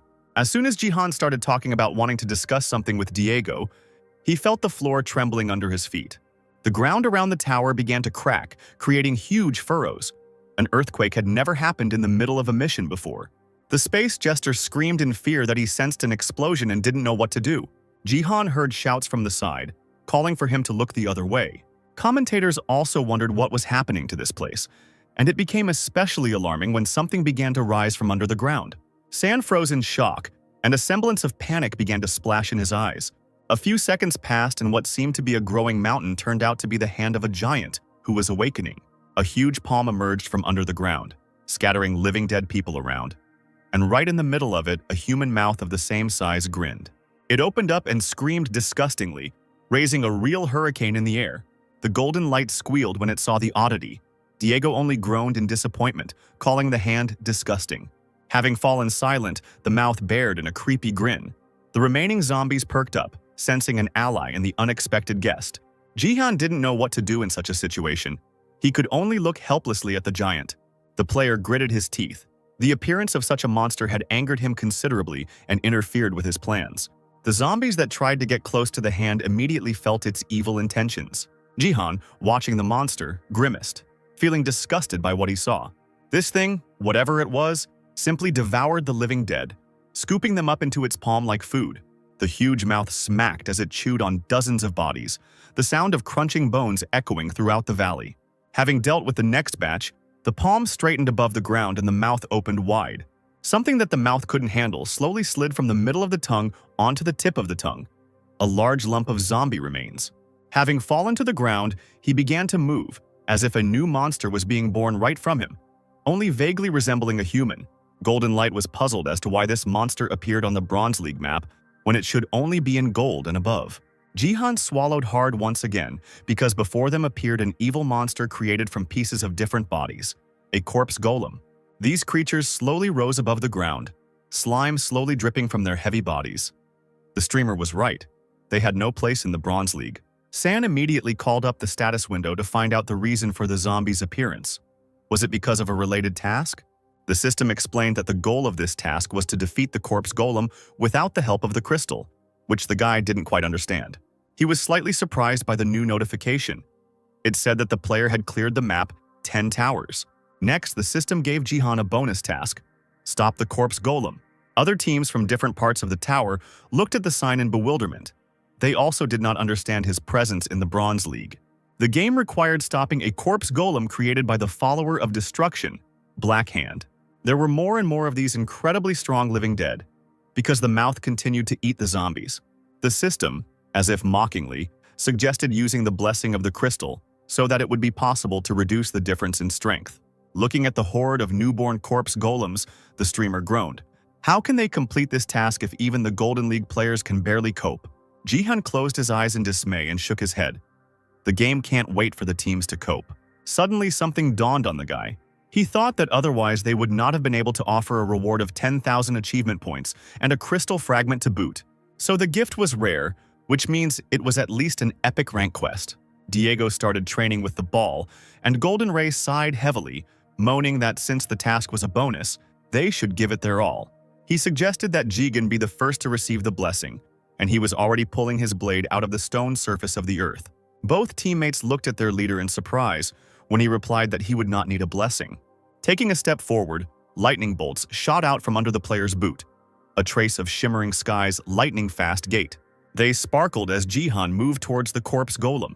This is a dead man with an incredible amount of health. It can only be defeated by destroying the core in the center of the body, and it was located deep in the monster. Since the corpse golem was considered a boss monster, even in the Golden League, Jihan asked the streamer and the football player to step aside. Lightning went around the men, and they, looking at Jihan, did not even understand at first what he was asking them about. Not even a few seconds passed before the player took off faster than light and literally flew into the sky, accelerating to attack. On the stone surface of the area where he stood, there was even a trace of a boot from which smoke was coming. Masid and Golden Light almost screamed in unison upon seeing this, and were immediately amazed at their comrade's strength. The streamer gasped, opening his mouth slightly, and only now turned his head to look for Jihan. Meanwhile, he, with his sword in his hand, was approaching the head of the corpse golem, being the size of the monster's mouth. The most basic ability among nameless martial arts is the 3 talents of martial devotion. At its core, it is based on the concepts of heaven, earth, and man, each of which has its own meaning. Sky, firmament and vertical strike, earth, surface, and horizontal strike. A person is a person and a piercing blow. This is the basis of the nameless martial arts. This means that there is a technique that will allow the player to destroy an entire mountain. 3 talents of martial devotion. Now Jihan used mountain destruction. This was how he was able to reach the core in the center of the corpse golem's body. The golden light never closed its mouth, slightly open in surprise, and Diego clutched his ball in his hands with all his might. Having seen the outline of the core of the living dead man, he still could not hold the ball in his hands. Jihan took advantage of the moment and pierced the base of the corpse golem with his sword. Yes, what he knew sounded impressive. The guy raised an eyebrow at what he saw. But in reality, it was a normal vertical strike. Player San Jihan defeated the corpse golem. In this way, he completed the task of the fourth tower, causing delight among the commentators. As the player swung his sword, Golden Light felt conflicting emotions that were difficult to describe in words. Looking at Jihan, the streamer felt fear, despair, anticipation, and pity. All this was mixed up inside him, and the winner himself looked like a deity. The Golden Light fell to his knees because he felt true admiration, while Diego stood next to him without moving. The streamer was breathing heavily, so deeply, as if he was remembering how to do it. He understood that he had never experienced anything like this before. At first, the blonde perceived Jihan as excellent material for broadcasts. The streamer closed his eyes tightly because he understood that things would never be like before. He wanted to capture every move of the one who would become the best player and streamer in the future.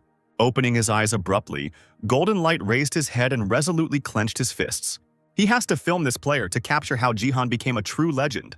But, unfortunately, the streamer's efforts to give his all to Jihan were not crowned with success. No matter how much he showered the player with confessions and praise, it did not have the desired effect. It was this moment that gave Jihan the gratitude of footballer Diego Masida. Meanwhile, the other BattleNet team looked in despair at the huge shadow that loomed over them. Everyone unanimously called the game stupid. But the corpse golem didn't think about anything, but simply destroyed everything he saw in front of him. It didn't take much effort for him to bring his giant palm down on one of the tower's sections, destroying it. Thus, the third tower, and after it all the remaining ones, did not complete the bonus task. Only Jihan's team completed the task, and its players received 3 times more experience and equipment points. San didn't see the stunned faces of his comrades. He was thinking about how generously the game would reward them. Seconds later, the player glanced to the side. He still had one more thing to do. Jihan offered Diego to meet in real life, but he initially refused because he thought that they just wanted to repay him for a favor. But then the stakes became higher and surprised the footballer. He was asked to provide information regarding his own ability. A fire sphere formed on Jihan's palm, a hint to this. A magician. It would be boring to tell everything now, so the player wanted to discuss everything in detail over lunch. Masid froze in confusion, thinking that he had heard a hint about changing classes, because if someone else had made this proposal, it would not have been worth wasting time. The footballer was approached by San Sihan himself, whose incredible strength he had personally witnessed. Diego couldn't help but be interested in his words if there really was a separate class that suited him. It made sense to meet. Such an opportunity could not be refused, so the player promised to write to Jihan, who offered to find a suitable place. The Golden Light, listening reverently to their dialogue, immediately began to jump on the spot, asking to be included in the company. Jihan shrugged, replying that he had already invited Masid, and even refused the fact that his teammate was helping him with the stream. The streamer did not calm down, begging to be accepted as a reliable comrade, or at least as an editor. San sighed tiredly and seemed to give hope to the restless guy. But then he added a firm no and left the game, slowly disappearing into space as tiny pixels. The Golden Light almost cried as it reached out to the disintegrating image. He groaned that Jihan had acted very cruelly, which made the audience laugh quite a bit. Finally, Jihan found himself at home in his apartment, tired after the fight. The status screen stated that the player had completed the interconnected quest Zombie Walkthrough and received 10,000 achievement points and a crystal fragment. San sat on the bed, his trusty sword resting there. For such a reward, the task was more than difficult, the player thought, remembering how much he had to work hard for the points and the crystal. Tossing the last one into his palms, Jihan thought with disappointment that the crystal had disappointed him. It bestowed a divine blessing on the player and can only be used in the bronze and silver leagues. Divine blessing can only be used by saints who play the support role to the maximum. This is a top-rank buff that increases all stats by 50% and is considered mandatory at the top ranks. But this item can only be used once and only in the bronze and silver leagues, which did not suit the player. Next, there will be rewards for the defense itself. For first place, Jihan was given 50% more experience and equipment points. The guy's level has increased 3 times. Now the level has risen to 13, and the combat and normal strengths have 17 points each. There are 12 levels left before the game to move to the Silver League. The system then announced that the player had fully understood the religion of the other world, and his divine power had increased by 2 points, merging with the Force. Then the equipment rank dropped from C to E. Seeing this, Jihan raised an eyebrow. The characteristics did not increase, and the sword, piercing the horse of Pontiff Urk, could not withstand its remaining power and began to crack right before the eyes of the owner. The system warned that the equipment would be destroyed, and the next second, pieces of the weapon flew around the room, casting a bright yellow light around. Jihan tried to hide from the flying fragments and the detonation of the explosion. The power of the 3 Dantians inside was leaking out. The player couldn't understand why the dagger couldn't withstand the destruction of the mountain. The lightning flashes were so strong that they damaged the player's shoulder, cutting through it as if with a sharp blade. Jihan gritted his teeth and stretched his hands forward because it was too dangerous to leave this sphere like this. He needed to absorb the power into his own body. The glow was so bright and blazing that it could be seen even from the windows of neighboring buildings. Finally, the glow of the sphere died down slightly, and a lone window lit up in the building opposite. Takeda Kazuo and the Sword King 898 family. The manager tried so hard and even moved into the next apartment, but his plan failed. It was he who acted on behalf of the Seojin family and instigated Gyohyuk to frame Jihan with a generous reward. Kazuo sat at a table filled with numerous monitors and watched the magician. He had finally found an assistant who fully shared his goals. He was incredibly happy, because when Jihan was avenged, he would be able to see his status window. Takeda rubbed his hands in satisfaction, calling people fools who, having lost their strongest player, continue to quarrel with each other. Thanks to them, it is easy to engage in incitement. It is enough to pretend to be one of the fans of the King of the Sword to interfere with Jihan. Now the manager looked slyly at the screen. The guy was on guard thanks to Takeda. But he needs to fear not the man, but his compatriots. The Japanese man laughed villainously, imagining how San Jihan would feel the taste of his helplessness. Now the manager wasn't too upset as he ate the crispy chicken. His plan had failed, but it wasn't worth spoiling the game yet by pretending to be a fan of the Sword King. It would be great if everything worked out the first time, but Gyohyuk turned out to be an incredibly pathetic player. He failed to master the game at any level, dying every time from Jihan's attacks. It would have been better to break the crystal right away. The magician only needed to do this. Then, according to Takeda Jihan's plan, he would have had to show his status window. Still, the manager was indignant, furiously chewing the chicken meat. Because of Gyohyuk, the man was in trouble. He almost fell out of his chair, furiously threatening the screens with his fist, because at this rate he could lose Jihan. A second later, the man slammed his fist on the table, cursing everything under the sun. Takeda Kazuo finds himself in a difficult position. He understands that Jihan is a talented player whom he must lure to his side, but he will only be given the go-ahead if he has proof.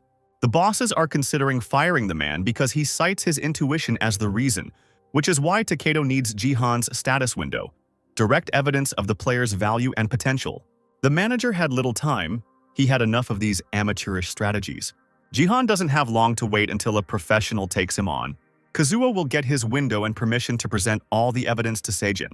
Jihan can be recruited using a special method that was used on the King of Swords. Meanwhile, Jihan saw that his divine power had increased by 1 point. It had merged with the Force, and it had also increased by 1 point. The boy sat on the floor, wounded by shards from the dagger, realizing that strength received 1 point for every 3 divine. Thanks to their connection, the combat strength indicator increased to 18 points. The sword piercing the horse was destroyed, and the remaining divine power in it must have been absorbed by the player's body. The system announced that the strength had exceeded 17 points. From now on, the player can only absorb divine power from divine items of A rank and above. Jihan was amazed by this news because now he could completely forget about increasing his divine power. He shook his head sadly, thinking about how cheap a trick it was, when the door to the room slammed open and Sia appeared in the doorway. She excitedly pointed to the screen of her mobile phone, bragging that she had received a 50 billion deposit.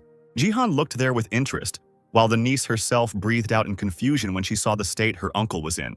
She immediately asked why he was like that, and the guy looked at his own palm and briefly replied that his sword had exploded. Then he forced a fake smile, assuring her that he was fine. Sia grabbed his hand and dragged him out of the room, finding Jihan unbearable. She was indignant that her uncle remained a child. He urgently needed to wash and treat his wounds. Jihan allowed himself to be led away, but looked at his niece's back in surprise. He thought how touching she looked, considering herself an adult, but still appreciated the concern hidden under the grumbling. A little later, already washed and with his wounds treated while eating meat, the guy looked in surprise at his niece, who asked if he was okay. The uncle and niece were sitting in an inexpensive cafe. Sia said that since they now had so much money, perhaps the family could afford much more than the usual pork tenderloin. Sia loved this kind of food, but Jihan, as far as she remembered, always preferred Western food. But he still ate enough to stop admiring her. Jihan had really missed eating in such a cozy atmosphere, and now he had eaten properly for the first time since returning. Smiling happily at his niece, the guy declared that he still preferred Korean cuisine. Sia pursed her lips, saying that since she was paying, her uncle could have ordered something better and more expensive. But he waved his hand. They would still have time for dinner. He didn't even have time to bring the drink to his mouth before he stared at the girl in amazement. She said that there might not be time. In response to Uncle Sia's questioning look, she replied that she planned to return to school. She was the head of the student council, so it was strange for the girl to be absent for so long. Jihan asked if it was worth resting for another week, as the teacher advised. Sia was slightly embarrassed, reminding him that the day of receiving the blessing in the gift room was already near. Looking at his phone, Jihan nodded. His niece was right. On August 22nd, Sia will turn 18. Even in hellish and difficult times, she waited for this day. The niece dreamed of receiving a blessing in the school gift room. She hoped that she could change the situation if something good happened to her, but hope quickly faded. She received an F-rank gift. It was a turning point after which the strong C broke. Jihan lowered his head. The wounds from what happened to his niece in her past life still tormented his soul. The girl will probably be upset if you tell her about this in advance. It's better to gradually lower her expectations. When her uncle asked her if she would be back tomorrow, the niece nodded happily, because there was no better time than Monday. Jihan straightened up in his chair, saying that he would take the girl to and from her, and she immediately screamed. She waved her hands, screaming that she was no longer a child, but Jihan shook his head, asking her not to resist. Sia, knowing her uncle's stubbornness, sighed dejectedly, asking why he had suddenly started behaving like this. She pursed her lips again, crossing her arms over her chest, saying that it didn't suit the guy. Unable to contain himself, Jihan burst into laughter into his fist, looking at the expression on Sia's face, again asking the girl to agree as long as he offered. The next morning, when they arrived at the underground parking lot, the family couldn't believe their eyes. It was empty, and at first they both thought they had been robbed. After all, the Sword King's family used to have all kinds of sports cars and supercars. Sia assumed that they had been sold. Jihan rubbed his face with his hand, and he had been wondering where all the keys had gone. The girl was happy that she would be going by bus, but then the player noticed a small car nearby. Jihan told his niece about this half-heartedly, and she screamed as soon as she saw the vehicle. Sia ran up to a rather battered small car of bright yellow color. Her mother's car? Jihan said that it was not sold because of the low price. Pulling the handle, the guy discovered that it was still unlocked. He immediately sat down in the driver's seat and saw the keys. His niece asked incredulously if her uncle wanted to go in this particular car. Instead of an answer, she heard strange sounds and clouds of smoke from the exhaust pipe. Jihan asked if Sia was uncomfortable riding such a vehicle, but she immediately waved her hands. She replied that she was a little worried, which surprised her uncle. An unfamiliar man with an unpleasant and menacing appearance appeared in front of the car and immediately demanded that the car be removed from the road. It was precisely these situations that Sia did not like, but the stranger continued to shout with a threat in his voice, demanding that this trough be removed. BattleNet School was located in the Gangnam district of Seoul, and the conflict flared up in the school's parking lot. Jihan raised an eyebrow. He knew the cheap car would attract attention, but he didn't expect others to openly pick a fight. He calmly asked what was going on, but the man aggressively continued to insist that such a car had no place there. Jihan, having heard in a rude manner that he had taken someone else's seat, immediately got out of the salon, saying that he was the guardian of a student of this school. The parking lot guard who had come out to hear the noise was talking to another man. Both of them screamed when they recognized Sanji Han, the bronze assassin from BattleNet. The security guard began filming the conflict on camera, telling his interlocutor that the player had brought his niece, who was on academic leave, to school. The video quickly went viral online, with the headline stating that the Sword King's son-in-law had arrived at BattleNet School and was arguing with the owner of a Rolls-Royce. Meanwhile, the Divergent Guild headquarters was also following the news. Lee Ha-yeon, the head of the third department, called her bodyguard, Lim Ga-yoon, who was playing a game during her break. The boss was already hiding the phone with the news about San Jihan in her bag, answering that they were sent to the BattleNet school. Gayan asked what happened there. The manager chuckled, taking out a bright red lipstick from her purse. Without even hiding it, the woman continued to go crazy from what she thought was Jihan's contempt. She even growled quietly, anticipating revenge and the feeling with which to repay the player when they met. Meanwhile, the impudent stranger continued to throw mud at Jihan, calling him a pauper. The man raised his fist back to strike, ordering the boy to bow his head. San didn't answer, but it was clear from the sparkle in his eyes that the stranger would not go unpunished. At that moment, he roared, repeating his order, and fell upon the guy with blows. Sia quickly got out of the car, calling out for Jihan in fear, realizing that she couldn't help in any way. The men standing to the side were in no hurry to help, but they also did not expect to witness anything strange. The stranger's fist magically stopped in front of the boy's face. The impudent man's body began to flicker red, emitting electrical impulses. He stood motionless and clearly could not move. The mouth was sealed by an unknown force. No matter how hard the stranger tried to open it, he couldn't do it. The next moment, San suddenly lowered his hand back, and the man's heavy body fell to the floor. He found himself on his knees. Jihan called the stranger rude, suggesting that he was someone's driver. The player scolded the man as if he were a guilty child, saying that his behavior was a bad example to follow and resembled the habits of a bandit. Sia ran up to her uncle, asking him to stop, when suddenly someone called out to the girl. Kim Hiso, the vice president of the BattleNet School Student Council, was looking out of the window of a nearby expensive car. Sia became quiet and greeted her friend, whom she had not seen for a long time. Hiso got out of the car and saw a man on the floor, her uncle, and immediately asked what he was doing there. The man rose heavily from his knees, starting to ask for forgiveness, as Kim gasped, asking her friend where all her cars had gone. Turning to her mother's car, looking at it with confusion, Sia hesitantly extended something in response. Scratching her chin, Sia told her that her father had sold all the cars, to which Hiso continued to chatter excitedly that her friend could call her. Looking devotedly at her classmate, the girl promised that she would give her a ride to school because her car stood out too much. Hiso assured her that it was no burden, but Sia continued to mutter about how awkward she felt. Looking at the girls, Jihan wondered if Sia had a close friend in her past life. It seemed to him that something was wrong, and it was unknown where this feeling came from. Lee Hayoung's rage and Lim Gayan's humility were difficult to convey in words. The head of the 3rd Department of the Divergent Guild even stamped her foot when she didn't find San Jihan in the parking lot. The parking attendant cautiously noted that they had passed each other, but the woman did not understand how a fight between two men could end so quickly.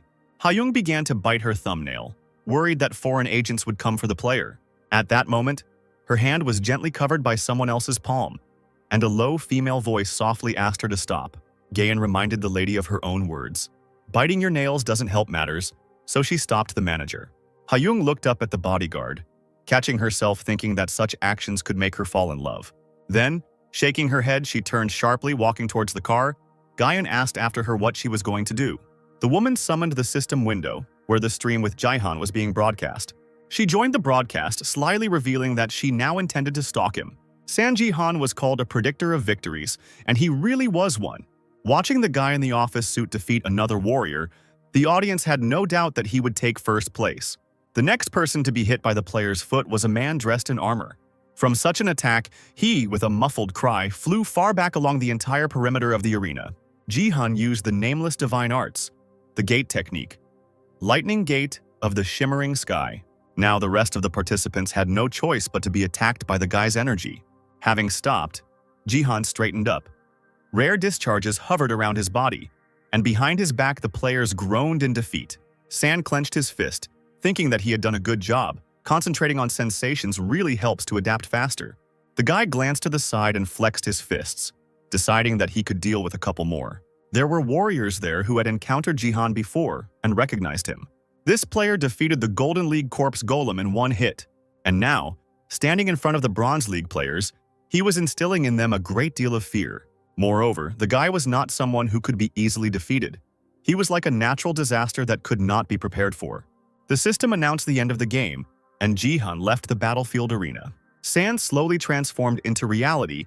He took first place again. The player won for the 5th time in a row. The experience and equipment points received were increased by 200%. The level was increased twice. Jihan reached level 15 and unlocked the dungeon map. The guy was surprised, and taking off his shirt, he realized that you can get into the dungeon after level 15. This type of map is available from level 15.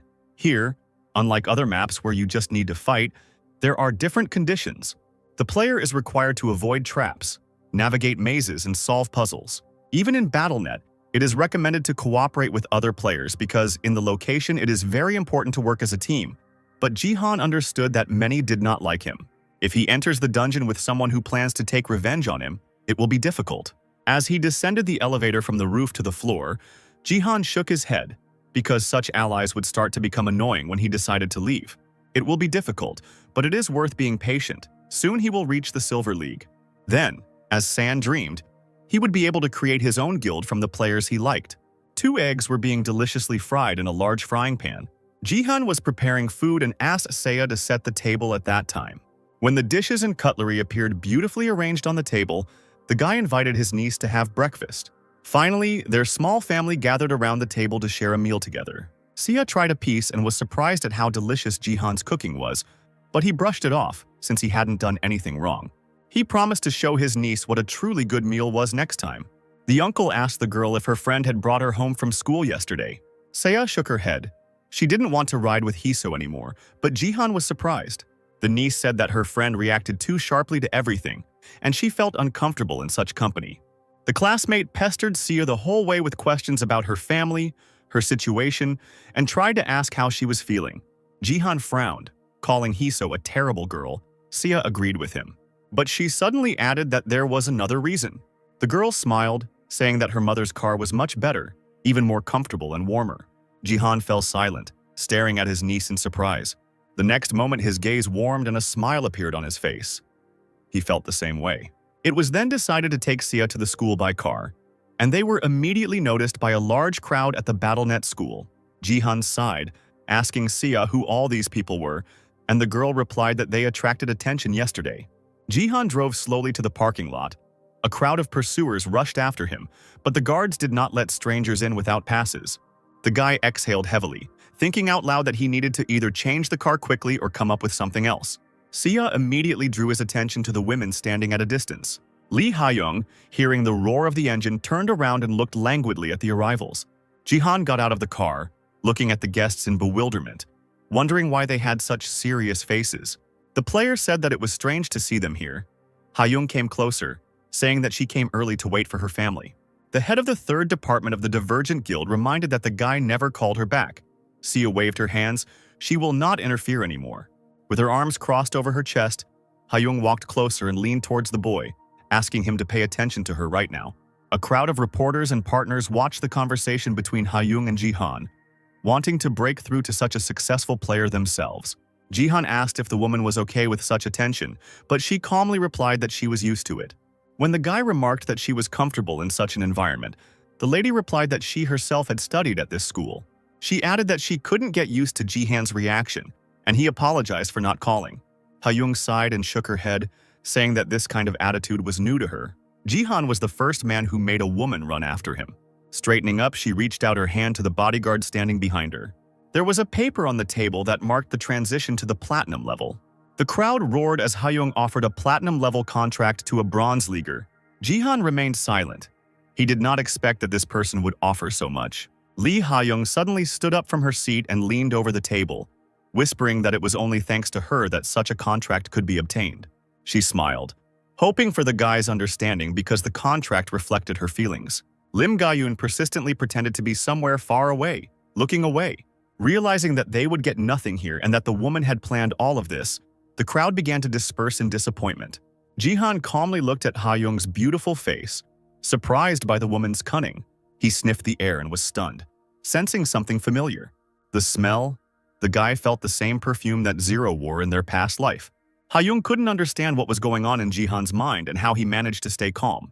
The smile slowly slid off the woman's face. She felt her self-esteem begin to crumble. Finally, she sat back down in her chair, letting out a sigh of disappointment. She still hadn't managed to get the player's phone number. Having calmed down, Lee Ha-young asked the guy to look over the contract, and then she would send him the original with her signature. After asking how to contact him, Jihan asked if he should give her his phone number. She raised an eyebrow and nodded, and San immediately offered to make a deal. He smiled mysteriously at Haeyeon's surprised question. When she heard that the player had reached level 15 and would be going to the dungeon, she rose from her chair again. The manager expected Jihan to start going on raids and had no idea that it would take the guy less than a month to reach level 15. Jihan rose from the table, announcing that he was going to the dungeon right now. If he doesn't take first place, he will contact the Divergent Guild and, of course, give the head of the third department his phone number. Lim Guyun couldn't believe that the player wanted to go on a raid without a guild or a team, and Ha-young reminded him that many people don't like the guy. Walking away from the table, Jihan offered to agree, and the woman admitted that she was confused by such a proposal. She asked what would be required of her and received a meaningful smile in response. Jihan wanted to confirm if Ha-young was 0, so he asked her to show him his status window. This way, he will be able to find out if she currently has her gift education. The lady blushed slightly, repeating the question. This gift is simply an enhancement of experience, which would be embarrassing to show to others. Jihan, noticing Ha-young's reaction, thought that this was true, but he still wanted to see it with his own eyes. The woman sighed and agreed, but then warned him not to regret his choice. Jihan had already logged into BattleNet, saying that Ha-young and Gayun shouldn't leave when he logged into the game. The BattleTube broadcast began. The player slowly moved around the space, asking the women to wait for him. He calmly promised that his participation in the game would not take much time. 3 cards. Dungeon. The dungeon itself was the Tomb of the Conqueror, an ancient warrior, powerful and invincible, with a bow on his back, riding a horse and with burning eyes. In the Tomb of the Conqueror, the difficulty of the task was high. The tomb was the burial place of the legendary conqueror. The dungeon is inhabited by various monsters, but it does not have such difficulties as traps and labyrinths. But in order to clear it, all members of the group must survive until the end. The conqueror's loyal servants left no chance for the players, so it is so important to assemble a successful team. Finally, player San Jihan entered the dungeon. All players were summoned. The system announced that the game would begin soon. Seeing his team, Jihan thought that they must be good players, all from the same guild and with good equipment. The boys were outraged by the hero's appearance and began to shake his hand one by one, saying that they were glad to meet him. The spectators immediately figured out where the players were from the Black Falcon Guild. One of the knights shrugged, saying that they could go since Jihan was now on the team. The Trinity offered the guy to follow them, but he refused, stubbornly going down the stairs. The warrior was surprised, saying that he should be ahead, but Jihan threw in the last words that he was confident in his abilities. They didn't argue and rushed after the player. They would rely on Sun. He thought that this time he was lucky. There were no people here who would set him up. The player was a little worried about the conditions of the cleanup. He stood up straight, serious about clearing the dungeon. As soon as the team entered the narrow corridor, warriors of the Conqueror began to appear right from under the ground. The Black Falcon Guild players slowed down when they saw the danger. The guards of the tomb had already filled the entire corridor. Soulless clay monsters, they were ready to defend their place to the last. The Trinity asked Jihan in what order they would attack. The magician offered to clear the way with magic. The player shook his head, saying that there was no need to do that. Stepping forward a little, the guy demanded that they just stand still. As if understanding what the man was talking about, the clay guards perked up, taking a fighting stance. Several of them immediately pounced on Jihan, swinging their swords, but he dodged. In revenge, the player smashed the warrior into tiny pieces with his bare hands. He rushed to the side and hit the second man on the head with his fist, and it broke, and the stones fell down with a loud noise. In just a few short jumps, Jihan crossed the corridor, leaving a mountain of stones behind him. The whole head of one of the warriors at the end of the corridor remained resting on the guy's palm. Approaching his team, who were dumbfoundedly looking at the one who had dealt with a bunch of warriors in a few steps, Jihan asked why they were so frozen. Winking, the boy crushed the clay head in his palm, asking her to follow him. There are 10 paths in the Conqueror's tomb. Each team is given their own. All paths lead to the 7th level of the dungeon, where the final stage takes place. The 8th path was determined for San Jihan's team, and they successfully pass it. In the Conqueror's tomb, on the 3rd level of the dungeon, Jihan was dealing with the guards with all his might, and the other players were amazed at his strength. The player crushed the guards so deftly as if they were made of sand. The guy himself was only thinking that the dungeon guards didn't look strong at all. There was one among the viewers who sent a flirtatious letter asking the player to check his mail, where a large donation was waiting for the player. Without paying attention to extraneous things, Jihan crushed several guards with one kick. He walked on, casually shoving his hands in his pockets as the figures behind him fell to the ground. Jihan assured his fans that he would stay in Korea and not go to Japan like his father-in-law, then brought up the system window to block the annoying viewer. His team was glad that the third level went so smoothly they would not have been able to defeat the guards on their own. The knight dropped to one knee, still amazed that their leader was crushing the guards with his fists alone. The mage lowered his eyes, thanking the player and asking for forgiveness for the fact that he had to fight alone. Jihan asked him not to apologize. It helped him a lot that his own team wasn't playing against him. The magician added that it would be great to collaborate with the guy again. Jihan didn't answer, but he tensed up as he turned the next corner. The team found themselves on the fourth level, and the corridor looked rather deserted. The rest of the warriors flinched as they took in the situation. Small holes could be seen on the walls and on the floor all around the perimeter. There were traps everywhere. The magician heard that there were almost none here, but he didn't expect to stumble upon them all at once. Jihan asked if the others would mind speeding up a bit, and the guys immediately agreed. Stopping at the beginning of the corridor, the player announced that he would also go first here. The rest had to cover their leader. Jihan did not see how the warrior knight hid, starting to nod to him in a rather strange way. As it turned out, the members of the Black Falcon Guild received identical tasks from Takeda, who was blocked in the chat. He, of course, wanted his teammates to betray their leader. A viewer with the nickname Sword King Family 898 promised to donate 1 million points for this. Takeda was delighted as he sat at his desk and looked at several monitors. He calmly drank tea, thinking out loud that he would not like to resort to such a method, but there was no other way to figure it out. Kazuo narrowed his eyes and smirked as he mentally talked to Jihan, proud of himself for bribing a few people. And these warriors will not give themselves away, because there is a good reward at stake. The trio stood in a row behind the player, calculating his every move, ready to attack at any moment. Jihan, without warning anyone, rushed forward along the corridor to pass all the obstacles. The magician followed him silently. The manager, sitting in the room, was sure that the guy would lose. He laughed joyfully, throwing his hands into the air. It seemed as if his villainous laughter was echoing over the entire city. But Jihan will be able to leave the game unharmed only in one case, if suddenly someone did not warn him in advance. Meanwhile, the guy rushed forward along the corridor. Having run forward a little, a flock of arrows with sharp tips flew straight at the players. An impenetrable mask of attentiveness froze on Jihan's face. It seemed that in another moment the arrows would pierce the guy and his invisible shadow pursuer. But suddenly the player behind shouted at Jihan to step aside. He was going to destroy the arrows with his ability. But he was already about to use the power of space management and answered on the go that there was no point in helping. This power of the absolute territory allowed Jihan to hide behind a bloody dome from other people's attacks. The arrows pierced this field and remained stuck there, trembling finely. The magician raised his head in disbelief, looking at the many points, wondering what had happened. He turned to the other players to see if they had seen the same thing. In response to this, the shooter smiled cheerfully, clutching one of the arrows in his hand. The magician immediately screamed, warning Jihan of the danger that threatened him from his own team. The guy's eyes lit up red. He realized that they were trying to kill themselves. The magician gathered strength in his hands, shouting to stop the others. Jihan immediately used nameless divine arts. A lightning-fast tread of shimmering sky appeared in the air. Yellow and blue flashes cut through the air.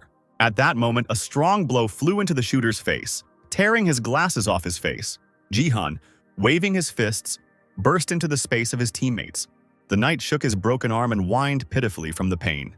Turning around, Jihan extended his hand and pointed his palm at the guys. Jihan's fist clenched, and the force disarmed the two warriors in red flashes, causing them to writhe in agony.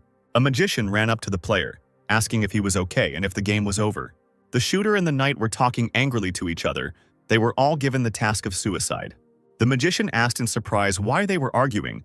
Jihan, looking at the status window, answered that they had a reason for this. If any of them had completed the task, the game would have ended. The mage shook his head sadly, saying that as a member of the guild, he was truly very sorry. The guy held his hand on the badge a little longer than usual. Jihan said that there was no need to apologize and immediately pointed his hand towards the magician, repelling the other man's attack. He knew that the magician was also a traitor and managed to stop him. He growled in indignation, but the player knew that all members of the Black Falcon Guild had received the same task. Yes, the magician did not reveal himself in any way, but San Jihan still found out his intentions. Golden Light donated 10,000 fortune points to the player in advance and attached a warning message. As a lifelong fan of Jihan, Svet watched his stream. But he also didn't miss the streams of his new team members in the dungeon. And right in the middle of the broadcast, the guy noticed something suspicious. The Sword King 898 family issued a quest with a reward of $1 million. Players had to kill themselves without anyone noticing. Then Golden Light warned Jihan with a donation. For the sake of justice, he sacrificed his wealth points, also that Jihan could hire his faithful servant as an editor. Suddenly, the guy heard the voice of his hero. Jihan muttered something, waving his hand again to direct power at the mage. While his team writhed on the floor, Jihan kept wondering about the Sword King's motives. Even if he hated his ex-father-in-law so much, it was too expensive to pay 1 million for tasks. Jihan bent down to pick up the sword. He said out loud that even if the player's life was at stake, they weren't worth much. The guy picked up the weapon and swung it a few times to test it. What was happening led him to some conclusions. Either there is some guild behind this, or the special influence of the Sword King. They are willing to pay 1 million just to see the fortune window. Their obsession with the guy is just crazy. And while Jihan was wondering who it could be, Takeda Kazuo was sweating from nerves in his chair. Jihan summoned the system window, saying out loud that the ill-wishers were ready to do anything dirty to see his status window. Their agreement had to be changed. The player decided to change only the part about his hundreds of thousands of subscribers to 1 million. And the first condition remains the same. He was pleased with the work done. But Jihan was still worried that he would get 200,000 subscribers very quickly. Thanks to him, he got money and attention. We need to get the maximum benefit from the situation. Using the F-rank restraining rope that restrained the incapacitated opponents, Jihan tied up the 3 traitors with it. Moreover, their faces showed incredible surprise when the player dragged the guys along with him. Now the teammates were just hanging in the air like a big balloon as Jihan walked further down the corridor. Entering another room, he saw the glowing eyes of one of the statues. The traitors, having fallen to the ground, screamed in horror. Looking up, an otherworldly voice filled the player's ears, ordering them not to disturb his rest. The statue opened its mouth and in a deep voice announced that the Emperor was eternal. The voices of 1,000 stone guards merged into one, warning uninvited guests not to disturb the master's rest. On the 6th level of the dungeon, the danger level increased, but apparently not for those who betrayed Jihan. They were still tightly tied up while the player dragged them along the floor. When the knight began to moan annoyingly, Jihan simply tied his mouth with his power. Just 10 minutes ago, the bewildered knight, asking himself why a Bronze League player was so strong, rudely addressed Jihan. While the trio were just frozen in the air, not yet tied up, they tried to intimidate the player. Players even threatened to turn the entire Black Falcon Guild against Jihan, but this did not produce any results. A few waves of the hand, and invisible bullets pierced the knight's armor. He was stunned and looked down. Seeing holes in the iron armor, Jihan immediately mockingly said that the league would not help such incompetence. The players sank down one after another, exhausted, feeling how light their own bodies were becoming. The traitors were puzzled as to how Jihan could perform such tricks with just one movement of his hand. Apparently, the guy pressed on the pain points, something that is only possible after you reach the advanced class of a warrior, a master of martial arts. The knight, powerlessly frozen in the air, thought absently that he thought Jihan was an ordinary support. The trio then found themselves tied up, irritated to realize that they would now be dragged through the dungeon. The knight suddenly remembered Gohuk. He realized that his niece was Jihan's weak point. He decided to show off his ability to insult, which he developed while playing on the computer, and started chatting. Hearing the word niece from someone else's lips, Jihan smiled unctuously and sealed his opponent's mouth. Pulling the rope tighter, he asked with feigned kindness if the knight should shut up. And now, wiping the floor with his own face, he thought that he didn't care about anything anymore. And so that the trio would not completely lose their strength, Jihan added health points to them along the way. He stopped to check the system window. The player was now on the 6th floor. If he can clear it, he will move on to the last one, so he continued on his way together with his tied-up teammates. A few minutes later, the guy passed a large stone arch. It was behind her that he found himself on the 6th floor. Cursing under his breath, Jihan saw a horde of yellow lights on the ceiling. It was hard to see because of the darkness, but now the player knew one thing. All these lights were the eyes of the clay warriors of their master. Jihan winced when he heard the characteristic sounds of an army awakening. They rose straight out of the ground, surrounding the entire team. Then, driven by the desire to protect their emperor at any cost, the guards rushed at the enemies. The trio of traitors lying on the floor looked in horror at the shadows hanging over them. But Jihan did not let those who betrayed him die, but immediately repelled the attack with someone else's sword. The mage, who found himself tied face up, screamed in despair when he saw the clay blade. The player grabbed the rope and, together with the screaming trio, threw them aside. The sword he snatched from an unexpected enemy dealt with the enemy's attacks with ease. Jihan didn't even have to use his abilities at full strength, deftly dealing with the guards. The clay figures, although they possessed incredible dexterity, instantly fell apart. Clutching the sword in his hands, the player stepped back. The room was filled with dust from the clay figures. The Emperor's next guards lurked on the ceiling, sensing fresh blood. Their eyes once again lit up with a bright yellow light, designed to scare people. The players felt the tomb begin to shake, and Jihan turned around abruptly. The tied-up archer couldn't help but let out a startled cry as he looked ahead.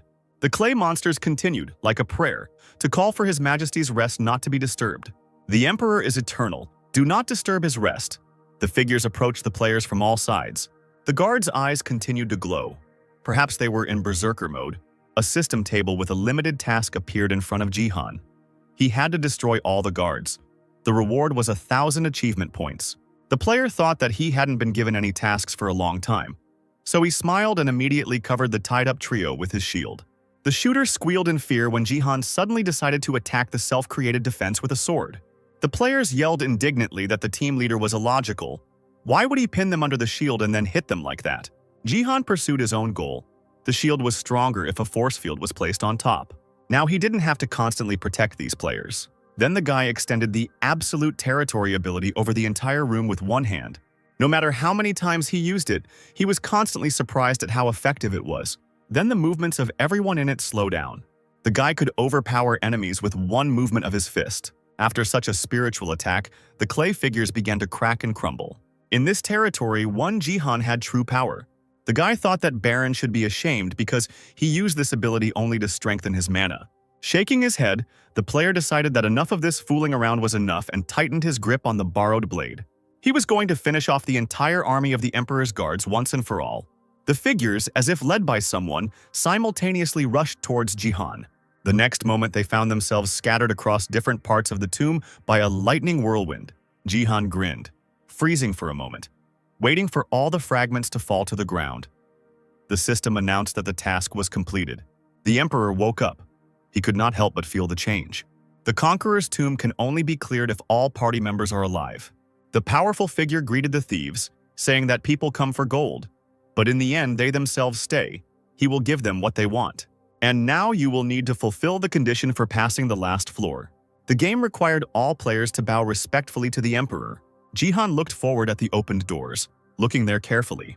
The Emperor, riding on his faithful horse, met the players on the 7th floor of the dungeon. This was the last stage. A bright circle appeared in the center. Apparently, this is where they should stand and bow. Jihan threw the trio into the circle. Then he raised his hand and opened his palm, using force. With one movement, the guy raised his comrades to their feet and tore apart the tightly tied ropes. Jihan closed his eyes for a moment, and when he opened them, they were already red. He walked forward and the 3 players followed him, floundering in the air. Hearing them groan and be surprised, Jihan smiled slightly. Now the player's strength characteristic is 18 points. The zone and the effect of absolute territory have been pumped up. The Emperor, watching the players, ordered them to begin. All 4 of the team found themselves in their places in the glowing circles. Jihan looked at his team with a glance and looked at them carefully. Although the distance between them was great, as long as he stood in the center, he could control everyone, mentally ordering them to fall to their knees. Then Jihan was the last to bow to the Emperor. Now the cleansing had gone perfectly. He dropped low to the ground, showing his gratitude to the man. Forged from pure gold, the Emperor nodded in satisfaction, informing the plunderers that they could now return to where they came from. The system announced that the 7th floor of the dungeon had been completed. Now the gates of return were open. There was a portal inside, ready to transport players into reality. The remaining members of the team who found themselves free thought that they were happy to have passed, even though they had not earned 1,000,000. They looked at Jihan, surprised that he was not going to leave. He stood in front of the mission window, clutching his head. The system offered to complete a hidden task, to show the statue of the Conqueror genuine respect and receive 5,000 achievement points and the arrow of the Conqueror as a reward. Jihan, seeing the arrow, thought it was a great deal. The guy thought it was so big that it looked more like a spear. The player glanced sideways at the magician and grinned, remembering the conditions of the task. He was angry, not understanding why Jihan was hesitating. because now the guys from the second group could enter the portal. The next moment, the magician was thrown to the side so sharply that he screamed. He found himself next to Jihan, the player holding his teammate tightly by the collar of his coat. Jihan informed the conqueror that this was a sign of true respect for him. It was impossible to read anything on the statue's serious face. It was silent for several seconds. The magician opened his mouth, looking at the conqueror with horror, not knowing what reaction to expect. But what the magician certainly couldn't predict was that Jihan would swing and throw him towards the statue. The mage hit the golden head of the horse statue with force, and it began to chew on the player. The knight, whose mouth was still sealed by magic, trembled slightly as he looked at this. Jihan lowered his head and grinned, shooting red eyes. Having finished eating the magician, the horse stamped its hooves, and the emperor turned his gaze to Jihan. He addressed him as the king of robbers, asking what he wanted. The boy replied that the invader was the personification of a plunderer, and he would show the emperor his true respect. Instead of all the gold lying on the ground, the player will take what is truly valuable. Jihan pointed at the emperor's arrow with a smile. The golden tip shone brightly, reflecting the beautiful glow around it. The conqueror's arrow is included in the reward, and the fact that Jihan recognizes its value and takes it is a demonstration of respect. This was the true condition of this assignment. Suddenly, the emperor bent over, right on his horse, and burst into laughter. The tomb shook with loud laughter. The statue could not stop. He even clapped his hands, exclaiming how much he liked it. It was magical and magnificent. The emperor declared that he would reward the player, and he summoned a dagger to himself. It flew into the owner's hand, and the statue declared that the act was very touching. He will give Jihan his treasure so that he will show true respect. Swinging his blade, the boy declared that he would gladly accept the gift. Then the emperor launched an arrow from his golden bow and called on the boy to catch it.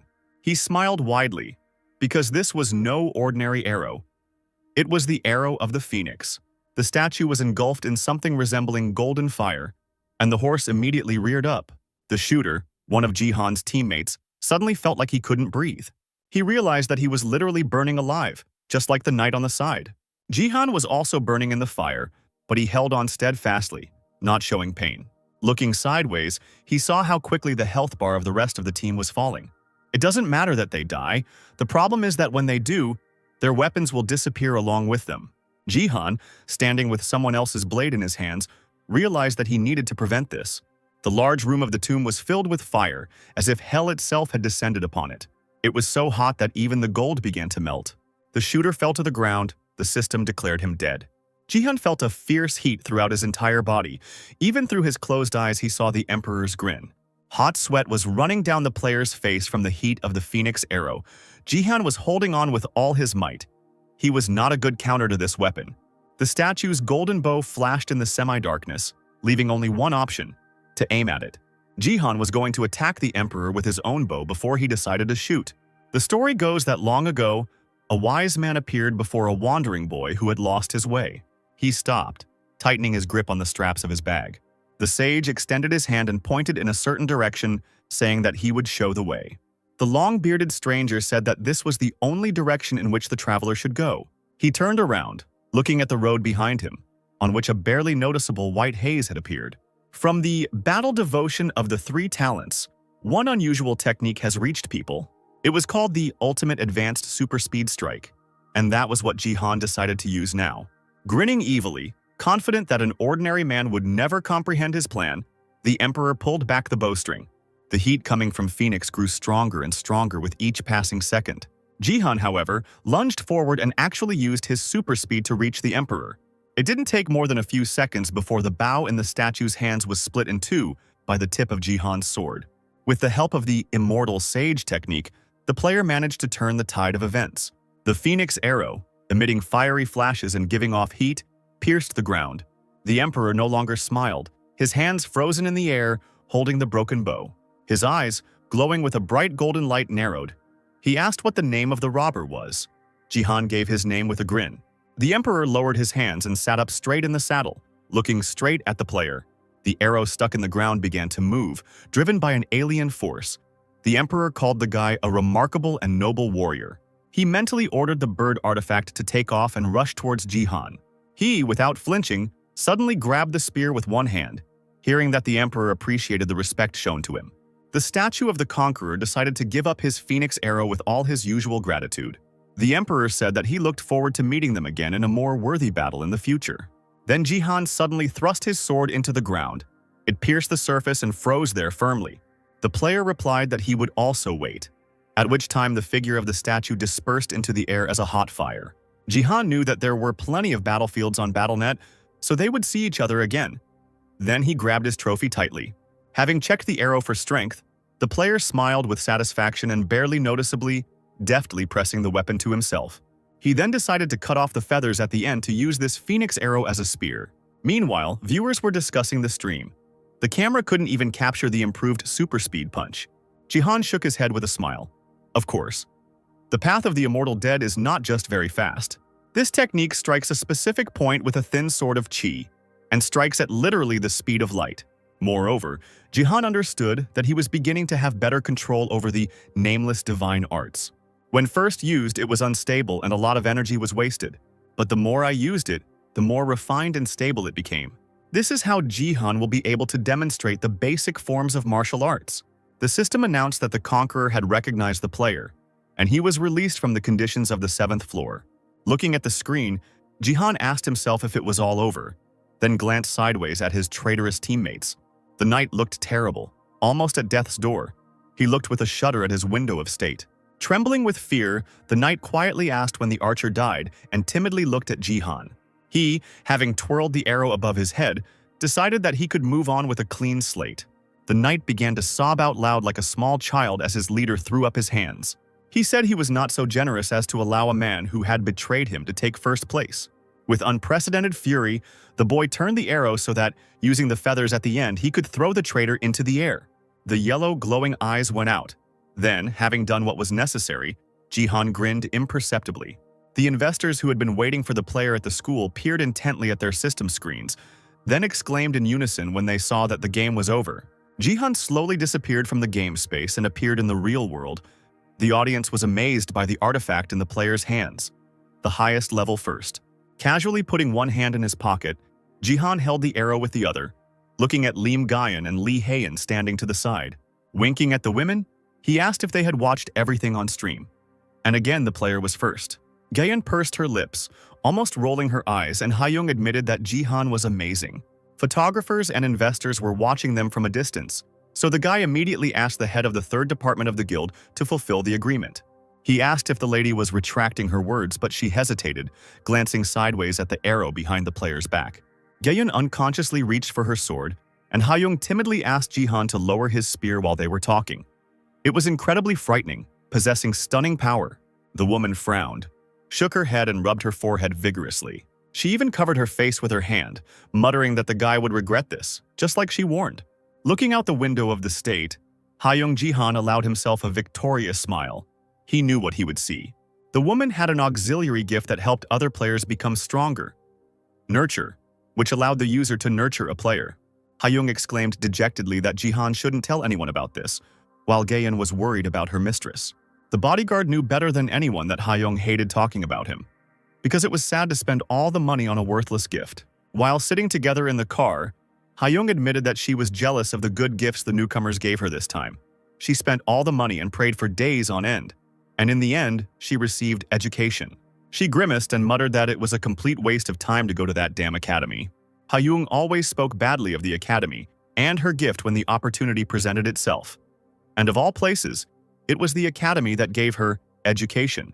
The color flooded the guild department head's cheeks. She was angry and embarrassed at the same time, not understanding why Jihan was silent. Looking up, she saw a smile on someone else's lips and almost pulled back, deciding that the guy was mocking her. Hayoung defiantly asked why Jihan was being rude and laughing at her in her face, and he replied that he was simply happy with what he saw. The woman's face was filled with confusion, and she let out a surprised cry when she heard this. Suddenly, the player took out his mobile phone from his pocket and asked Hayon for her number. She mumbled that she had lost the bet, but Jihan shrugged, saying that he just needed her mobile number. Frowning, the head of the department rudely replied that the guy could look at the business card he received last time. Jihan simply replied that he had lost his business card, leaving Hayoung and Gayun completely baffled. Did the player really just admit that he wasn't interested in the lady? First he lost his business card, and now he's asking for her number. Still, having started to enter numbers on someone else's mobile, Haeyeon thought that the player was for some reason interested in education. Frowning again, the woman decided that she was being deceived. Her ego couldn't stand it. And how could she give him her number after everything that had happened? But pulling herself together and remembering who she was, Haeyeon decided that she didn't care. She could do it and wouldn't pay attention to anything. So she wrote her number in Jihan's phone book, even adding a heart at the end of her name. Taking the phone, the guy looked at the screen and raised an eyebrow when he saw this. He didn't answer, and Haeyeon turned on her heels, calling Gaeun to follow her. She glanced slyly at Jihan, deciding that he was seriously puzzled by this technique. But instead of surprise, the woman saw a grin on the stranger's face that she had not expected at all. The bodyguard even had to pull the lady along, who froze halfway. Jihan threw out a parting shot that they would call each other sometime, and left Haeyeon to be angry alone. Stepping aside, the guy looked at the number for a long time, trying to remember it. The BattleNet school was buzzing with talk after the recent battle. The students were watching Song Jihan's stream in the dungeon with all their might. Sia listened with joy to her classmates, who vied with each other to praise her uncle, who had become even stronger. Hiso, a close friend, did not look pleased. She was tensely catching the admiration about the clearing of the conqueror's tomb. She was deep in thought about something, and a strange voice pulled the girl out of her thoughts. The classmate noticed how Jihan had changed since their last visit to Sia's house. The short-haired girl looked at the screen with loving eyes, and even asked Sia to introduce her to her uncle.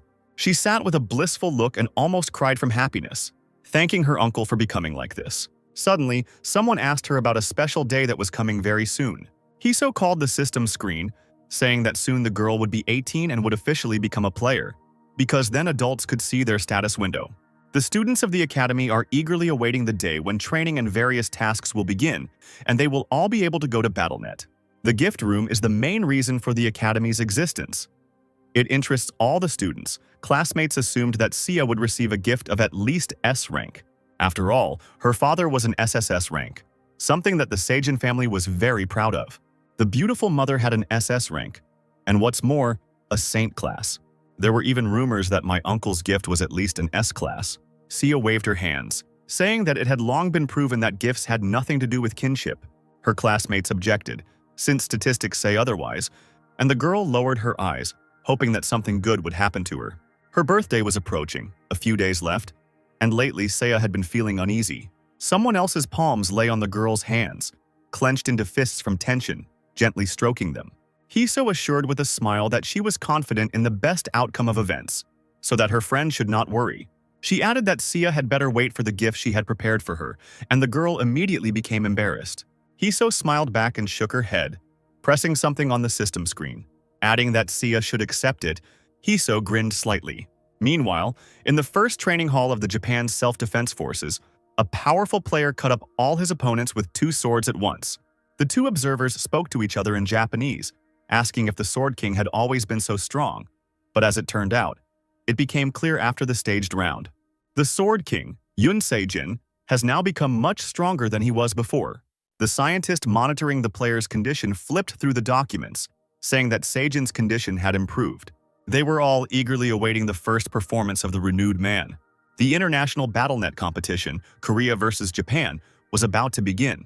At night, the Divergent Guild headquarters in Seoul was restless and noisy in the office of the head of the 3rd department. Haeyeon screamed into the phone that someone wanted to marry his own daughter to some man, even if he didn't expect the woman to allow him to control her destiny. She raised her voice again, saying that this was exactly why she left, because she was making the decision to get married on her own. Looking angrily at the screen, Haeyeon screamed that she was not going to get married now. She was talking to her father and then pressed the call end button hard. Then, hiding her mobile phone, she lowered her head and exhaled heavily. At that very moment, Gaeun entered the office, asking if the lady was okay. She didn't expect her boss to angrily respond that something was definitely wrong. Haeyeon turned around and started screaming that she was furious. The bodyguard nodded because the woman looked upset. The head of the department remembered her unsuccessful date with the old man from the self-defense. She was already enraged by the fact that she had to be there, and how could her father consider his candidacy? Gaeun supported the lady, saying that it was terrible and wealth did not make life easier. Haeyeon sat down heavily in a chair, saying that only the bodyguard understood her. She, seeing the lady's fatigue, suggested that she go home, but Haeyeon refused. There was nothing more to talk about, and the women fell silent. looking thoughtfully out the large panoramic window. Finally, Ha-young broke the silence, suddenly asking her interlocutor for forgiveness. After all, because of her work, she has almost no time for herself. With the S-rank gift and talents, Ga-yeon could cope perfectly well on her own. The bodyguard shook her head. It was her duty. She would wait until Ha-young inherited the company, but she grimaced. She didn't want that. The woman wanted to remain independent, earn money herself, and live the way she wanted, so that her parents could not find fault with her about the wedding. Ga-yeon noted that this sounded good, but it was a pity that the lady's way of earning money was gambling. Ha-young rolled her eyes, saying that there was nothing illegal about predicting the winner, since it was a form of investment. The bodyguard threw up her hands, rightly answering that since this is an investment, the person should receive something in return. Ha-young jumped up and put her hands on her hips, declaring that she was in for a big win this time, referring to Korea's fight against Japan. Ga-yeon tried to warn the lady because it was quite a dangerous investment. It was sad that all Koreans were betting on Japan winning with a score of 3-0. Unfortunately, no matter what anyone says, everyone knows that Japan will win. At that moment, Ha-young's cheeks turned pink. A message from Jihan arrived at a rather late hour. What she read made the woman even more surprised. The next day, Jihan managed to invite Diego Masuda to the promised dinner at an expensive restaurant. The man was a little embarrassed. It was the first time he ate such expensive beef, but Jihan assured him that everything was fine. Diego then asked if he could order a drink, and the player agreed, giving his friend the choice. A few minutes later, the establishment's guests were served aromatic soju. Then the footballer poured beer into glasses, one portion for each. A few seconds later, both players made toasts, ceremoniously clinking their glasses. Jihan, taking a sip, could not help but praise Diego for the wonderful drink. The proportions were excellent. In turn, the footballer tried a piece of beef and was beside himself with delight. The dish turned out to be so delicious. Then the players agreed to switch to informal terms to make communication more comfortable. A little later, when all the food had been eaten, Diego suddenly said that he felt a little offended. Having had a fair amount of drink, he decided to open up, putting his head in his hands. The man admitted that without BattleNet, he would not be able to live like this, because he was once a football star, and now he found himself at rock bottom. He could no longer earn money, so his wife took the children and left her husband. Jihan listened attentively to his teammate and was also surprised that he spoke Korean well. After all, Diego Maschid from Argentina was once a world football star. He had everything you could want. But with the advent of BattleNet, people stopped caring about sports and he lost all his fans. Then people forgot about football, Jihan sighed dejectedly, because now a world-class footballer teaches children in Korea. After a few seconds, Diego gathered his courage and raised his head, saying that he had complained enough and needed to get down to business. Even when drunk, Masid remembered Jihan's proposal to change his class. The footballer should become a magician. The interlocutor smiled and nodded. That's exactly what he meant. Having opened the system window, the player asked the football player whether his gift would enhance any equipment that resembled a football. Diego had the characteristic of the god of football, but he was not happy about it, because that is why he always walked with the ball. Besides, he does not have anything that a magician needs, and his mana indicator is very bad. Jihan was not upset at all by this. He again began to look for something on the screen. A screen and a projection of an object similar to a ball also appeared in front of Diego. The interlocutor asked him to look at all of this. The footballer's face lengthened as soon as he saw the characteristics of what was depicted in front of him. Arachne's B-rank sphere, a magic item used by Arachne of the spider tribe, wrapped in spider webs. This holy relic was very elastic thanks to Arachne. Spiders only have legs, so the sphere was used as a ball. Diego looked like he had just seen the salvation of his life. Such an item suited him perfectly. Jihan asked with a smile. If the man was interested in this thing, it could reveal his potential. In his past life, Masid was the most powerful magician that ever existed. When asked how much the artifact cost, the footballer squealed, "About 50 million, a price more than the down payment on his house." Having calmed down, Diego thanked him for the information, saying that he would not be able to save up for the sphere even in 10 years. How amazed the man was when Jihan announced his intention to donate the artifact, and if necessary, to provide financial support. Masid was covered in sweat. He couldn't help but ask why the player decided to be so generous. Then, becoming more serious, Jihan expressed his desire to see Diego in his own league, which he planned to create when he reached the Silver League. When asked if the guy had money for this, Jihan took out his phone and nodded. Then he turned the screen towards the astonished Diego, saying that he would soon earn even more. At this time, Ha-young did not take her eyes off the screen of her mobile phone. She was visibly nervous. Unable to bear it any longer, the woman hissed, thinking that this made no sense. What a strange choice. Son Jihan sent her the results of the competition at different stages of the matches. 1 win, 3 losses. It was unimaginable that Korea could defeat the King of the Sword. He stood in front of a whole group of warriors, armed from head to toe. Sejin closed his eyes for a second and collected his thoughts, but he didn't even have to try to feel his own strength. The man and his team met the Korean representatives at a specially decorated, dilapidated arena, around which spectators, BattleNet fans, were already jubilant. The international BattleNet competition between Korea and Japan, D-Day, has begun. Jihan, with a confident smile, showed Diego the bets on his phone for the match, where Korea was listed as the winner. Masid warned that he did not disdain the Korean team, but asked if Jihan knew who the Sword King was. He is so strong that he can take on an entire team single-handedly. Jihan replied that it was hard to believe and picked up the remote control to turn on the TV. Diego still looked warily at the guy, who was sure that it was easier to see than to try to convince. The faces of Team Japan ready for battle appeared on the big screen in front of the interlocutors. They looked more than majestic, knowing that the leader of the team was the King of the Sword himself, Ito Ryuhei. Finally, the two teams looked at each other carefully. The system determined the victory condition: defeat all players of the opposing team. There are only 5 rounds. The one who wins 3 times will be the winner. Sejin walked forward confidently, the hem of his robes fluttering in the wind, loudly telling his team to listen to his instructions. The 3 young men looked at each other without saying anything. One of them, the bravest, immediately turned to Ryuhei, who turned around. The gunner guy stepped forward, declaring that the team was not going to obey. They do not acknowledge the Sword King as a member of their team. The man immediately asked if this was because he was Korean. The shooter frowned and angrily exclaimed that there was a more important reason. After all, this place was not Ryuhei's, but Seiji's, who had already arrived on the team a long time ago.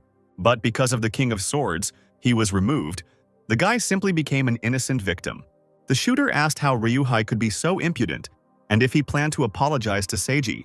While there was disagreement within the team, a brunette from the Korean side watched the players from afar.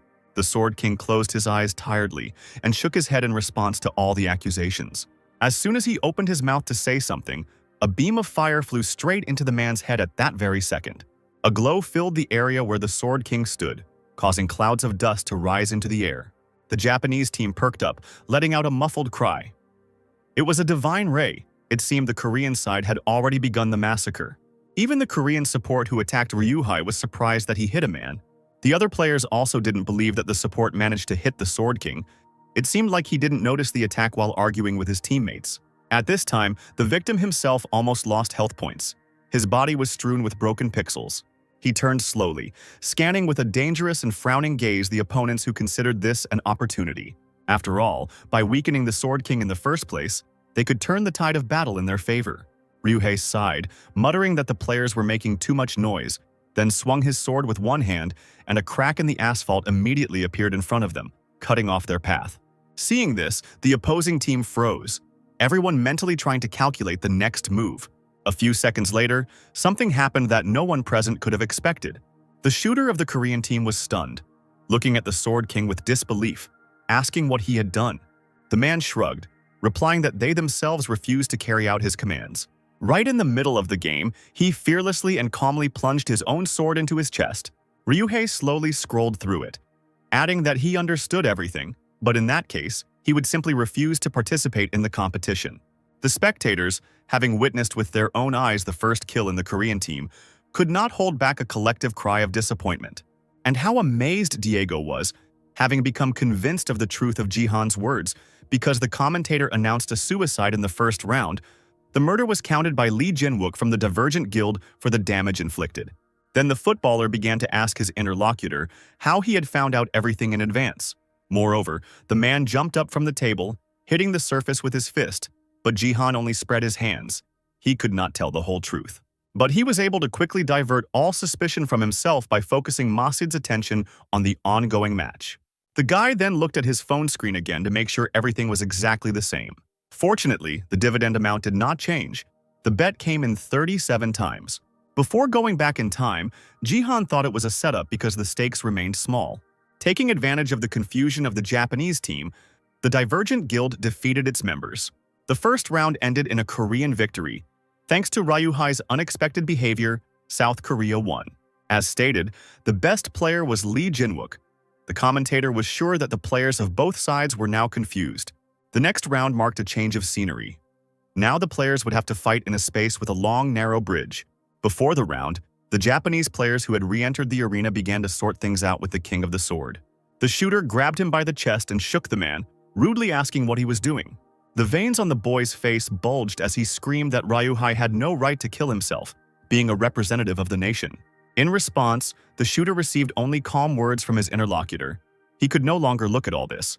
Ryuhei fearlessly declared that the Japanese team was a bunch of nobodies with no sense of professionalism. Now it became clear to him why the team lost to Korea every time. The Sword King boldly told the shooter that he didn't care about the players' childish friendship. He would kill himself every time they didn't recognize the man as the leader. Let them choose. Victory with Ryuhei, or a miserable loss, as was usually the case. The shooter gritted his teeth, not knowing what to answer. But he understood perfectly well that his hated interlocutor was right. The guy cursed and forcefully released the Sword King, stepping back. Finally, the system announced the start of the second round. Team Korea was approaching the designated place. They were confused. They did not understand why Ryuhei killed himself. There were suggestions that the man was sent deliberately. But the team leader didn't believe it. Looking at the lonely standing figure of the Sword King, he thought that the man could repeat this move again. But such a probability was low, because the hero's mood had completely changed, and even the aura hovering around him spoke of this. The Korean team took up defensive positions. The captain ordered everyone to be on guard.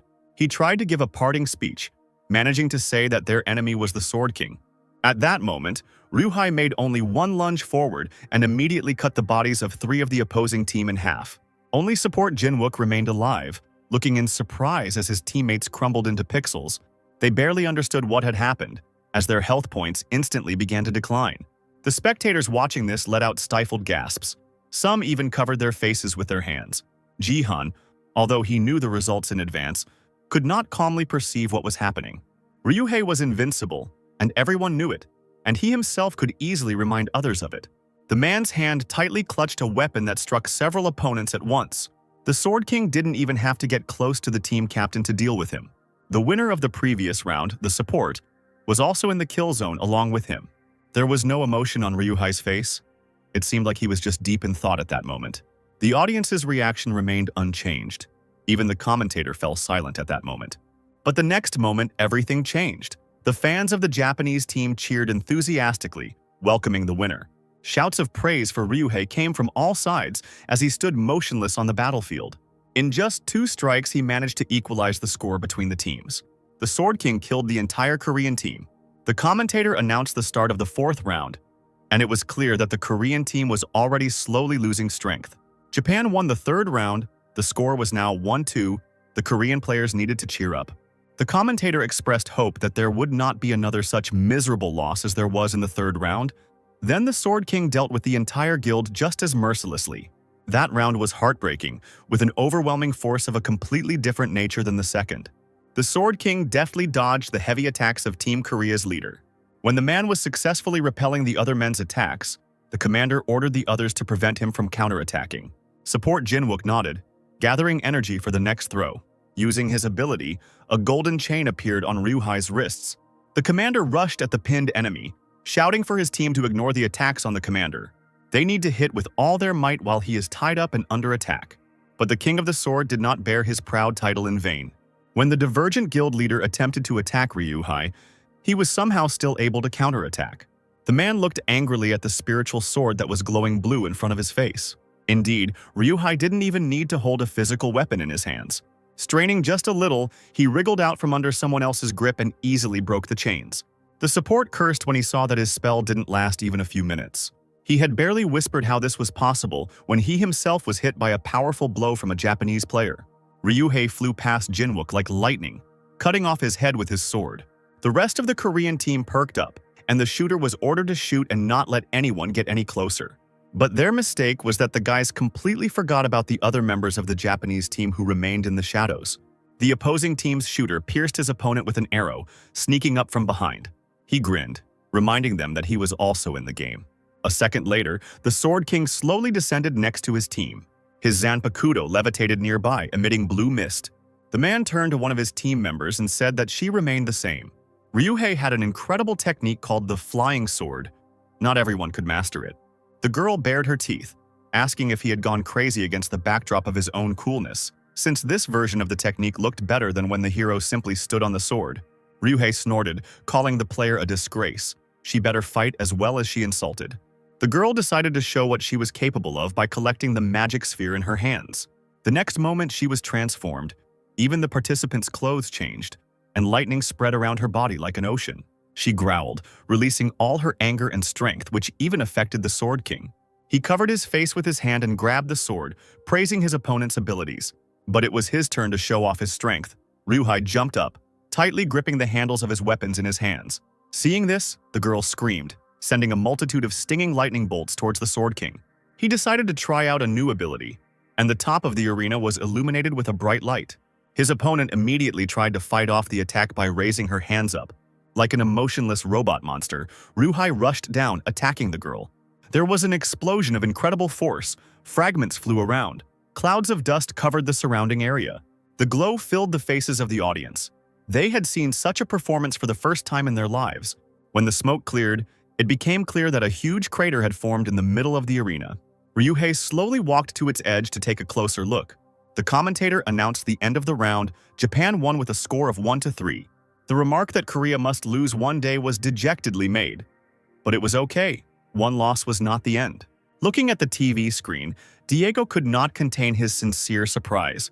He looked back and forth between Ryuhei and Jihan, asking how he was able to guess the exact score, but the boy simply replied that he had dreamed it. Masid continued to exclaim that he couldn't believe it and asked how much money Jihan had received. The player smilingly said that it was very little. The guy was mentally pleased that he managed to earn good money in any case. But that scene was unexpected. Ryuhei is much stronger than the player remembers him. Now, frankly speaking, Jihan felt as if he were a small animal in front of a predator. Even with the nameless divine arts, it would be difficult for him. The conditions for their improvement were such that he either had to reconstruct the 3 divine secrets for himself or find the real name of these arts. The former son-in-law also had an SSS rank gift, the absolute double blade. But that didn't matter. No matter how strong Seijin is, and no matter how hard he tries to intimidate other players, he won't be able to defeat Jihan. Looking angrily at the screen, the guy promised himself that he would simply become stronger. Ryuhei doesn't have much longer to wait. Jihan will soon meet the man one-on-one. Hyung was shaking as she looked at the phone screen, gasping in delight. The woman's cheeks flushed. She had indeed won the bets, receiving a huge amount of winnings. A full 37 times more, 5 million became almost 200. Hyung pressed the phone to her face, squealing that she didn't believe such a day would come.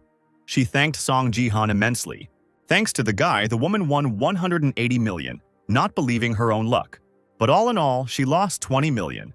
Hyung bet 5 on what Jihan said, but was confident of South Korea's loss with a score of 0-3. She bet 200 million on Japan's victory and lost it. Hyung's shock, disappointment, and hurt were beyond words. Trying not to go crazy from defeat, the woman was ready to slam the phone against the wall. She had lost not 200 million, but a chance for a happy future. A single tear slid down the cheek of the head of the 3rd department, mentally cursing everything in the world. At this time, Jihan and Diego continued to discuss the matter with which they began their conversation. The B-rank Arachne sphere levitated in front of the guy. He asked if Masid would sign a contract with him. The man scratched his neck, admitting that he did not understand how such a person wanted to work with him. The player looked at his interlocutor in bewilderment, tilting his head to the shoulder. Diego explained that he did not consider himself such a valuable person to collaborate with. To this, Jihan replied that the footballer had seen his predictions of the outcome of the competition, and now the guy is confident in the correctness of his choice. At this, Diego perked up. It was his turn to be surprised. Jihan easily pushed the sphere closer to his interlocutor, deciding to share his thoughts. The magic item approached the player. He was afraid to even touch the sphere. Jihan is convinced that he will become the most powerful magician. This contract was an investment in the footballer's future. The guy knew that for sure. As Diego looked at Jihan with admiration, carefully squeezing the sphere, the interlocutor asked to be on his side. Masid couldn't remember the last time he had been offered something like this. He missed being important to others so much. The footballer felt that after the start of BattleNet, he would never again experience such a feeling. Diego couldn't take it anymore and dropped his hands to his face. Unable to contain his emotions, Jihan gave him hope. Therefore, the man had no reason to refuse. The agreement was further reinforced with a firm handshake. Getting up from the table, Masid solemnly declared that he would be glad to cooperate with the future head of the guild. Diego will never forget what the boy did for him, 1,000, no, 10,000 times more. Jihan smiled cheerfully, saying that he liked his new comrade's self-confidence. Now all they can do is wait. While a lot of players have gathered in the BattleNet arena, one of the newcomers rushed towards someone with a dagger and a warlike cry. A graceful hand grasped the hilt of a gold-encrusted sword. The Plum Blossom sword repelled this boyish attack without straining at all. The ability allowed Gaeun to easily deal with opponents, and from her sword, as the name suggests, plum petals flew in all directions. The woman straightened up dramatically, lowering her sword, but the echo of her blow painfully went down the back of the other player. The crowd roared at Lim Gaeun's stunning attack. Turning around, she saw two warriors rushing towards her, who wanted to get rid of the warrior first. Players with clearly weak skills pounced on the Plum Blossom sword, wanting to die quickly.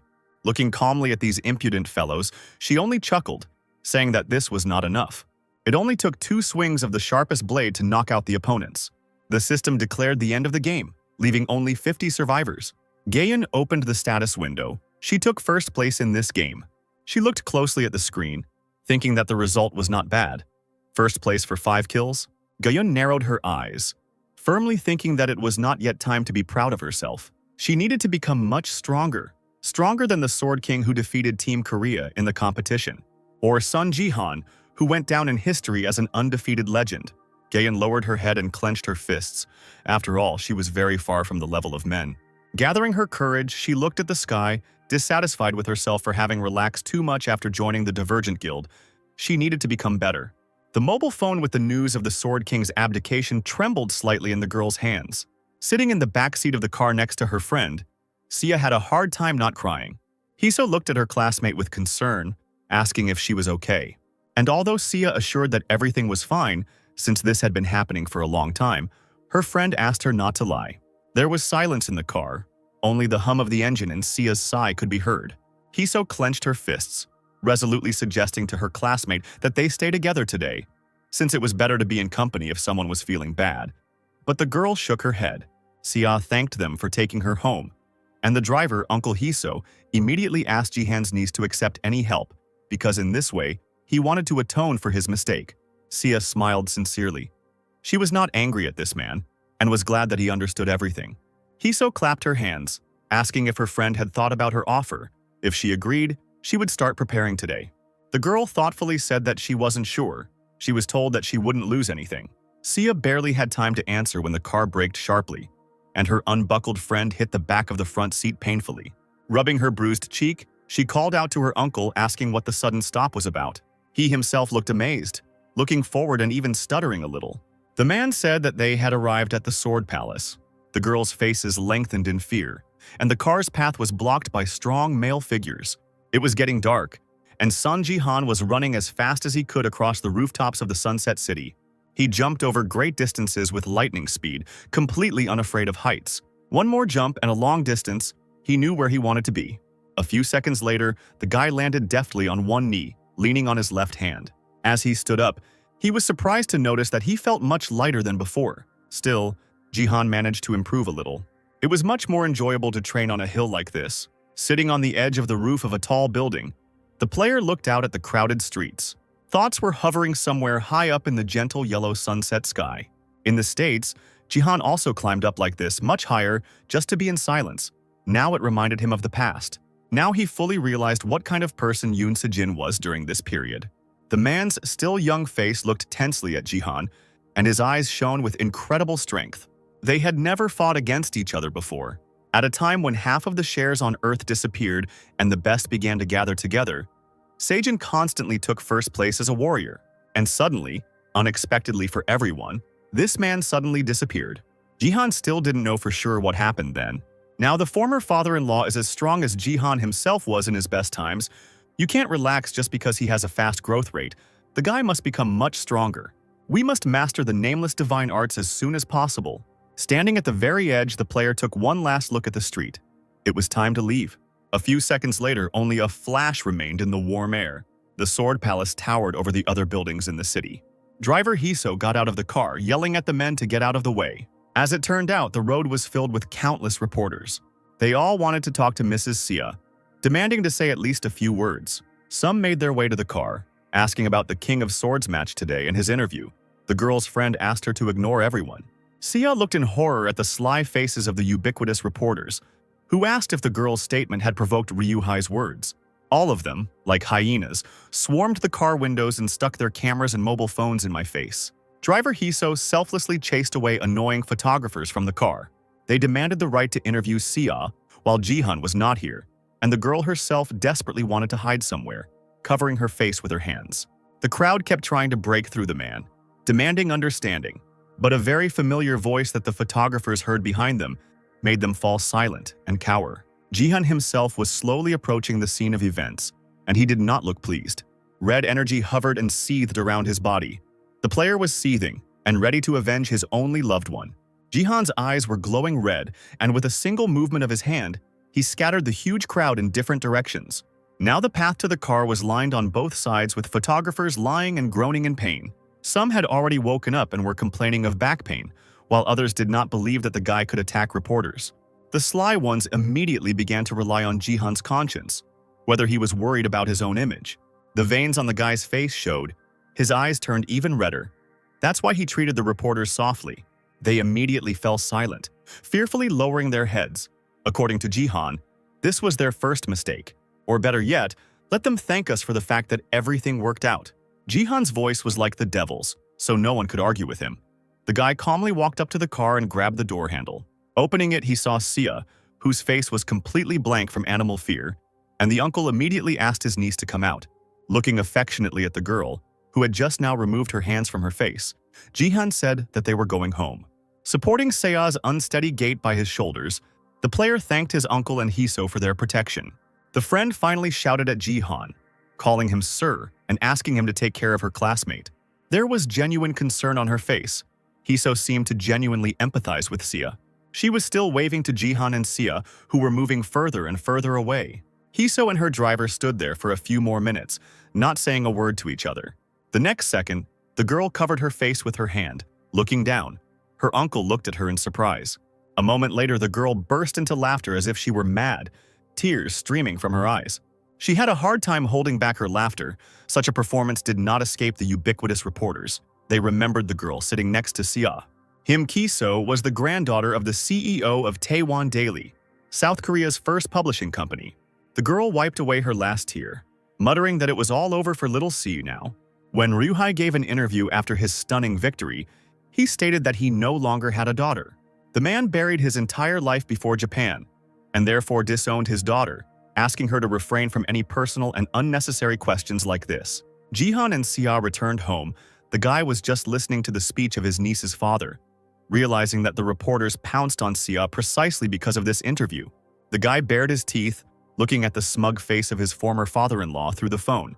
The player was just dreaming of giving him a dressing down. Then he wondered what to do because Sia was just starting to get better, and this stupid interview ruined the whole mood. And now the niece could not come to her senses.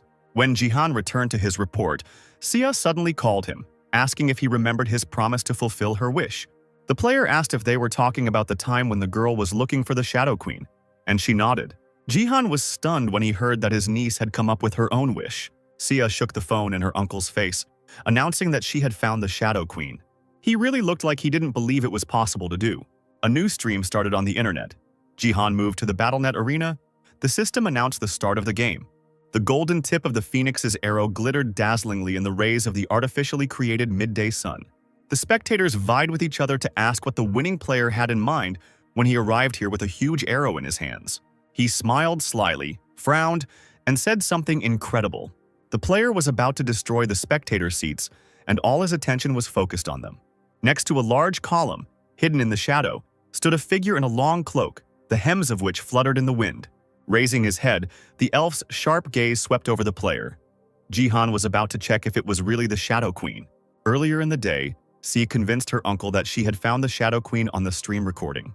The boy peered at the graceful figure on the screen, still not trusting either his niece or his own eyes. But Sia stubbornly continued to insist that this dark elf was the Queen of Shadows. And although the girl admitted that she was not 100% sure, this was her main suspect. At first, Sia looked at the elven queens who had risen to the thrones. They were two obvious queens. But it was this elf in the cloak who looked more like Shadow. Jihan asked his niece what she meant, and she asked the guy to look at his mobile phone. First, you should have paid attention to the color of this stranger's gaze. Elves with black eyes exist, but very rarely. And even here she had black sclera. Jihan thought hard, admitting that his niece was right, but she gave another argument. This elf kept her eyes on who would take first place every time before the game even started. At Jihan's questioning look, Sia explained that the dark elf had been constantly looking at the player. However, in addition to this, the girl checked other matches as well. Those games where Jihan did not participate, but there were other strong warriors. Including Lim Gayan, the elf is always in sight and looked at the winner. This strange creature pierces players with its gaze, as if it knows the future. Dark eyes are sometimes even frightening with their depth and causticity. Jihan found this argument to be very suspicious indeed. Saya suddenly drew her uncle's attention to the last video. It was the most important. There, standing behind the column, the dark elf looked unusual, or rather, her shadow did. Although the quality is poor, if you zoom in on the picture, it is difficult to see and still understandable. Seeing a dark semicircle outlined under the creature's feet, Jihan decided to check it out for sure. The guy paused the video and asked Sia in surprise if she really had looked for everything on her own. The girl nodded, since she spent all her free time watching streams. Jihan was worried that his niece was overworking herself, but she smiled and replied that it was not difficult for her. The guy sincerely thanked Sia, and the girl hoped that she had guessed correctly. Then it was Jihan's turn to keep her promise. He immediately asked Sia what her wish was. Smiling, he asked to name anything, because he could do anything. The girl was stunned for a moment, staring at her uncle in surprise. Then she looked away and smiled a little sadly, thanking him for it. Right now, Jihan was crushing his opponents with the Phoenix Arrow artifact. The system announced that 10 kills had been made, and the guy straightened up, thinking that this would bring him first place. The guy, with some difficulty, pulled the arrow out of the gradually disappearing corpse of the monster. Now he was going to break the audience barrier, as he had promised. In the Colosseum, a barrier was installed between the audience and the stage. The strength of the barrier is comparable to the power of the barrier ability of a diamond rank support. It is needed to prevent the attacks and abilities from going beyond the stage, so Jihan cannot see the true identity of the elf through the eyes of a wanderer.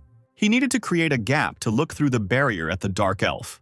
Jihan took a deep breath and grabbed the Phoenix arrow he had just retrieved more tightly. The spectators continued to be perplexed, not understanding the player's actions, and he had already aimed the tip at the barrier, confident that he could handle it. This is the arrow of the conqueror. It is what should help in achieving the set goal. It became stronger when thrown and returned to the owner's hands after use. The Phoenix fire was sealed inside, disappearing after 5 throws. Jihan could not draw out its full power due to the risk when throwing. But to break the barrier, even the initial level of strength will be quite enough. Jihan was going to use 3 combat dedication talents to look at the elf's face. Then, after the first throw came the second with the Path of the Immortal Sage. A powerful explosion occurred between the barrier and Jihan, and the result was not visible due to the bright light. There was no emotion on Jihan's face as the smoke cleared. At first, the elves sitting behind the barrier seemed not to even notice the flash, but it was followed by an explosion of the same force which sent the commentators into raptures. Jihan had no intention of stopping and used the 3 talents of martial commitment. The arrow in his hands trembled after the third attack, but his hand still held it tightly. Next came the ability Path of the Immortal Dead, a new attack. A flash as bright as the sun descended onto the arena and flew up to the barrier. This time it worked. The cells on the wall began to crumble like eggshells, spreading out to the sides. Jihan froze not far from the breach. He himself did not expect that it would be possible to break through the barrier so soon. It was time to find out everything. The player immediately activated the Wanderer's eyes. His pupils began to glow a bright blue color. Jihan aimed straight at the spot where the dark elf was sitting.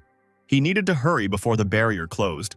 The creature's raven-like eyes slowly widened as they stared at the approaching player. He demanded to reveal the identity of this dark elf, to understand who she was. But as soon as he managed to meet those gazes, he immediately felt how the environment changed. He himself seemed to drown in the elf's black pupils and immediately saw reflections of blue behind his back. Jihan turned around sharply, trying to remain as calm as possible. But this blue was not an ordinary reflection. Right above the player in oblivion were those very eyes. as if they were about to swallow Jihan. In the real world, the sun was gradually setting over a large city. The guy lay in his bed, occasionally groaning from the echoes of pain and tension. Even a soft blanket and pillow couldn't make this difficult day easier. Jihan tousled his hair in silent torment. He could not calm down. He can't do anything, because this meeting with something like this in the Bronze League did not bode well. That image scared the player to the point of madness. Even if he were in his previous body, he would still be scared. However, grinning, Jihan sat up in bed, deciding that someone else's power would be of great help. He immediately called the achievement store to use the accumulated rewards to upgrade it to level 5. It can provide space for an additional constellation. After reviewing all the offers, the player decided to choose several constellations. What he wished for turned out to be premature. Earth is currently going through a tutorial. If the player chooses place for an additional constellation, it will not be shown in his status window. Then Jihan added a slot for the title. The system reported that he had acquired a place for an additional first-level title. After closing the achievement store, the guy called up the status window. Jihan has reached level 22, 3 more to go before reaching the Silver League. Now that he has such combat and normal strength, the player can practically be classified as a Silver League player. The extra title slot was not chosen at random. It will be required for the title of Successor of the God of Martial Arts. Soon, Jihan's combat strength would reach 30 points, and he would obtain the Nameless Martial Arts, thus linking himself with the God of Martial Arts. The player will become the Successor of God, a title he used in his past life until his death. At any cost, Jihan intended to take possession of it this time too. The guy looked into the distance, remembering one person. It is with him that he will soon meet in the arena, engulfed in flames and strewn with the corpses of opponents. Her light hair will flutter in the wind, and her gaze will be directed to the side, waiting for Jihan. The realtor talked about how they were in the heart of Gangnam, where there was good public transportation and plenty of updated schools. On top of all that, his clients will get a symbol of success, a view of the Han River from a high floor. The man gestured professionally around the room, asking for the client's opinions, as these were the best apartments in his arsenal. Seiya was amazed, but Jihan did not look impressed when he was told that 200 square meters would be more than enough for two. The guy glanced sideways at his niece and for some reason decided that such an apartment would be too small. The realtor, realizing that the client was making up his mind, immediately distracted the girl's attention by inviting her to look at another room. Jihan shook his head and decided that Seiya didn't like this apartment. After all, the niece spent her entire life in the penthouse of the Sword Palace. An ordinary apartment would hardly impress her. Stopping, the player looked around the room, looking out the window. Regardless, moving was what Seiya wanted when she found Shadow. Then, sitting on the couch in the penthouse, the girl was silent for a long time before speaking. Seiya wished to leave the Sword Palace. She said it quietly, without looking her uncle in the eye. It seemed like the sooner it happened, the better. Since that place was full of memories of Seijin, Jihan was sure that staying in the house was depressing for his niece. The realtor smiled and pointed out the large rooms and ideal layout. Because it's not for nothing that only apartments are sold in this building, and it's not even about the price. Seeing Seiya Jihan's confusion, he decided that he had to find a suitable home for her. He approached his niece decisively, saying that they needed to find more space. Seiya will soon become a player, so a room for a connector will be needed. The realtor immediately said that he will look for more. The man smiled at the girl, noting that she was very lucky to have such a strong and reliable uncle. Jihan waved his hand. He still had something to work on. As it turned out, the realtor was a fan of the player, and he directly said so, adding that he would root for him. The man suddenly shook his head. He wanted to thank Jihan. He used to be part of the Sword King fan community, but the hero's move to Japan shocked the man so much that he immediately left and was very worried about Lady Seiya. The realtor heard that the family is having a hard time, but he is happy to see for himself that they are coping well. Tears came to the girl's eyes when she heard these words, and she was also congratulated on waking up, despite the long journey. She pressed her hand to her chest, trying not to burst into tears even more. The realtor hoped that the girl would receive a great gift. Even good words didn't particularly touch Jihan, because he was worried about his niece. Attention to Seiya only increased after the battle between Korea and Japan, and it even came to persecution, like last time. Surely everyone is interested in her awakening and the gift that the girl will receive. And when it turns out he's F rank, all their attention will turn into poison. In her past life, Seiya lost her life because of this. This must be prevented, even at the cost of being isolated from people for some time. Well, and especially from the ubiquitous and incredibly intrusive reporters. Kim Hee-seo sat in a large chair with her legs tucked under her and chatted on the phone, carelessly twirling strands of her long hair around her fingers. She made dastardly plans, telling reporters about Sia's birthday and where she would be, promising to provide an interview opportunity. In the office, a guy with blonde hair was sitting on a chair nearby. He dejectedly called Hee-seo a scumbag and a hypocrite, befitting a member of a family of media workers. Hee-seo was completely offended by me because she didn't force the guy to stay here, and he, stretching, chuckled. Otherwise, he wouldn't get to meet Sia. When asked why Hee-seo hates the girl so much, she irritably replied that if it weren't for BattleNet, Sia would never have been noticed because she is from a simple family, and she and her friend are now often compared. So the mean girl organized a murderous interview for her classmates for the benefit of her own family. Hee-seo grinned and hoped that Sia would get a bad gift. It would be nice to humiliate her. But the guy mockingly called his interlocutor a piece of trash. She looked bored and said that his participation was also important and showed a photo of Jihan, telling about him. The blonde stood up and walked towards the table when he was asked if he could beat Jihan in a fight. The guy bared his teeth, saying he didn't care about the player, a row of even teeth flashing in the shadows. Now Hee-seo called her interlocutor a scoundrel when he asked her to keep his promise. The blonde stretched his neck, asking not to worry, because when the plan was completed, Hee-seo could do whatever he wanted with Seo. He looked at the girl with a mad look. His whole body was seething with dark energy and bloody lightning. His anger and bile literally devoured its own carrier, leaving marks on the skin. There were 14 hours left until Seo woke up. Now the girl was at the academy. Hee-seo had been trying for hours to persuade Seo to give in to her adventure with kindness. She waved off the proposed interview, but her friend did not let up, begging her to think a little more. She said that it was for Sia's good, but she gently refused once again. Hee-seo suddenly shamed her classmate because she was recently criticized because of the Sword King, despite her innocence. Shouldn't the hurtful words be covered with a good report, since Hee-seo tried so hard to convince her grandfather to help his friend? But even such deception did not convince Sia. She resolutely stood up from the table, firmly saying that she had no time for this now. The girl left the office saying that she would go to the restroom. Hee-seo grimaced, silently cursing Sia, hating her with all her heart because she just had to agree. She irritably tossed her hair off her shoulder, thinking that it didn't matter since reporters were already waiting for the girl in front of the entrance to the gift room. Everything will happen today. Hee-seo was interested in what kind of gift this bastard will get.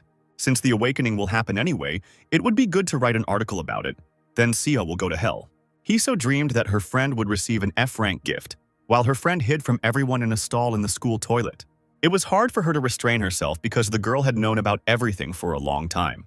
Seo closed her eyes to keep from crying. She knew how Hee-seo really felt about her. Hee-seo stood at the mirror in the restroom and put on lipstick. Her friends laughingly asked her why she was still hanging out with Sia. They laughed that the girls looked like mistresses. Hee-seo irritably hissed at them. The girls asked if her friend was going to send Seo to hell and cut off all ties with her. But Hee-seo planned to use the girl, reminding her that the family runs a publishing company. After all, the best moment to deprive a person of everything is when he is flying into the abyss. Sia heard her friend laughing at her behind her back, hoping that she would receive a low-level gift and be completely broken. She even wanted to take a bunch of photos with the desperate face of the unfortunate one. The other girls exclaimed in delight at what a bastard Hee-seo was and how interesting it would be to see everything. Sia could barely hold herself together, her fingers clutching her skirt with all her might. She felt unbearably bitter and painful now. But the shock of realizing what Hee-seo really was didn't last long. The girl bit her lip. She really felt uneasy from bad thoughts about the future.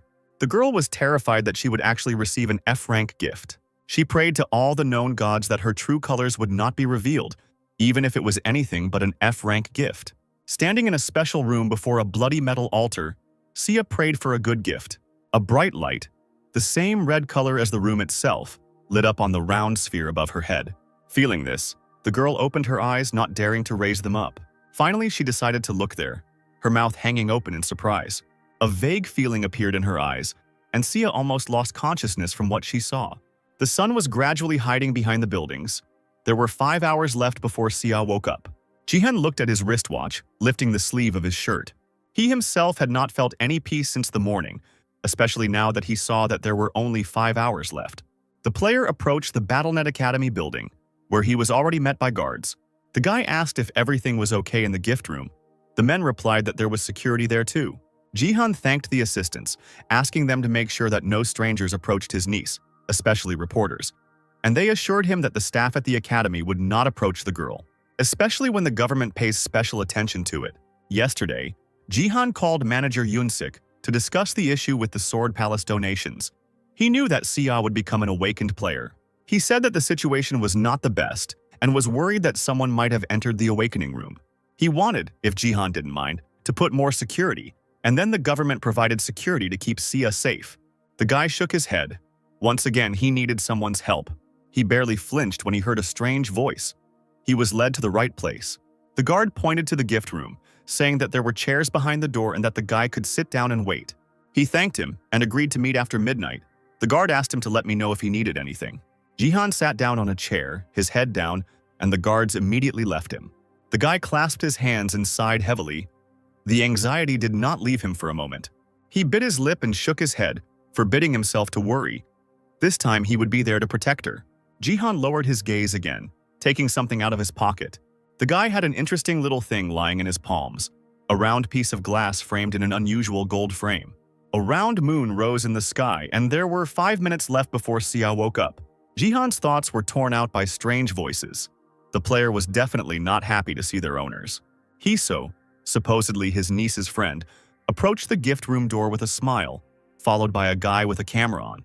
The girl smiled even wider, saying that they began to see each other more often. Jihan didn't answer, frowning as he rose from his chair. He immediately asked how Hiso and her companion got in, since the entrance was closed so that no one could come in. The girl replied that the publishing companies had a lot of connections. Jihan raised an eyebrow, surprised that Hiso didn't even hide the fact that she had sneaked in here.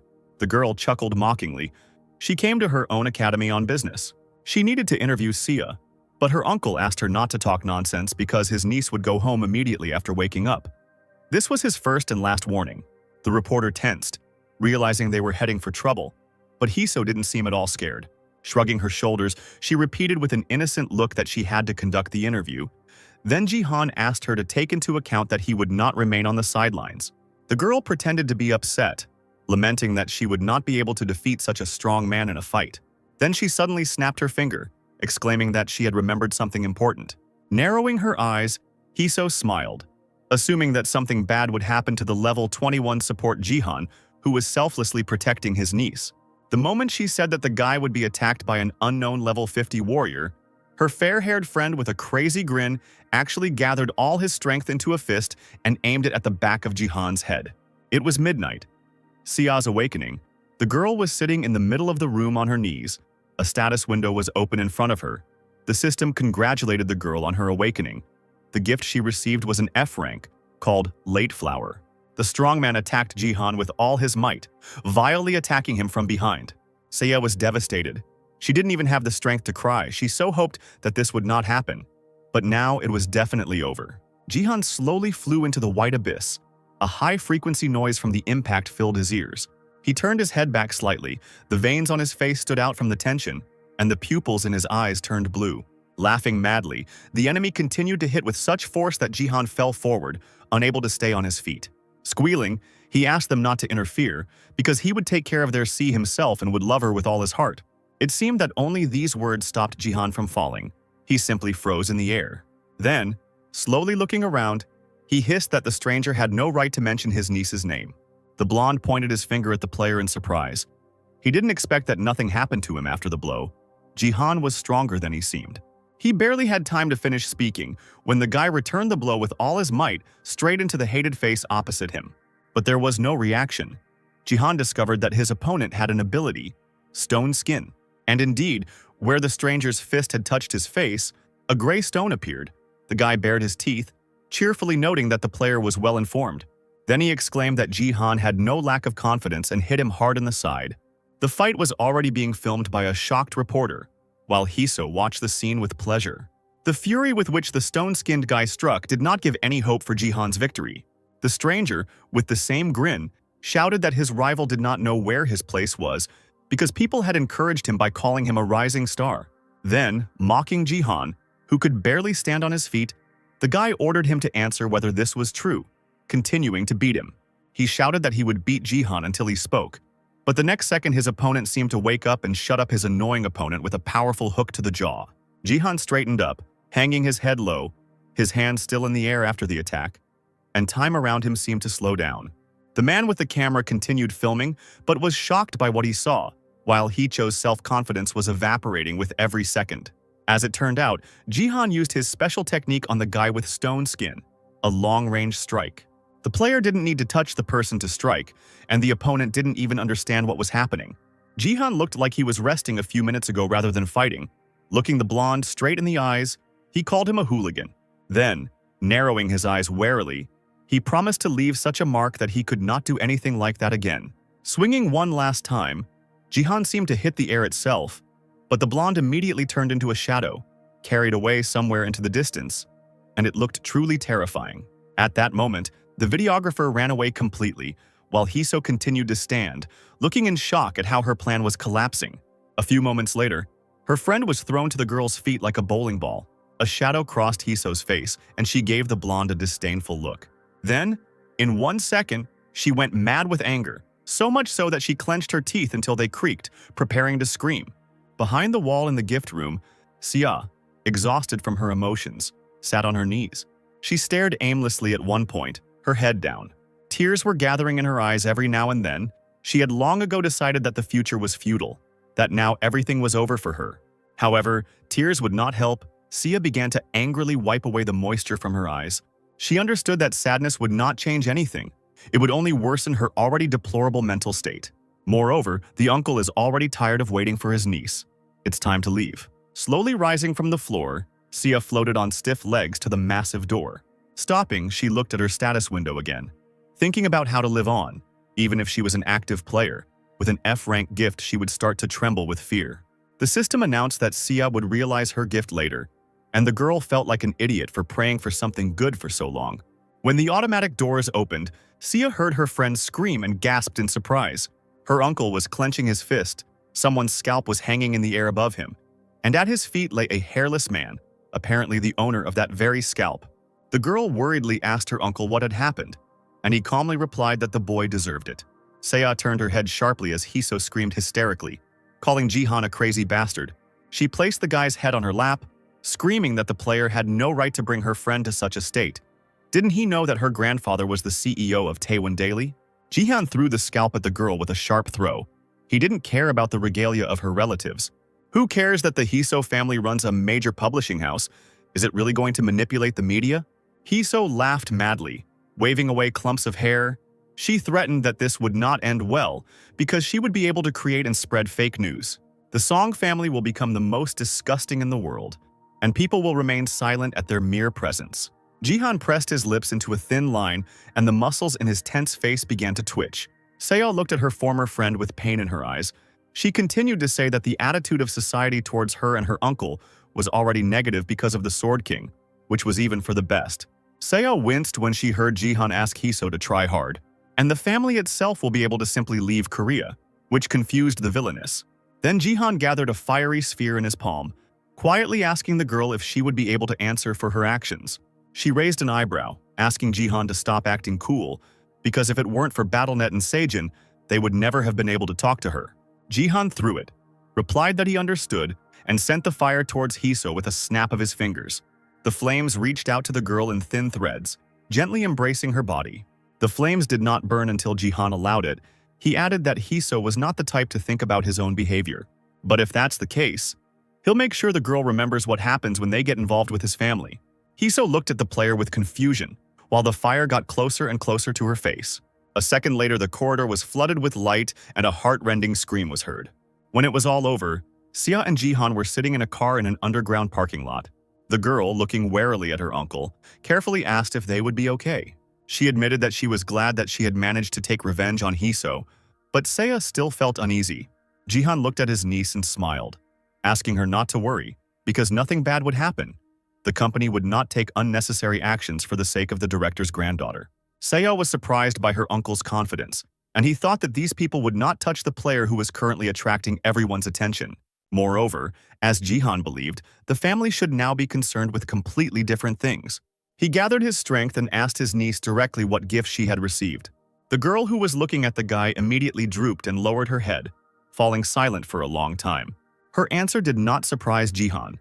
He knew in advance that Sia would receive a gift of a low rank, and in this case, the F rank late flower. Sia concluded with sadness in her voice that it would be difficult for her to succeed as a player. At that moment, Jihan extended his hand and called upon the system, where his status window was displayed, asking Sia to look there, since the player had not shown it to anyone before. The niece carefully studied all the items, but when her eyes stopped on the column with the gift, the girl screamed. As it turned out, even a brilliant player like her uncle had an F-rank gift. Jihan asked to look at the stats underneath them, when Sia wondered where he got so much power from. When she saw strength and combat power, the girl didn't believe at first that these were characteristics from BattleNet. But these characteristics were still special. Many don't know about them because the conditions for obtaining them are hidden. With undisguised surprise, Sia looked at her uncle, who said that she could also receive unique characteristics, because the rank of the gift is not everything. But first, the girl needs to receive a gift from her uncle, that same glass in a gold frame. The girl blinked several times, looking at the beautiful thing in someone else's hands, which was supposed to show her the way. The second best in the world before Jihan's return in time was Jin Yuhua from China, a strong young girl with light eyes and dark hair. By the way, she also received a late flower as a gift, the same one that Sia received. Yuhua was incredibly skilled in dealing with her opponents, managing to surpass herself. Watching the stream of the fight with the girl, Jihan could not believe what he saw with his own eyes. The F-rank gift that brought Sia to despair and death had a secret that could only be learned through a special artifact. To increase the rank, it was necessary to participate in 50 BattleNet games.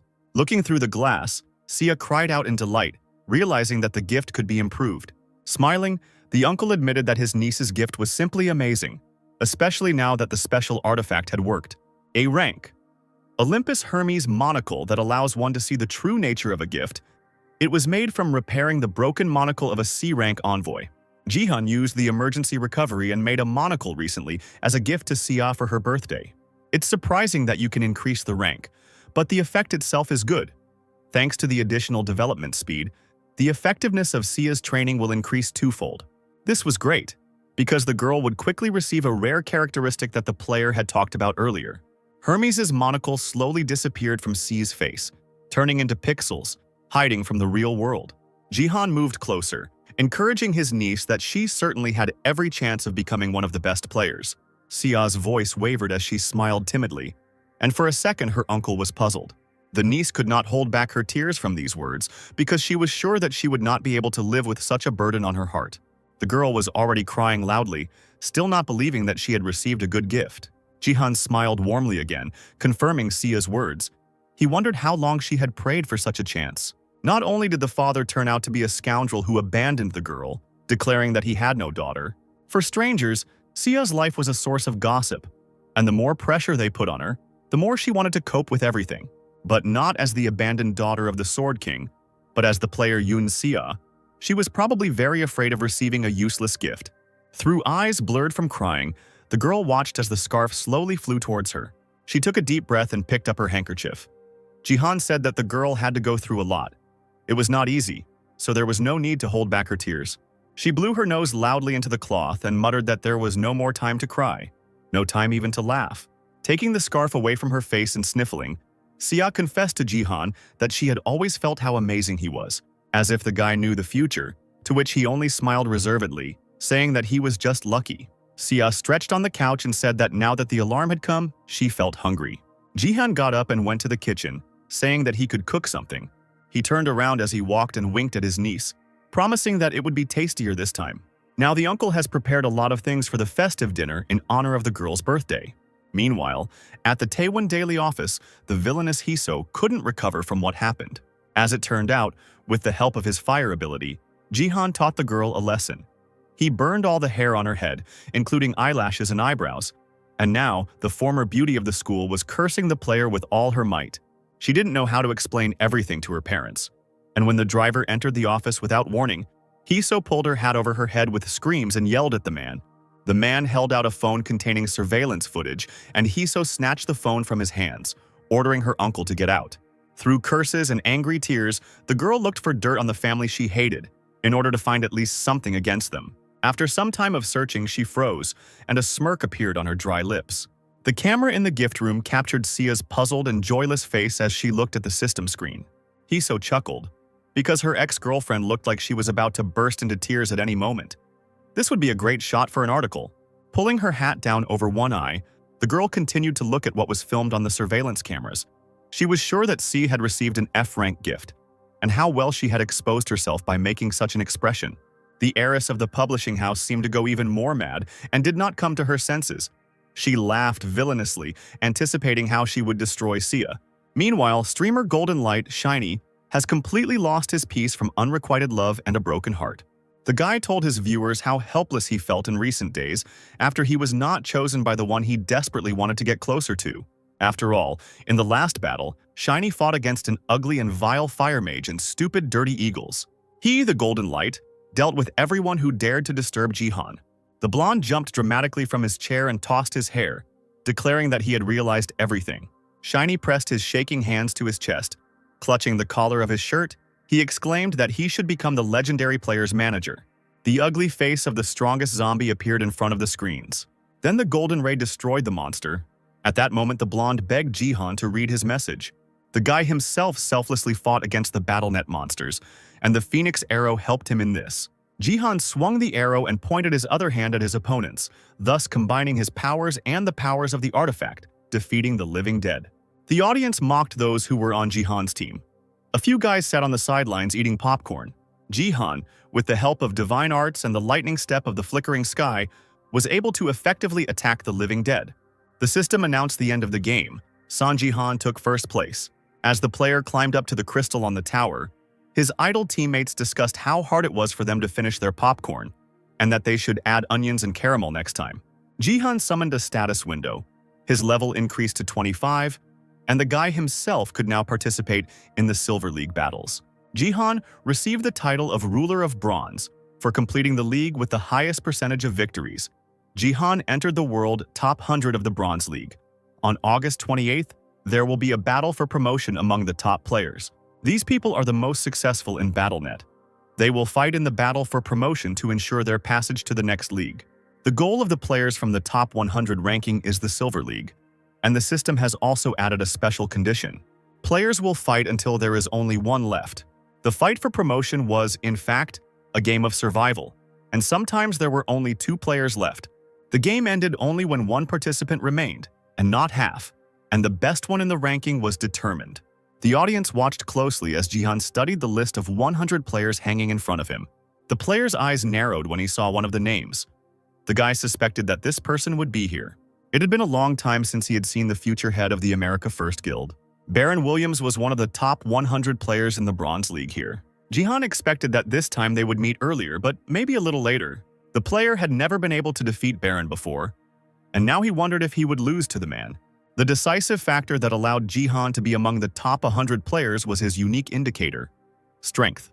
Combat power is also a great and unusual indicator, but to unlock nameless divine arts, only physical strength, endurance, and speed are important. Yet they are no match for the power that transcends this reality. Just like with absolute territory, mana enhancement, and telekinesis, there were also different classes. During their fight, the entire arena seemed to be burning in a bright, blinding flame. The power that Baron used was on a completely different level of perception. Strength is an indicator proportional to mana and divine power. Baron was born with excellent mana, so his strength is at least twice as strong as Jihan's. The guy may have had excellent control, but that was nothing in the face of divine power. The space was lit up with bloody colors as the still young Williams effortlessly attacked his opponents. He became the first in the ranking thanks to his strength alone, and it will take a lot of effort for Jihan to become even a little stronger. That is why the guy continued to train hard despite being tired. Now the strained muscles worked like a mechanical engine. Jihan stood on one hand, sweat pouring down from his loaded body. Thoughts slowly flowed through his head. The guy thought about Baron, who held first place not by pure chance. Even during the Bronze League, everyone knew him because of his mana, which was at the diamond level. Since fighting a man was suicide, Jihan needed to unlock the nameless divine arts. Having finished training, the player called up the system window and greedily peered into the enemy's face. Jihan chuckled. No matter how much he looked at the photo of this blonde from the past and future, he could not believe that it was the same person. There were rumors that he tried to look more mature when he became the guild leader, but it was unknown how he was able to achieve such a difference in such a short time. Jihan's thoughts were interrupted by a phone call from Ha-young, which surprised the boy. Thinking that the woman was calling to thank the player, he carelessly accepted the call and said hello. A confident female voice, without even responding to the greeting, immediately asked who she should bet on this time. Jihan swallowed hard and, in confusion, pulled the phone away from his ear, looking at the screen. He thought he had dialed the wrong number, but it was really her who called. The head of the third department in the Divergent Guild, Lee Haeon. She sat in a soft chair in the depths of her office and flinched when she heard the voice of her bodyguard. She entered the room silently. As befits a professional warrior, the woman came to accompany her mistress to the meeting. The boss began to absent-mindedly look for something around her, then asked to give her another 5 minutes to get ready. Guyon immediately asked what happened. Haeon had to admit that she had asked Jihan for help with the bet. The bodyguard shamed the woman, but she dejectedly asked him to be gentle with her. While excitedly tapping on her smartphone screen, Ha-young absent-mindedly asked if Guyon had heard the latest news. Jihan is in the top 100 players in the world, and they say that Baron from the States is also participating. So Jihan said to bet that he himself would take first place. The bodyguard noted that this was too self-confident.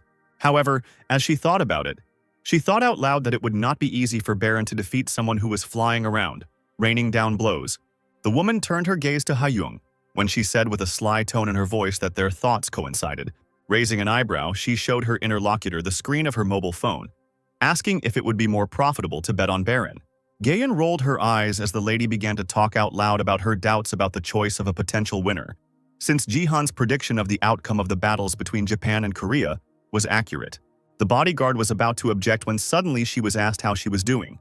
Plum Blossom's sword flinched slightly when Ha-young asked for her BattleNet score. The warrior's face sank and she became embarrassed when her interlocutor praised her hard work. The woman looked away and bit her lower lip. Lately, all her thoughts were connected only with this. The fist, broken in battle and now covered in plasters and bandages, clenched. Guyon quietly muttered that she was going to tell the truth about who she really was. Song Jihan let out a sigh of relief and heaviness at the same time as he looked at his improved status window. He raised his head high, thinking that now, at last, all the conditions were met. The player's combat power increased by another point, and in total, it was 30 points. Jihan closed his eyes, lowering his head. His whole body felt as if it had been pierced by something sharp from his toes to the top of his head. At that very moment, the system announced the activation of the Eye of the Wanderer. The player suddenly opened his eyes, glowing with a bright golden light. The constellation Wandering God of War has found the player by a special trail. Jihan's spirit left the body and found itself somewhere in the endless space, where the cosmic body bent low over the guy. There was only darkness. The guy couldn't see anything, but he was sure that he felt something, the same as last time. The Wandering God of War looked at Jihan, saying that they met again. The system declared that the god recognized the player as his successor. Jihan's body, levitating in nothingness, was enveloped in a thin, transparent material, like a cocoon. The guy remembered well that in his past life, God had also helped him a lot, and he immediately received the ability, Nameless Divine Arts. Usually, the patroness of the constellation brings with her great consequences, but the Wandering God of War did not ask anything from Jihan. The cosmic image carefully took the fragile human body into its palms, bestowing upon it the appropriation of the martial arts techniques, 3 talents of martial commitment, and lightning step of the shimmering sky. The system reported that the Wandering God of War was frowning. The white material bit into Jihan's chest, forcing him to writhe in pain. The connection was broken. Jihan grabbed his head. It turned out that God was displeased with the fact that he already had 3 dantians open. Moreover, the Wandering God was afraid of man, which surprised Jihan incredibly.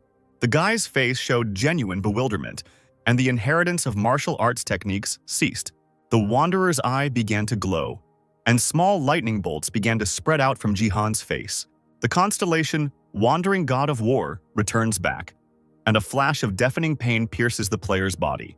Jihan returned to his body and grabbed his head. It was splitting, as if thousands of needles had suddenly stuck into his skin. Opening his eyes, the guy looked around in surprise because he still thought he was in outer space. He immediately called up the status window and waited for the information to load, squinting painfully. What he saw did not please him. Rather, it was regarded by the guy as a real disaster. His gift simply disappeared. The player lost his main advantage. C, clutching the straps of her backpack with both hands, loudly announced her presence. The girl quickly got into the car and greeted her uncle, who was waiting for her in the driver's seat. The car started moving and with a loud hum of the engine drove onto the busy highway. Jihan asked if the huge burden of responsibility had fallen from his niece's shoulders. The girl pressed her palm to her chest, nodding softly as if she had been born again. After awakening, Sia decided to leave the academy since the main reason people attend it is because of the gift.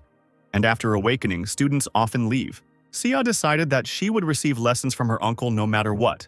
So there were much fewer reasons to stay at the academy. Jihan began to train the girl, loading her with endless exercises.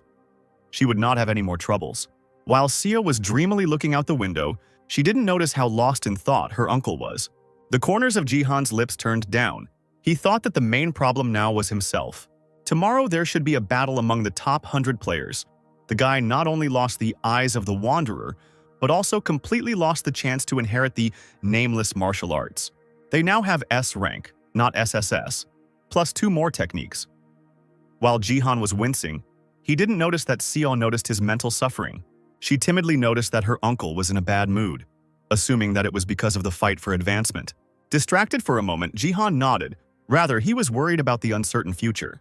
Suddenly, the girl with a confident smile firmly said that she was sure of her uncle's victory. Moreover, her Jihan always managed to find a way out under any circumstances.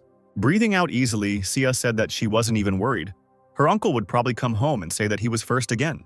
The girl exclaimed that she could take part in the betting and put everything on Jihan, but he immediately quietly objected. There would be trouble if she did so. Raising an eyebrow, Sia reminded him that her uncle streamed bets, so he could. But she couldn't? He smiled condescendingly, saying that Sia was still little. The girl turned away, clicking her tongue. She didn't really want to. Jihan wanted to say something, but suddenly his left eye was pierced by a painfully familiar discharge. The next second, the sensation disappeared. He poked his finger into the thin skin under his eyelid, looking at himself in surprise. The night coolness enveloped the city. The streets were empty. The noise of the metropolis noticeably decreased. Jihan, wearing a tracksuit, sat on the playground where rows of exercise machines were located nearby. He lowered his head and clasped his palms together, trying to sort out his own feelings. Something was definitely wrong. Especially the boy was bothered by a strange sensation in his eye. The player has never experienced anything like this before. We need to get rid of it somehow. Jihan, immersed in his own being, slowly approached the source of pain, using force. The next step is to remove what has entered the body as an annoying parasite. A red flash sharply cut his eye. Jihan cried out in pain, waving his hand. It seemed as if steam was even coming from the source of the pain. The player did not understand whether the eye was okay at all. The status window that appeared before him stated that Jihan had eliminated the traces of the wandering war god. Player Jihan is completely free from the power of the constellation, and a tear immediately runs down his cheek from his left eye. The body's reaction to irritation. The guy jumped up abruptly, not understanding what the system meant. How could he be free? Jihan was incredibly surprised that he could now receive support from another constellation. The system and the status window never lied, which means that the god of war was standing in the player's way all the time. Shocked by this realization, Jihan fell back onto the wooden surface with force. The guy grinned, because all this time he considered him a blessing, but he turned out to be a parasite. The system has reported that the wandering god of war is now even more wary of the player. The next moment, it turned out that the wandering god of war had suddenly evaporated. Looking at the rare lights of the windows from the houses opposite, Jihan was actually looking somewhere into the distance, not understanding what had happened to God, whether he had really gotten scared of the Bronze League player and even run away. Jihan pursed his lips in irritation. He was living through everything for the second time, but there were still more questions than answers. Although the powers of God are no longer available, one can still take advantage of the opportunity to find other constellations. Now the player's face was lit up with a slightly sinister smile. He pointed his finger at the system screen. The new opportunity had come just in time. He has an epic quest to find the Queen of Shadows among the spectators of the Colosseum and provoke her. As a reward, the player will receive 50,000 achievements and the interest of the constellation of the Queen of Shadows. Jihan admitted that the elf would support him. But what about tomorrow? Especially now, when we need to compensate for the absence of the God of War. Finally, the battle for promotion among the top 100 players began. The sky above the arena burst into bright fireworks in honor of the participants. The game will continue until there is only one left among them. Jihan, in a white shirt and black formal trousers, held an arrow in his hand. The system demanded to prove who was the best here. The audience supported Jihan with all their might, but he closed his eyes, concentrating on his own emotions. Then the guy's gray eyes scanned the arena, looking at the players. He wasn't going to fight everyone in a row, let them attack in a crowd. Looking at the circle of human bodies that had closed around him, Jihan suddenly leaned forward. His long fire arrow attacks pierced numerous warriors and warrioresses. Other participants would rise into the sky and then, like wild birds, attack the player from above. Fighting off another blade, Jihan felt a fiery blue sphere flying towards his back. The eyes immediately turned scarlet, and energy of the same color gathered on the tips of the fingers. Jihan swung his hand back and the sphere hit the attacking girl, who didn't even have time to scream. Jihan turned around sharply and ran straight towards the magician, who had prepared many flying lights. The guy laughed madly, surprised that his opponent was unarmed, and immediately sent spheres at him. But how wrong he was when he decided to fight against Jihan himself, even calling him a fool. The strong player's fist collided with the mage's face just after he managed to shout out a curse. Watching the alien body easily lift off the ground and fly over the field, Jihan thought with a bit of boredom that everyone except Baron looked almost the same. Just as he decided that it was better not to overdo it in order to save his strength, the tip of a sharp blade appeared right at the bridge of his nose. The player barely had time to cover himself with his hands when a female figure flew past him like lightning. Plum petals rained down on the arena, and the warrior stood behind Jihan, breathing heavily. The guy took his hands away from his face and turned around sharply to finally see the face of the one who managed to catch him off guard. The player was amazed beyond measure, as Zero's bodyguard was standing nearby. Fearless Lim Gaian was somehow on this BattleNet game. After the Space Championship began, and players began to get used to the fact that death in the game meant death in real life, the Northeast Asian League began. The devastating, frightening game over sign acted on players like a poisonous, deadly snake. Japan's representative in the final was, of course, the King of the Sword, Ito Ryuhei. At that time in Korea, no one could give such an opponent an equal fight, and Korean players avoided him for fear of death. The person who stood against Ryuhei as the representative of Korea was the candidate for successor to the Sword King, Plum Blossom Sword, Lim Gaian. She was in her prime, full of energy and confidence in victory. Jihan remembered all this, but now he was puzzled and trying to dodge the woman's active attacks. What struck him most was that Gaian had never been in the top 100. Taking advantage of the fact that Jihan had still not come to his senses, the warrior kept swinging her special sword at him. Once again, her lightning-fast attack made Jihan mentally assume that the future had changed. He suddenly raised his hands up.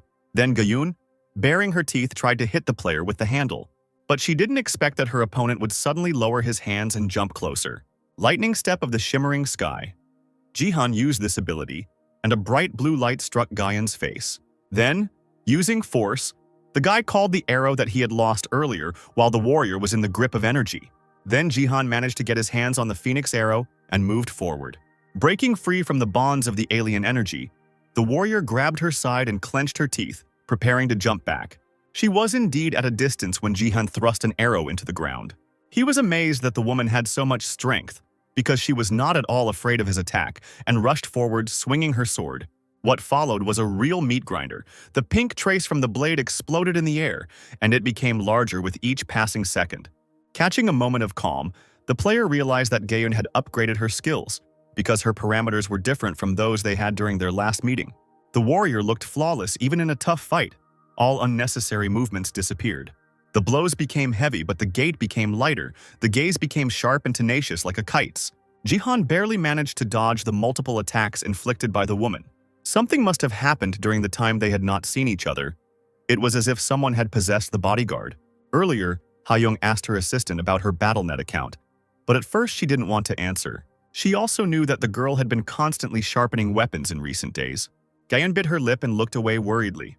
Having gathered her courage, the woman said that she was among the top 100 players in the Bronze League. The interlocutor exclaimed in surprise that she did not expect to hear about the bodyguard's 25th level, to which she had recently risen. Ha-young stood up from her chair and clapped her hands, asking why the assistant didn't tell her such good news earlier. She immediately calmed down when Gaian said that she would like to ask for a favor. It was obvious that the warrior was having difficulty speaking. She even clenched her fist with force. Then, having made up her mind, she timidly asked the lady for new equipment for herself, although she liked the old one. But after long use, her opinion changed.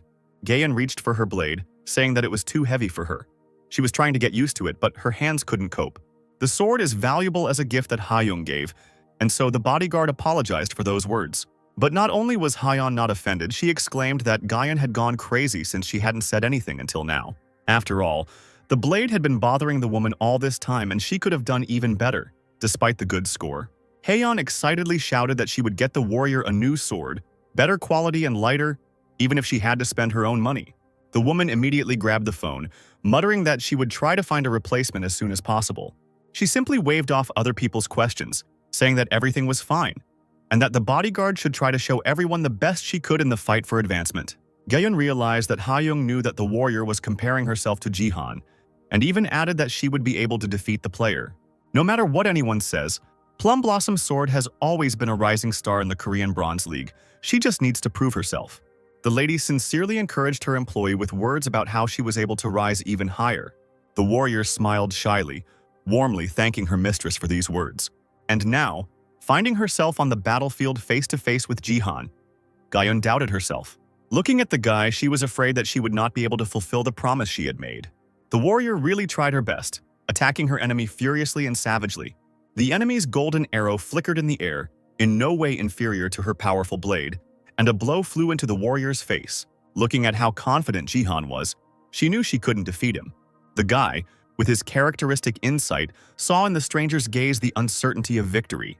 But he did not understand why the warrior was stubbornly trying to prove the opposite. Gyeon has managed to survive many times when she fought with those much weaker. It was the same in the Northeast Asian finals, and now she knows better than anyone that she is not yet able to defeat Jihan.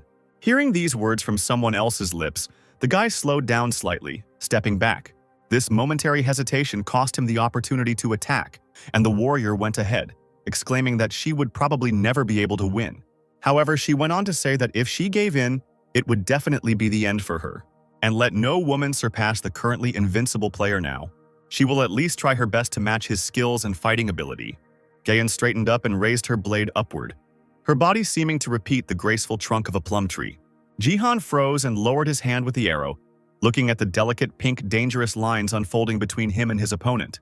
This is how Gyeon has always been, a player who continues to fight to become better, knowing that she will not beat her opponent. In her past life, the Sword King killed the warrior with 2 swords, but in this life, she was among the top 100. Jihan became curious about how much his return in time would affect the future. For the first time in his life looking at his opponent, the guy couldn't help but smile mysteriously. A huge, spreading tree threw ghostly petals onto the arena. Jihan always believed that Gyeon should be on his side, in his league. And although this proposal was voiced out loud, the woman did not react in any way. Frozen, she used her trump card, the secret technique Plum Blossom Hurricane. The next moment, several of her copies attacked Jihan like a destructive hurricane. Concentrating, he swung the arrow, thinking that the technique didn't go well with the weapon. But still, there is a technique that should be suitable for such a situation.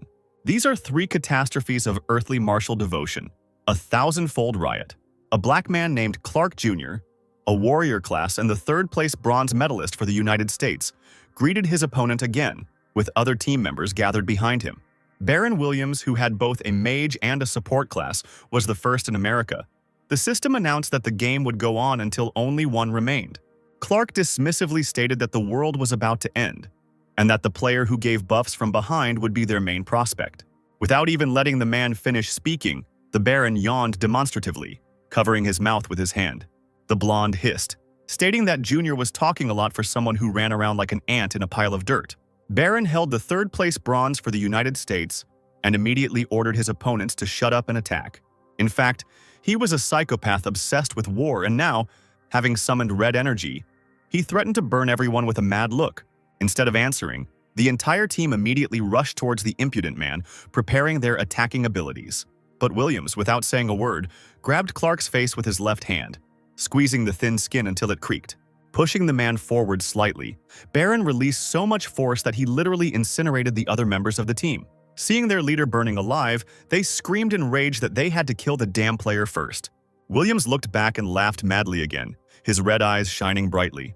Shouting that the rest were just pathetic insects and should die, he spread his arms, attacking with unprecedented force.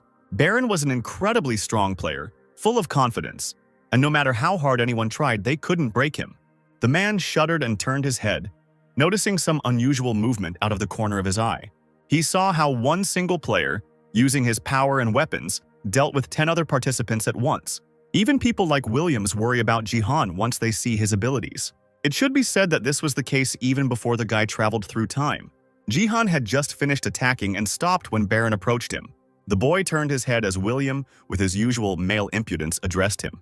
The blonde shamelessly poked his index finger into the player's chest, calling him the invincible Chushikan, with irony in his voice. Shaking his head, Jihan corrected his interlocutor, because he had distorted someone else's name to the point of an obscene word. Baron laughed, covering his face with his hand, saying through his laughter that he did not know the language of an underdeveloped country. He abruptly turned his gaze to Jihan, showing his glowing blue eyes, and hoped for the boy's understanding. Then, mispronouncing the guy once more, he threw him back with just a flick of his wrist. The familiar colored eyes looked at the place where the player stood with surprise. Williams didn't notice how time slowed down around him, and only condescendingly reported that it was a pity. Meanwhile, Jihan had already grabbed an arrow in his hands and used the heavenly thunderstep. Baron rose into the air and Jihan lunged towards him, lightning bolts shooting out from his body in all directions. The guy tried to pounce on his opponent with blows, but he, laughing, deftly dodged. An intricate rune appeared on his palm, which the man was about to throw at the enemy. Swinging his arm, he actually threw energy runes down, straight at Jihan, calling him a bug. The space was illuminated by a bright red glow. The young player was kneeling on the destroyed ground. Moreover, when he raised his head and rose to his feet, it turned out that Williams had decided to deal with all the players in the arena at once. Laughing madly, he soared even higher into the sky and spread his hands over the arena. A red pillar of death descended upon the players, rolling over their bodies with bloody fire, and they screamed in unbearable pain. Baron's tornado of energy swirled below, devouring the lives of the players, but gently wrapping itself around its master. Williams couldn't stop laughing. He cursed Jihan with all his might, prophesying death. But suddenly he heard words of gratitude almost at his own ear and shuddered, looking down. Somehow the fire didn't hit Jihan, who threw the tornado away from himself with the help of the Phoenix arrow. With Baron setting the stage, it became easy for the player to collect kills: single kill, double kill, triple kill, quadruple kill, quintuple kill. The space immediately returned to its previous state. The bloody reflections disappeared, and Jihan announced that he had taken first place in the ranking. Williams didn't understand how the guy survived because his flame is mixed with power, so at the first touch he should burn until he dies. Looking closely, the blonde realized that the flame was not touching Jihan at all. He was stunned when he realized that this player was also using power, just like he was. The man shouted angrily that this was impossible.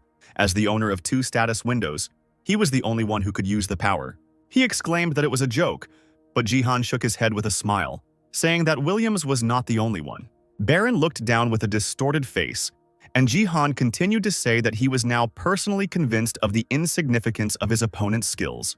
These words shook the air. So mad with rage did the best player become, clenching his teeth and growling like a beast.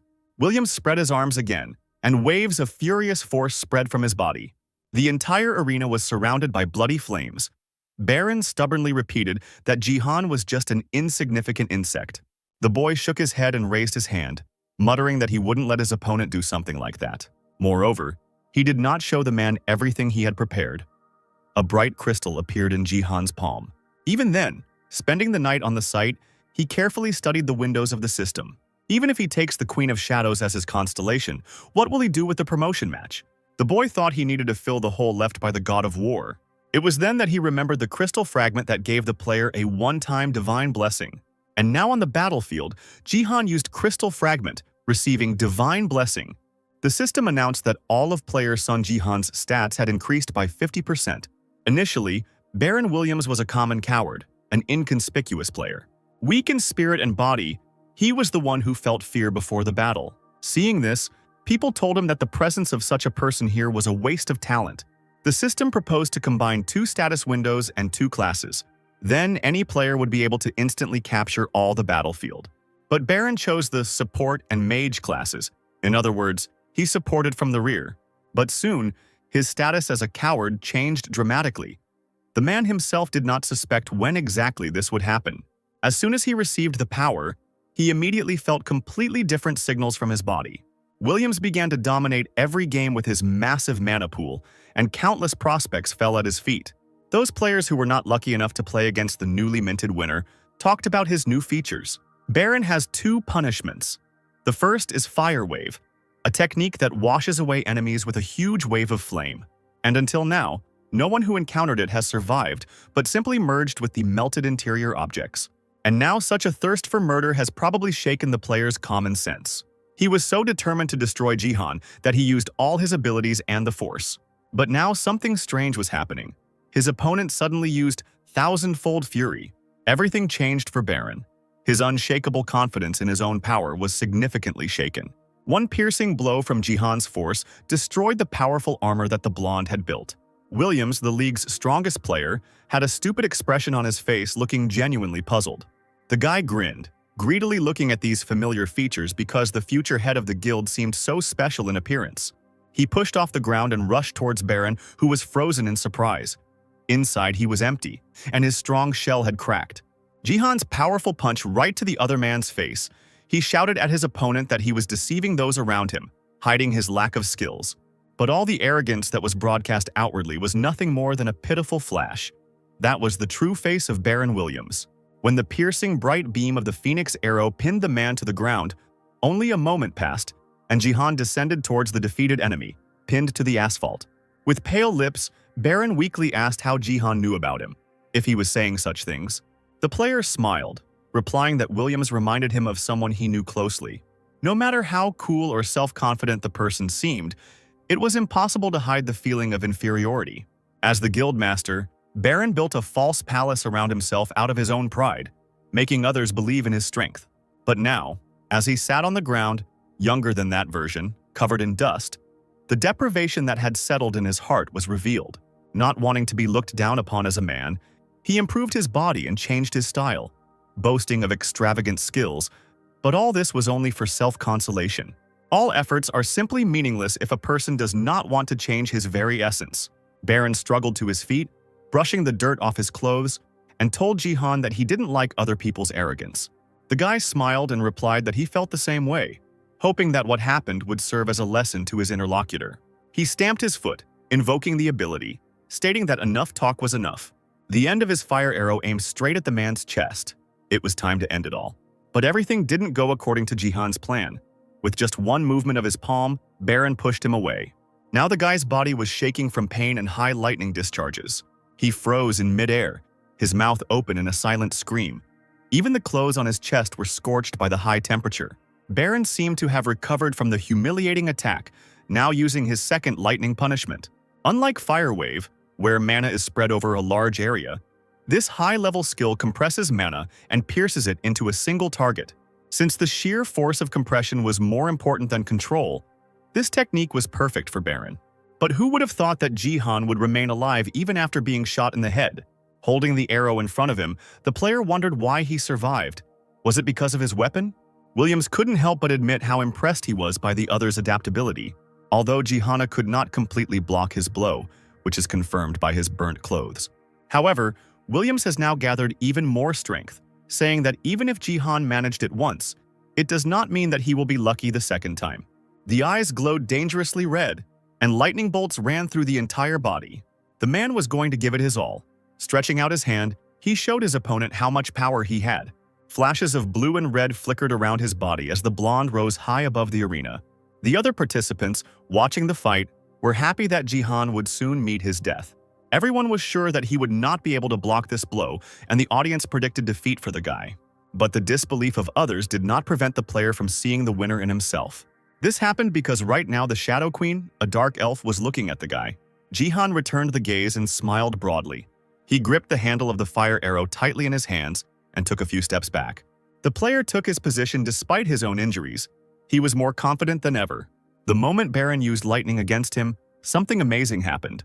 Williams could never have imagined in his worst nightmare that his second punishment would be ineffective. Phoenix Jihan's arrow flew out from his hands and pierced the man, tearing through the alien flesh. Although according to the rules this weapon can only be used 5 times, Jihan did not hesitate for a second. He did what he thought was right with a smile, guided by the support of the dark elf. The guy managed to fool everyone. Only a second later it became clear what he had planned. The arrow was not meant for Baron at all. It had a different purpose. The dark elf's impenetrable face lost its mask. She realized too late what was happening. there was a deafening explosion, the light of which blinded those present. For the first time in BattleNet history, the Colosseum barrier has been broken. The stream's commentator made the announcement: South Korea's biggest rising star, Sun Ji-han, had defeated the all-powerful Baron. Ha-young, who had bet all her money on the American, literally howled, clutching her mobile phone in her hands. She didn't understand how Ji-han was stronger than Williams. It made absolutely no sense. The woman grabbed her head, moaning that she would lose all the money she had earned last time. She shuddered when she heard Guyun, who had silently appeared in the office, quietly ask if the lady had been counting on her bodyguard's victory. She came closer with a sad smile, admitting that she had expected something like this, but she was still offended. However, Ha-young was not embarrassed, directly saying that the Plum Blossom sword had lost anyway as soon as the fight began. Guyun blushed when her boss smirked and suggested that she hold out a little longer to get noticed. Seeing how embarrassed the bodyguard was, Ha-young couldn't help but smile. She told the woman that she looked surprisingly well and even came in a good mood. It felt like a heavy burden had been lifted from the warrior's shoulders, and she agreed. After all, the fight with Ji-han showed her that her own body was getting stronger and her skills were gradually improving. Even though she did not emerge victorious, Guyun gained invaluable experience from this battle. And most importantly, she decided that she would not stop there. Ha-young was pleased by this and said that she would root for the warrior with all her heart. The woman was immediately distracted by the voice of the stream commentator, who said that something incredible had happened. She took the phone in her hands with a scream because there was a lot of money at stake. Both were stunned when they looked at what was happening in the Colosseum. It was simply unimaginable. Baron Williams, who had been kicked out of BattleNet by the system, stood in front of the big screen, watching the game. He was beside himself with rage. Veins appeared on his face from worry. The man almost growled out loud. As it turned out, Sun Ji-han was not aiming at him, but simply destroyed the Colosseum barrier. The Phoenix arrow circled around the arena, the barrier of which was slowly disappearing. Then, like lightning, she returned to her owner, who had summoned her. Ji-han deftly caught his weapon with one hand. They were as if one. The player smiled as he addressed the Shadow Queen, saying that they hadn't seen each other for a long time. The elf was shocked, especially now that the barrier was broken. The black mist slowly spread around her, forming a cocoon. Then everything changed abruptly. The queen disappeared from sight, and in her place an ominous ink stain spread. The spectators fell silent, warily continuing to watch what was happening. The surviving warriors also tensed up, not knowing what to expect now. The entire arena was filled with darkness, and purple ink rushed towards Song Ji-han. The next moment, the system announced that the signal was lost. An error had occurred. The screen of the mobile phone with the stream went dark. Sia, who was anxiously watching the broadcast, was seriously scared. Ji-han found himself in emptiness with two white lights looking at him in the distance. However, this had not frightened the player for a long time. He did not move from his place, carefully watching those eyes. The arena became ghostly and the air was so cold and stuffy that it was difficult to breathe. The boy knew that the Shadow Queen continued to watch him closely. But since the notification did not appear, it can hardly be considered a test. The system just announced an epic quest: find the Queen of Shadows among the Colosseum spectators and provoke her. Ji-han decided to use the Path of the Immortal Sage. A burning beam from his Phoenix arrow shot into the distance, but it immediately went out. The guy guessed that the elf had absorbed the chi energy coming from the arrow. He was puzzled to realize that no attack would work on the powerful Shadow Queen. However, he immediately felt a clot of energy behind his back and hit it with his fist. The player turned around and looked at the ghost next to him in confusion. The fist struck the void. The human-like image gradually dissipated. Shadows, clots of ink, crowded around the ghostly warriors in the arena. The other players couldn't understand what was happening because they were being attacked by invisible beings that were stronger than them. The ink blades attacked with all their might, and the BattleNet participants lost their lives one after another. Many of the shadows rushed straight towards Ji-han, preparing to attack at the same time. He tried to deflect the blows, holding the Phoenix arrow in front of him. But at the same time, he understood that physical attacks against the elf were not at all effective. If so, perhaps it was worth using divine power. A fiery sphere appeared in the guy's palm, which he immediately threw at one of the shadows. And although no direct damage was caused, the sphere destroyed a small part of the shadow. Since it is a shadow in the body itself, as Ji-han thought, then light is its weakness. He straightened up, watching warily as another ghostly figure rose from the ground. When she grew up, she immediately attacked the guy, wielding the same ghostly blade. The battle with the living dead not long ago immediately came to mind. Jihan should make a light emission around himself, like that time when he had not yet mastered the lightning step of the shimmering sky. The guy's body was pierced by lightning, illuminating the space around him, and the shadows didn't like it at all. They covered themselves with their hands, looking puzzled at the enemy, who suddenly became brighter. Jihan noted with satisfaction that they could not get closer because he was surrounded by light. And when it seemed that everything was as simple as pie, the guy saw a huge blade descending above him. He rolled his eyes and sighed heavily, sensing something was wrong, as he had never seen anything like this before. BattleNet Connector looked like a large chair, equipment required to participate in the game, which had the effect of reducing pain during the game. Since amputations, burns, and other injuries happen often, and BattleNet simulated 100% of the pain players feel in the real world, the connector is the most important thing. It was recommended to reduce pain by 80%. Most of the best players use models that reduce pain by 90%. This allowed me to play much more boldly, freeing myself from the fear of pain. But even so, Song Jihan did not use the connector, knowing all the consequences. He knew in advance that there was no point in this, even if not now, then in the future. And all because BattleNet will soon become a reality. The connector will only be able to remove the feeling of pain temporarily. Once the real game in the Space League starts, it will become useless. Fighting with one's life on the line always means being in reality, which is why Jihan didn't use the connector. The fire scorched his skin, not killing him, but causing him to experience terrible pain. Lightning struck the heart with 1,000,000 volts, causing the body to burn in agony. Jihan overcame pain that an ordinary person could not even imagine. And now the entire BattleNet was plunged into darkness due to the destroyed barrier. The guy risked being cut in half by a huge 10-meter sword. Gritting his teeth, the player tried to avoid the attack. He even tried to push the sharp blade away from himself. But only after turning his head for a second did he see something that made him shudder in surprise. The players, who had only just now gotten used to the situation, still did not understand what had happened.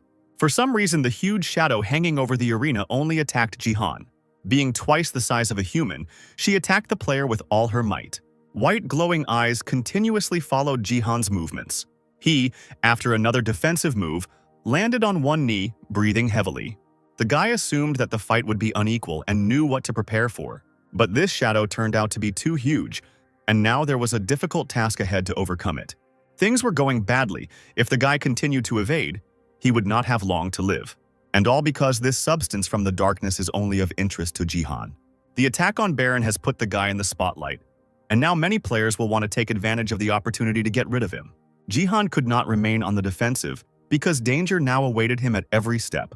The remaining participants realized that by attacking together, they could destroy the annoying winner. Jihan exhaled heavily. He noticed everything and understood that there was no other choice. He grabbed the arrow tightly and called upon the dangerous but now so necessary power. Mana has increased, as has fire. The guy will meet his opponents face to face.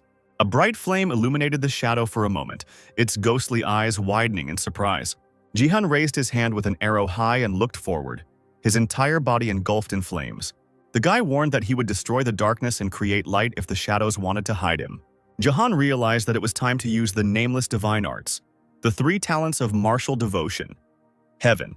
It is then that the opportunity will come to engulf the entire arena in fire, destroy the darkness and create light.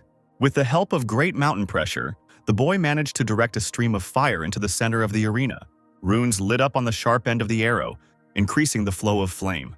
Jihan was quite tired, but he allowed himself to only exhale heavily, continuing to use the arrow. He jerked his head up to look at the Colosseum filled with light.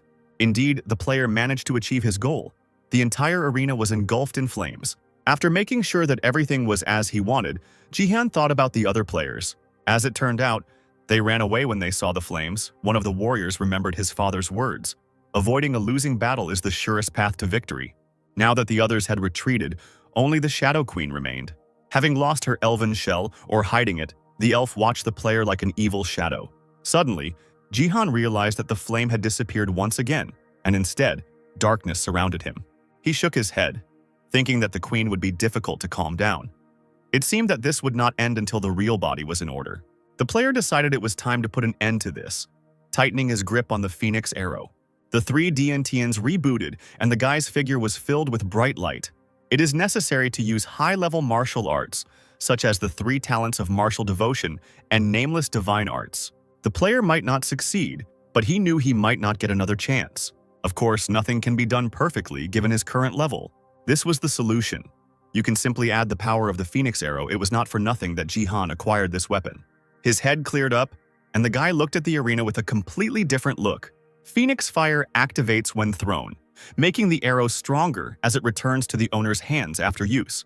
The arrow compensates for the lack of strength, because since ancient times lightning has been considered divine wrath, a kind of punishment that an embittered god sends upon humanity. As the world filled with darkness and chaos, people looked up at the rain-falling skies with tension. The light, like a drowning man's help, appeared suddenly and without warning in the arena. The sky was lit up with flames that gave warmth but did not burn, slowly moving towards the shadow. The system lit up red, indicating that the player had gone beyond his potential and his life was in danger. Jihan, without letting go of the arrow, let out a heartbreaking cry and was not going to give up. The lightning god's martial arts that purify all demons and evil is what he brought to the Colosseum. Nameless divine arts, divine lightning technique. A flash of lightning illuminated the space, consuming the darkness, clearing the arena of the diseased parasite. Nameless divine arts, supreme realm, divine lightning technique, lightning flash. This technique is on a completely different level of martial arts. Jihan compensated for the lack of power with the Phoenix Arrow, extracting maximum benefit from it. Now he was able to use another unearthly ability, throwing the weapon with all his might straight into the shadow. More precisely, 80% of this ability, which was already not bad. Originally, a flash of lightning was a synthesis of countless lightning bolts, but Jihan failed to combine them. They couldn't match the speed of the Phoenix Arrow, so the riddle had to be solved in a different way. The light removed the echoes of shadow from the elf's face, revealing her true appearance. The tip of the arrow, shining brightly, rushed straight into the queen's face, but she did not even move. As it turned out, this unfinished technique was only able to reveal the dark elf's face. But it didn't harm her at all, stopping a few centimeters away. At least that's how it might seem at first glance, but still, something did happen. The Shadow Queen winced and looked away. There was a fresh scratch on her cheek. Jihan lowered his head. He stood in the middle of the arena. Breathing heavily, there was no arrow in his hands. He raised his head and smiled, despite his severe injuries. The player had managed to do what he had planned. The boy didn't pay attention to his hand, which was burned black, because the shadows in front of him dispersed, revealing the queen. He was indeed lucky. The lightning delay worked in the player's favor. The Shadow Queen opened her mouth, her lips trembling, her graceful hand reaching out to the cut. Who would have thought that lack of skill would be useful? Jihan caught the arrow that flew back to him. Now it was time for the last big attack. The guy wondered if he had provoked the elf enough. The system announced that the player had completed the epic quest. The Queen of Shadows bit her lip and trembled, now from voluptuous anticipation. Jihan, seeing this, raised an eyebrow in bewilderment. This was not the reaction he had imagined. Quickly grouping himself, the guy jumped to the side where he stood. A crack formed from the attack. He raised his head sharply, preparing to defend himself with all his might. Now things took a completely different turn. Clots of shadow attacked the player from all around the perimeter. The burnt hand squeezed the arrow with all its might, and the body seemed not to feel any pain. However, its echoes made themselves felt. Jihan fell to the ground, realizing that he had ignored the injuries for too long. He stood up, watching the shadow, thinking that the state of his hand would make it difficult to hold on for long. The shadow waited for the right moment and struck the player, knocking him down with the attack. Jihan managed to dodge but heard screams behind him. The dark energy had managed to take the rest of the players hostage, entangling the bodies of those who failed to retreat. The shadow seemed to devour their game bodies alive. This surprised Jihan. He thought that the entity should immediately kill, but not capture the players. Thinking that this was part of the plan, he dropped his guard for a second. This was enough for the queen to entangle his legs in clots of dangerous energy. The darkness rose higher with each passing second. Jihan grinned and cursed out loud. The queen must have wanted to kill this guy first. Looking ahead, Jihan watched the elf carefully. While bound by her bonds, the player decided to use the lightning step of the shimmering sky. It didn't work. The darkness only continued to envelop the player and tighten further on the bodies of the other participants. Jihan frowned. He felt like he couldn't move at all anymore. Having completely enveloped him, the clot of ominous energy turned into a sharp dagger. He rushed towards the player, but Jihan was surprised to notice that the attack was slow. He smirked again, shaking his head, asking Shadow if he wanted to kill him slowly. This approach was very perverted. The elf with a reverent smile said something in an incomprehensible language. controlling the shadow with her palm. Jihan knew that at this rate, he would lose first place, even though the other participants were also wrapped in bonds. It was necessary for them to lose, because now, as opponents of Jihan, the participants believed that he would die first. The guy turned around and realized that they were counting on his quick death. Yes, most of his body is tied up, but if Jihan could just move his fingers, the game would change. The players, who were themselves in danger, watched Jihan closely. They didn't know what was happening, but it was clearly to their advantage, because then the shadow would separate from the player. But at that moment, one of the ill-wishers felt like he was suffocating. His eyes rolled back, foam came out of his mouth. He died ingloriously. The system announced the gradual death of every dark-bound player in the arena, except for Jihan. The Shadow Queen, who controlled the darkness, was perplexed. Her main toy was still alive. Jihan grinned. It seemed like he had ruined the elf's plan, as he had taken first place among 100 players. Hearing that Jihan would soon be taken out of the system, the Shadow Queen growled in rage, her beautiful face twisted in anger. She sharply increased the strength of the binding bonds, trying to cause Jihan as much pain as possible. He himself felt how dark clots of energy were tearing apart his body, biting into him even more. Finally, the darkness of the enraged elf fell like a waterfall on the player, and he found himself buried under it. A huge dagger pinned Jihan to the ground, leaving no trace of him. The Shadow Queen lowered her hands, looking at the blackness that had formed in the arena. She pursed her lips and held out her hand, confident that it was all over for the last survivor. The elf leaned forward in surprise when she heard a strange voice in the silence. From the darkness of the blade, Jihan's hand slowly emerged, materializing into the game. He jumped away deftly, claiming that he had dodged at the very last moment. The boy winked playfully at the queen, saying that the BattleNet's influence diminishes when the game ends. And by the way, this same rule applies to the Queen of Shadows herself and her abilities. The elf frowned, leaning back when she saw the boy's self-confidence. He stood in front of her, laughing and saying that the queen would only need his left hand, which was now a little ways away. The system repeated that the game was over and the player would soon be removed from the game. The Shadow Queen's face showed genuine rage as Jihan disappeared from the arena. Then a mistake was declared.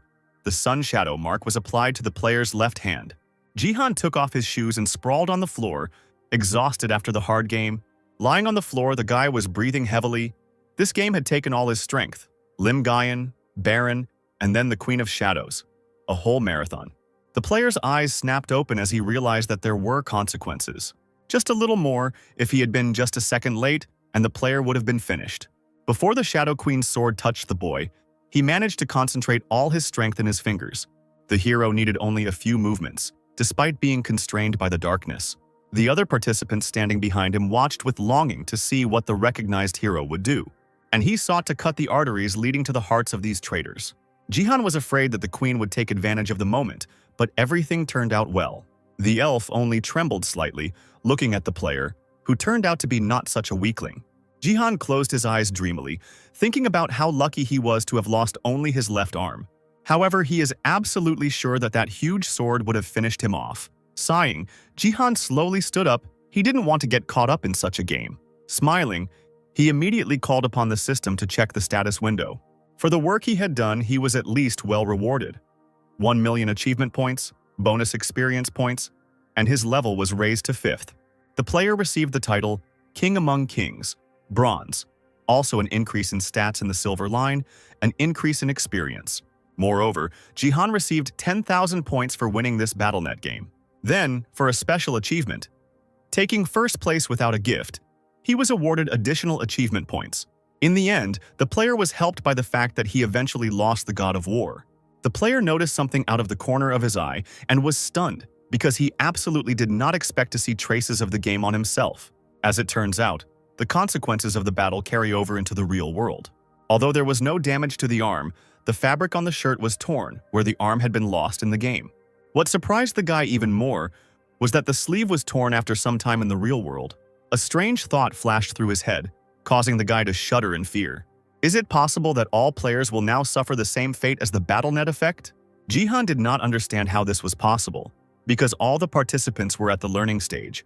What if the point was that the constellation was a being from another dimension? Jihan examined his own hand, not understanding what had happened, but at least there were no wounds. At that moment, Sia burst into the room, joyfully greeting her uncle who had returned. She was very worried because the broadcast had suddenly ended. The uncle was genuinely surprised. The girl breathed a sigh of relief, saying that she couldn't find a place for herself after the moment when Jihan broke the barrier. All the newspapers and online publications went crazy, publishing countless news items. Sia showed them to her uncle.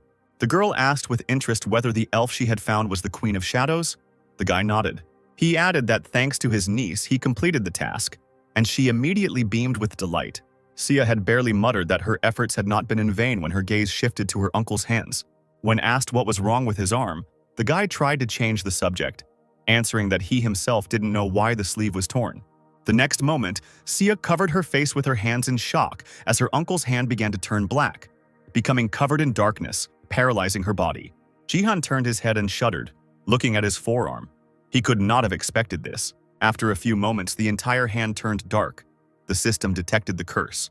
At the Divergent Guild headquarters, Hayoung carefully studied the stream recordings, observing Jihan's fighting technique.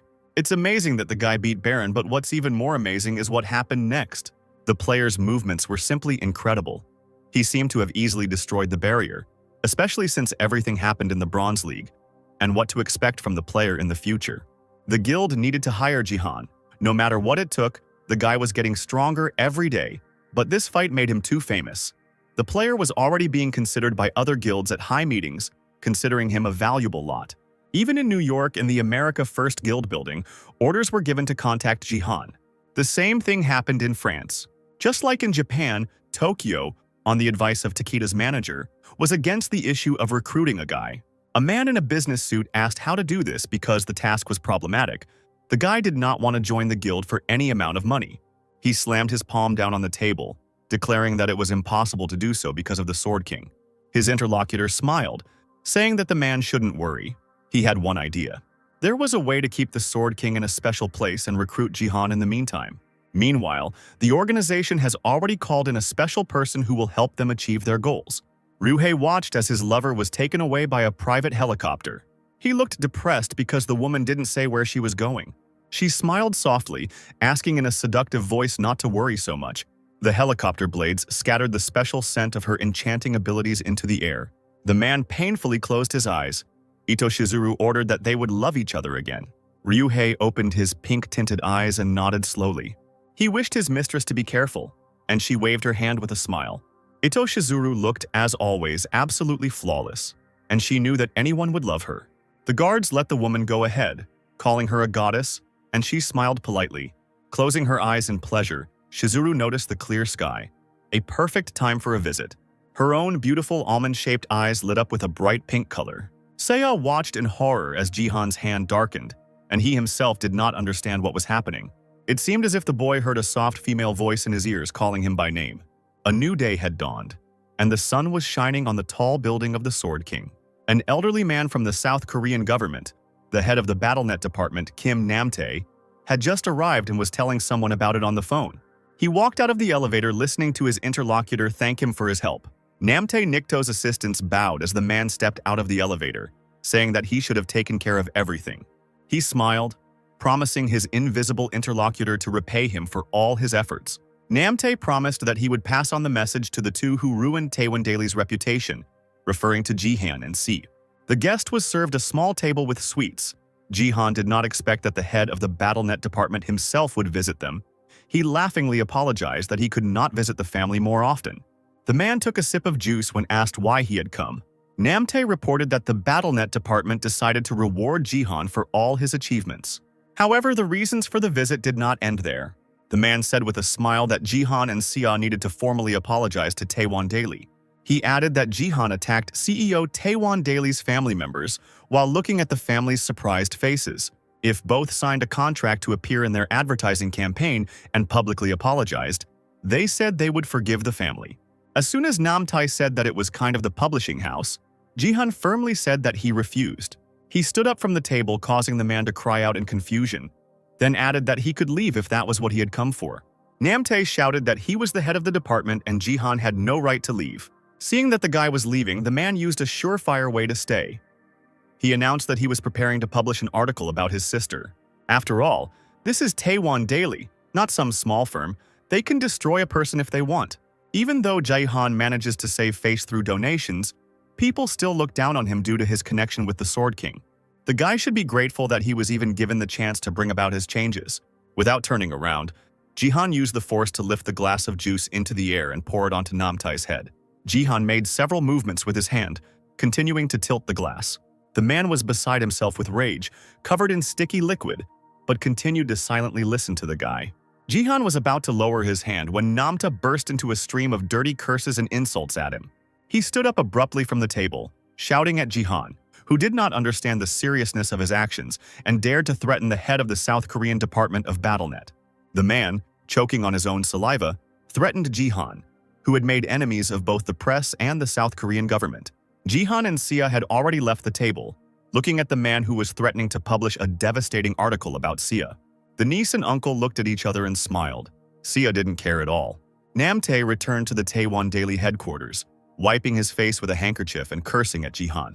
He shouted that he had never encountered anything like this before, and the victory in the BattleNet duels had completely turned Jihan's head. Taewon Daily CEO Kim Hyung-chul put down his cup of tea and smiled as he suggested that the man had had a hard time. Kim Hee-seo perked up and turned the phone screen towards her father, interrupting his conversation with an irritated Kim Nam-tae. She asked to look at the article about the gift of Sia that everyone was talking about. The girl laughed maliciously. The author of the publication wondered whether the girl had received a useless gift, judging by the photo from the hidden camera, and the commentators even mocked the future player. Hyun-chul smiled calmly, asking his daughter not to be upset, because the family would definitely learn humility once they felt the influence of Taewon Daily. Namtae, feeling relieved by these words, even rejoiced. But before he could say a word to his interlocutor, the office door swung open. Hyun-chul reprimanded the employee for causing noise, but the employee assured him that the boss needed to see something. The three people present suddenly turned their attention from the conversation to the man who had arrived, as soon as they heard him say Jihan's name. It turns out that right now, Jihan and her niece are exposing Taewon Daily and the BattleNet department live on air. At the moment when the head of the BattleNet department came to visit Jihan's family and threatened his uncle and niece, Jihan prudently turned on the recorder, and now everyone on the stream could hear the threats being made. Jihan addressed the audience, asking if they got the point. This is what Taewon Daily and the BattleNet department did to him and Sia. The family of the CEO of the publishing house attacked the player to publish a dirty article about the niece. The head of the game department worked with them, trying to put pressure on the family. And when intimidation didn't work, the scoundrel's last resort was to release an article about Sia's gift. Jihan had long ago analyzed that Sia's gift could be improved by Hermes' monocle, and once the true nature of the gift was revealed, the others would also understand everything. In the office, the executive director was watching the broadcast with great attention, and at that moment, the player was about to publicly present his niece's gift. Seeing the name of the gift, Hiso couldn't help but let out an indignant cry. The gift of pumping Late Bud F rank. To improve it, you need to participate in BattleNet games, and then the indicators will improve automatically. Sia remained silent, looking modestly at the status window, while the audience heatedly discussed what they saw. A few minutes later, Jihan added that Sia's gift could hardly be called useless, and hoped that all the misunderstandings that had arisen had been resolved. Finally, the guy allowed himself to smile. Everything went well, and yet, he could humiliate the offenders even more. Suddenly, seeing a message on the screen, the player looked there. A donation came from the user scout America First. He was impressed by the stream and the fights, so he offered a contract. This is how Jihan realized that he could take big revenge on Taewon Daily. The guy shrugged, since he had no choice, and asked permission to show the contract on the stream. Jihan's lips stretched into a victorious smile when the user sent the fee amount. He was completely satisfied with it. The player politely thanked his interlocutor for the offer, adding that he had a small dream to create a guild in Korea immediately after reaching silver. Namtae cursed filthily when he heard that the boy accused the department and the publishing house of threatening him, which meant that he needed to become a member of the guild. Jihan pressed his palm to his heart, saying that he loves his nation infinitely and would be happy if he receives help from it. The camera then showed his good-natured expression. The player wanted protection so he could stay in Korea. Finally, the live broadcast ended. Sia timidly asked her uncle what they were going to do now. Without turning around, he immediately replied that his niece had nothing to worry about. He shook the phone in the air, adding that he would take care of some issues. The name Lee Ha-yeon appeared on the screen. Jihan was calling the head of the third department of the Divergent Guild. After talking with the guy, The woman, standing in her dressing gown, groaned dejectedly. She and her bodyguard were in her large dressing room, unsure of what to wear for a meeting at this time of day. Ignoring her assistant's questions, Ha-young nervously rummaged through the clothes hangers, asking which outfit would look best. Finally, holding the soft blue dress to her chest, the woman smiled dreamily, wondering why Jihan suddenly wanted to meet. After some time, having sent Sia home, Jihan returned to their apartment. But in the underground parking lot, the player's path was blocked by a dangerous-looking group of strangers, 5 of whose faces were covered with masks.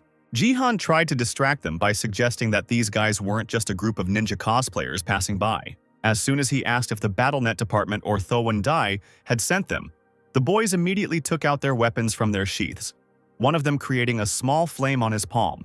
Jihan put his mobile phone in his pocket, realizing that both structures were hunting him. He stood motionless for another minute, wondering if he should take advantage of the moment and use his hidden move. Finally, having made up his mind, the player loudly said the name, Ariel. The darkness immediately spread out into bizarre patterns beneath Jihan's feet. The group of opponents retreated back. Even from their eyes, it was clear how much they were frightened by the unknown entity.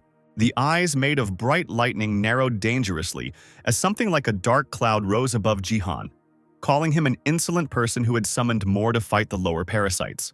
The player calmly replied that the darkness should think of the boys as a warm-up, since they were the perfect enemies to test the entity's skills in action. The guy's hand turned the color of darkness, as if he had dipped his forearm into a vat of liquid.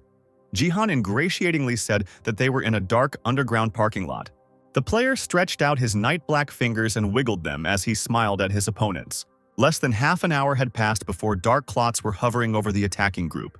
Its members had long since been lying unconscious on the floor. Some of them were breathing heavily, looking at the ceiling with colorless pupils. Jihan, clenching his fist, watched as the darkness left. He considered that the training experience was a success. An unearthly voice was heard, mimicking the man, saying that everything had gone amazingly. The Shadow Queen, having become the player's servant, could not contain her anger. The man had to be grateful. Her hypostasis as a little fairy looked at Jihan with all her menacing affection. The dark essence was a special characteristic that the queen graciously bestowed on the man. She kept shouting that Jihan should know about the greatness of this thing, because it was already a completely new level. The queen, seeing that the man was simply ignoring her and talking to someone on the phone, angrily waved her small hands. The disgruntled female voice made the guy widen his eyes. His interlocutor was already waiting for him at the agreed place, and the player had obviously forgotten about the meeting. Hyeon, standing at the restaurant, was surprised by the guy's apology. Gaeun looked at the lady and understood that something was going wrong. She timidly asked what had happened when the woman's face turned darker than a cloud. Haeon turned to her interlocutor, and it seemed that even the corners of her eyes were trembling from what she heard. Dressed beautifully, she spent so long getting ready for the meeting that she realized that Jihan would not come. That evening, everyone got what they deserved. Taewon Daily CEO Hyun Chul was hit in the face. The man was lying on the floor with his father hanging over him, not even letting his son finish speaking before he began to punch him. He groaned that he could explain everything, but the old man began to beat his wayward son with a cane, while Hiso watched with concern. The girl grabbed her grandfather's hand, asking him to wait, blaming other people for what was happening.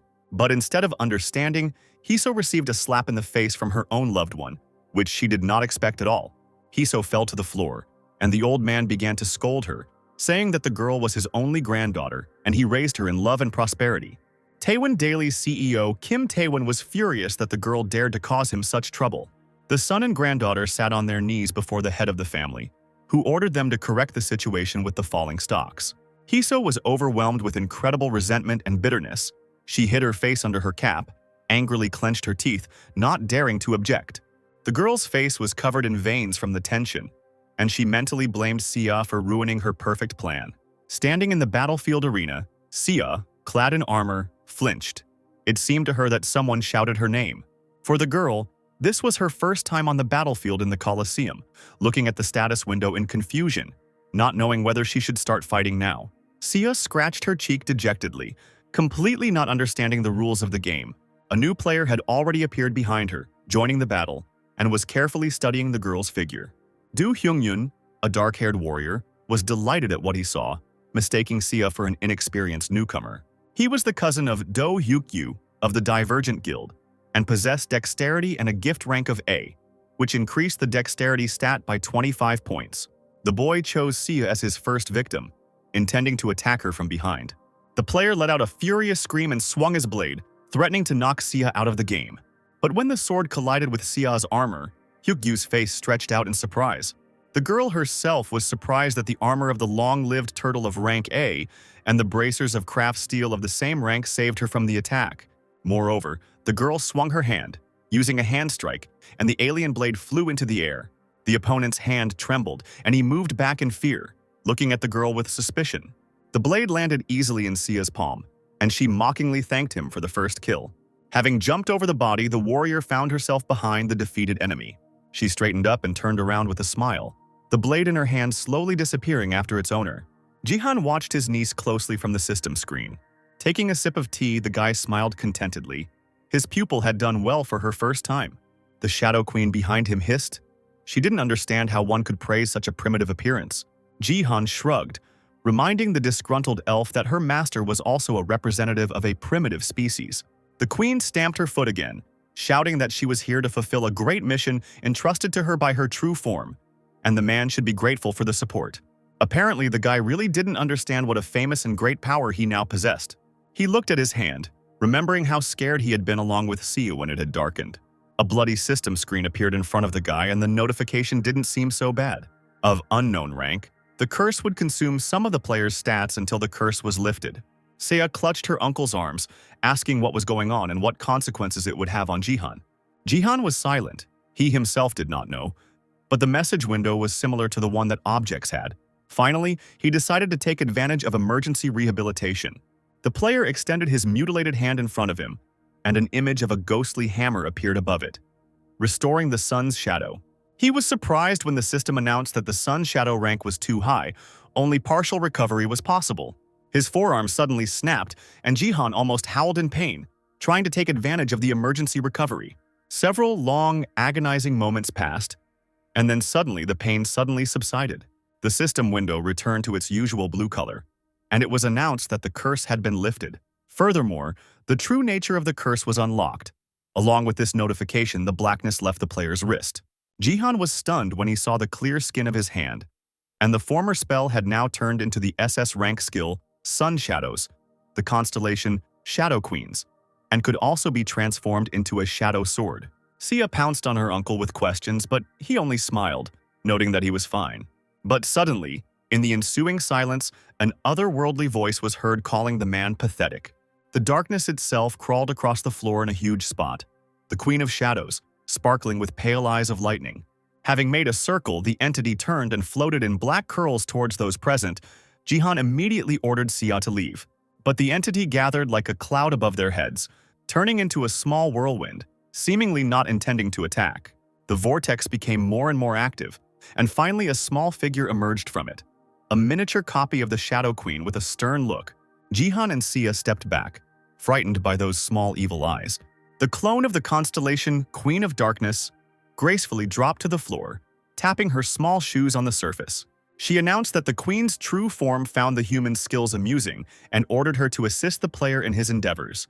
The elf, pointing a sharp finger at Jihan, exclaimed that from that moment on she would serve her master. The guy, looking at the dark elf, raised an eyebrow, muttering that something devilish was going on. The system suggested that the clone of the Queen of Shadows constellation, Ariel, was gifted to the player as a characteristic, dark essence. Now Jihan appreciated the gift, the power to use shadows as weapons. He hadn't used it yet in BattleNet, but it was a useful skill. However, listening to Ariel's screams, who demanded to increase her dark matter stat, the player felt like he had an annoying mosquito flying over his ear. By evening, Jihan had prepared a practically festive dinner for Sia, preparing many dishes. The girl moaned that the training was very difficult. Her uncle supported her, saying that she did well for the first time. After eating some rice, Sia smiled brightly upon hearing the pleasant words. Suddenly, Sia puzzled Jihan, asking what he would do with the invitation from the America First Guild. Jihan replied that he would not agree, even despite the large sum offered. He would be able to save this money himself. Putting the spoon on the table, he added with a smile that he did not want to join a guild. He wanted to be on his own. Having arrived in a service car to a tall building, Haeyeon slowly got out of the car.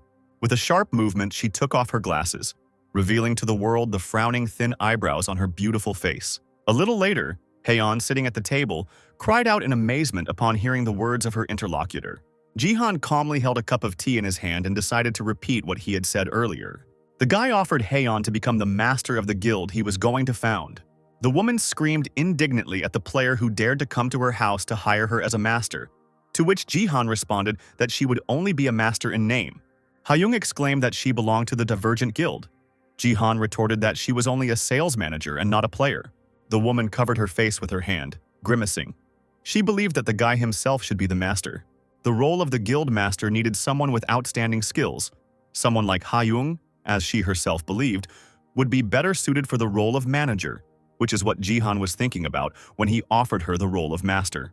The guy slowly put the cup on the saucer, asking the woman if her gift was included in the support group. The effect barely reached a 10% increase in experience. Haeyeon probably thought that this gift was useless and couldn't even trickle down with experience-boosting items. But if she became the guild master, Jihan was sure that the true value of Haeyeon's gift would surprise her, even though what was said did not please the lady at all. The woman sat looking at Jihan and was extremely excited by his knowledge. She didn't understand what he could see in her gift that was so extraordinary, because the gift was A rank, but all the experts said that it was useless. Jihan was the first one to highly appreciate her gift, so the offer was quite tempting. But becoming a friend of the guild as a master still sounded too self-confident. The player promised to give Haeyeon a fair compensation. He will let her know about the bets on all upcoming BattleNet matches. The woman's lips parted, and it seemed that she herself was trembling, which her bodyguard immediately noticed and glanced suspiciously at Haeyeon. She suddenly jumped up from her chair and ran up to Jihan laughing, shouting that she agreed. Haeyeon couldn't believe that the lady would actually do this when Haeyeon stood over the electronic board where she had to sign. Slender fingers ran across the screen and she pressed the yes button. But it was Haeyeon's pipe dream to gain knowledge about betting. After the woman agreed, the space in front of her lit up blue, startling Haeyeon. As it turned out, the effect of the gift of support was applicable to all guild members. The success rate increased by 200%. All guild members received a 30% increase in experience. It was a normal day in the real world, with viewers eagerly awaiting future BattleNet streams. At that moment, users saw a notification about the start of a live broadcast. Jihan started the stream by announcing to everyone that he had founded a guild on his own. Haeyeon appeared on the screen and greeted the viewers, who immediately began asking each other who she was. With a radiant smile, the woman introduced herself and announced that she was greeting the audience for the first time as a co-owner of Jihan's guild called Tyogi. The guy approached silently, saying into the camera that Miss Haeyeon would take on the most responsible role in the new guild. Taking into account all factors, she was appointed as the master. Jihan snapped his fingers, calling for everyone to see the guild concept that he and Haeyeon had come up with together. Seiya and Diego Macide approached the couple. Haeyeon explained that the guild's concept is nutrition. The company will demonstrate a huge level of growth compared to other guilds in the area of improving guild members. However, the management plans to be content with a small number of people, only 10 with Jihan as a member of the guild and its owner. Also included will be Haeyeon, Diego Masel's player, and Seiya, who recently received a gift, and also with the man who signed a contract with the Divergent Guild. The camera illuminated Lim Gayan's impassive face, and it took her great effort to hide her true emotions. Jihan added that anyone interested in the guild's future growth can turn on notifications, and those who would like to join or sign a contract can contact Guildmaster Haeyeon. At that moment, Seiya whispered to her uncle to tell him why their guild was called that way. The girl closed her eyes and blushed when Jihan nodded, starting his story.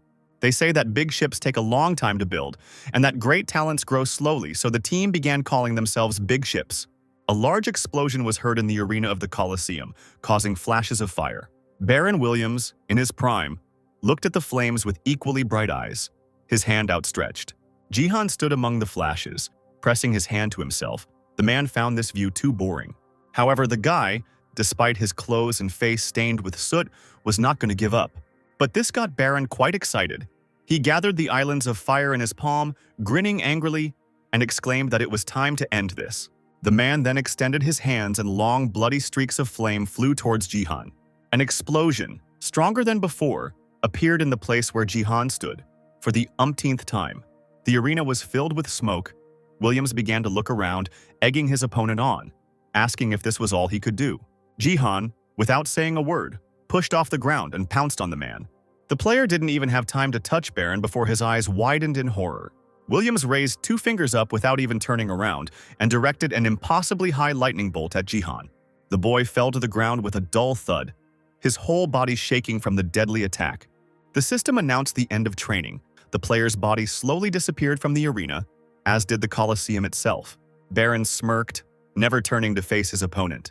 The blonde was talking to himself, saying that as he had assumed, Jihan had defeated him by chance that time. The assistant reported that the 50% version of the guy's predicted fight in the promo match was stunning, and next time they would increase the volume of performance higher. Baron ordered the assistant to shut up, when suddenly another employee entered the room and asked the man to approach the guild owner. He shuddered, because he wanted to take out his anger on his assistant, but he couldn't contradict the head. At the head of the guild's office, employees and guests were greeted by plants and a large sign with the name of the guild. What Baron heard made the veins on his face stand out and his jaws click loudly. He allowed himself to shout at his interlocutor, asking if he had gone crazy if he was offering his best player to be hired into Jihan's guild. America First Guild owner Robert Gates, an older but strong man, playfully convinced Baron to watch Jihan's latest streams to understand his idea. Williams was still angry, but he obediently leaned over the system screen. What he saw excited the man incredibly. His energy began to flow out of his body, lifting objects into the air. However, he did this on purpose, seething with inexpressible anger, telling the chief that he had completely lost his taste. Baron shouted that Jihan was deceiving Gates and they didn't need help from any losers. Having finished with the fact that Robert did not dare even mention this to the guy, the blonde made the objects in the room fall into place with a crash. The guild leader rubbed his temple. He knew that Baron had developed an inferiority complex because of Jihan, but who knew that he was unable to separate the personal and professional? Then Robert warned that if she refused, he would send the girl to the Tags Guild. A pretty blonde sat in the locker room of the gym after training and looked at the system window. It was hot, but she clenched her fists and watched the player Jihan greedily. Sophia, nicknamed Saint, was a fan of the player and did not miss his streams. Lim Gayan stood by her mistress's chair, pursing her lips, preparing to listen to her exclamations. Hayoung approached Jihan, shouting that America First had offered a huge amount of money in exchange for the secret to improving them, as had the Chinese National Congress. Jihan warned her not to give out any information. The woman blushed with pride. She had no idea that she possessed such a powerful gift. The person giving her instructions was happy to hear that Jihan needed Hayoung's gift. The man ordered to seduce the guy while Haeyeon was nearby because he was filled with sympathy for her. However, she didn't really have much to do in the guild anyway. They both understood that. When Jihan and Hyun were on their lunch break, the woman suddenly started talking about how she wanted to properly take over the guild management. The guy was going to disband the guild upon receiving the achievement for creating it, and was surprised that Hayoung wanted more than just lending her name. When the guy voiced his thoughts, his interlocutor jumped up from her seat and loudly slammed her fist on the table. She screamed that he had always dreamed of becoming a guild master, initially participating in BattleNet teams in order to save money for his dream. Hayoung's eyes sparkled and she said that until she creates her own guild, she will do her best to make Tagi famous. From that moment on, the woman, under Jihan's expressionless gaze, began to fully manage the process, equipping the guild office, using the empty rooms in the Sword Palace. She also asked Gayun to post an advertisement for a channel editor, and was now meeting candidates in the interview room. Gayun stood behind her. Her mistress smilingly asked the people sitting in front of her to introduce themselves. The first candidate, a young girl named Ju Yeonji, blurted out that she was applying for a job as a video editor. Yeonji said that since her high school days, she had been creating various advertisements and promotional videos, and also graduated from a university in a related specialty, all of which pleased Hayoung. She thanked the girl and suggested moving on to the next candidate with a unique name. Lee Gyumbit, the well-known Golden Light, also came to the interview. He was waiting for the opportunity to work for Song Jihan. Gayun was stunned by the guy's pressure and even reached for the sword, because he shouted that he had an outstanding talent of his generation, was confident in everything he took on, and was also a fan of Jihan from the very beginning. Gumbit winked at his employer and said that if he was chosen, he would never forget this, demonstrating his loyalty to the Tegi Guild. After Blestyashka's fiery speech, silence reigned in the office. Everyone silently looked at the guy. Hayoung, whose eye was twitching from all the activity, waved her hand and thanked Gumbit, asking her to sit down. The third candidate, a confident young man named Kim Gangwoo, smiled and said that he had applied for a video editor position, had worked as an editor in a certain guild for 4 years, and had a lot of experience. Hyung asked why the guy left the popular guild. He replied that Tegi would be able to quickly gain popularity due to its owner. The golden streamer was angry, listening to such an experienced opponent. He was afraid that he would be more willing to give the job due to his experience. Ganwoo finished speaking, and it was clear that Gaeun liked him, so she asked if the candidate had any questions left. She sat down and was slightly surprised when the guy asked if Jihan would participate in the interview. Hyung explained that she was only responsible for the guild. Is Gangwoo also a fan of Song Jihan? The candidate nodded, but apparently was not going to give up, and suddenly asked what floor Jihan lived on. Hyung and Gaeun exchanged glances. Such increased attention to the player seemed suspicious to them. Suddenly, Gumbit stood up from his seat and called out to his opponent, noticing that he had sensed something wrong from him from the very beginning. The blonde grabbed Ganva by the shoulder, squeezed him tightly and turned him sharply towards himself. He turned red with anger, exclaiming that he was looking forward to meeting Jihan more than anyone else. And no matter how much the candidate liked the player, he did not dare ask questions. The shock from someone else caused a knife, the blade of which was tightly wrapped in newspaper, to fall from under the hem of Ganwoo's jacket onto the floor. The golden streamer didn't understand what happened. Looking at the object under his feet in bewilderment, Ju Yeonji gasped. Realizing that he had been exposed, Ganwoo clenched his teeth until they creaked, and the veins on his face stood out from the tension. He ducked like lightning and raised the knife, tearing off the protective layer of newspapers. A sharp blade glittered in the air. Ganwoo turned into a madman in a few seconds, began to swing his sword and filthily cursed Jihan, who had the conscience to found a guild, defaming the name of the Sword King. Gaeun immediately pulled Haeun back with her strong hand, realizing that the guy was a man sent by the Sword King clan. Meanwhile, Ganwoo was approaching. Without lowering his knife, he threatened to cut off the heads of everyone present as a lesson. A mad smile froze on his face, but the killer did not have time to put his plan into action. The golden light tried to stop him again, grabbing him by the collar of his jacket and throwing him to the floor. Ganwoo straightened up and bared his teeth, rubbing his bruised chin. This blonde had been irritating him from the very beginning. Gumbit loomed over his opponent, his figure giving off an ominous atmosphere that was completely alien to him. Ganwoo screamed terribly and swung his knife with all his might right in front of the imperturbable blonde's face. The same one leaned back slightly, then the offender's face collided with his fist. The blow was incredibly powerful. No one could have expected such a thing from the simple-minded Gumbit. The criminal doubled over, realizing that he was left without a tooth. He was hit so hard. The golden light jumped up and attacked Ganwoo again, this time causing him to fall face down on the floor. Gumbit stood over him, breathing heavily. Hyung and Gaeun did not interfere, but the bodyguard was ready to come to the rescue at any moment. The only thing they knew about the guy was that he was originally a Golden League player, but he purposefully demoted himself. Mostly his content was based on mocking other users. At that moment, Gumbit turned to the women and coquettishly adjusted his hair, exclaiming that he was incredibly cool. The streamer immediately began to show off in front of the camera. With his other hand, he picked up the beaten Ganwoo from the floor, asking him to hit him again so that this moment could be captured on the stream. Hyung rolled her eyes and asked Gaeun to call the police, but Gaeun didn't argue. A little later, the women told Jihan everything. He was incredibly angry because all this time he, not Sia, was the target of the Sword King. Haeun began to calm the guy down. Jihan felt sorry for him and demanded that security be strengthened and that an editor be chosen immediately, but Hyo said that there was no need for that. As it turned out, they had already found a suitable candidate and sent him a message.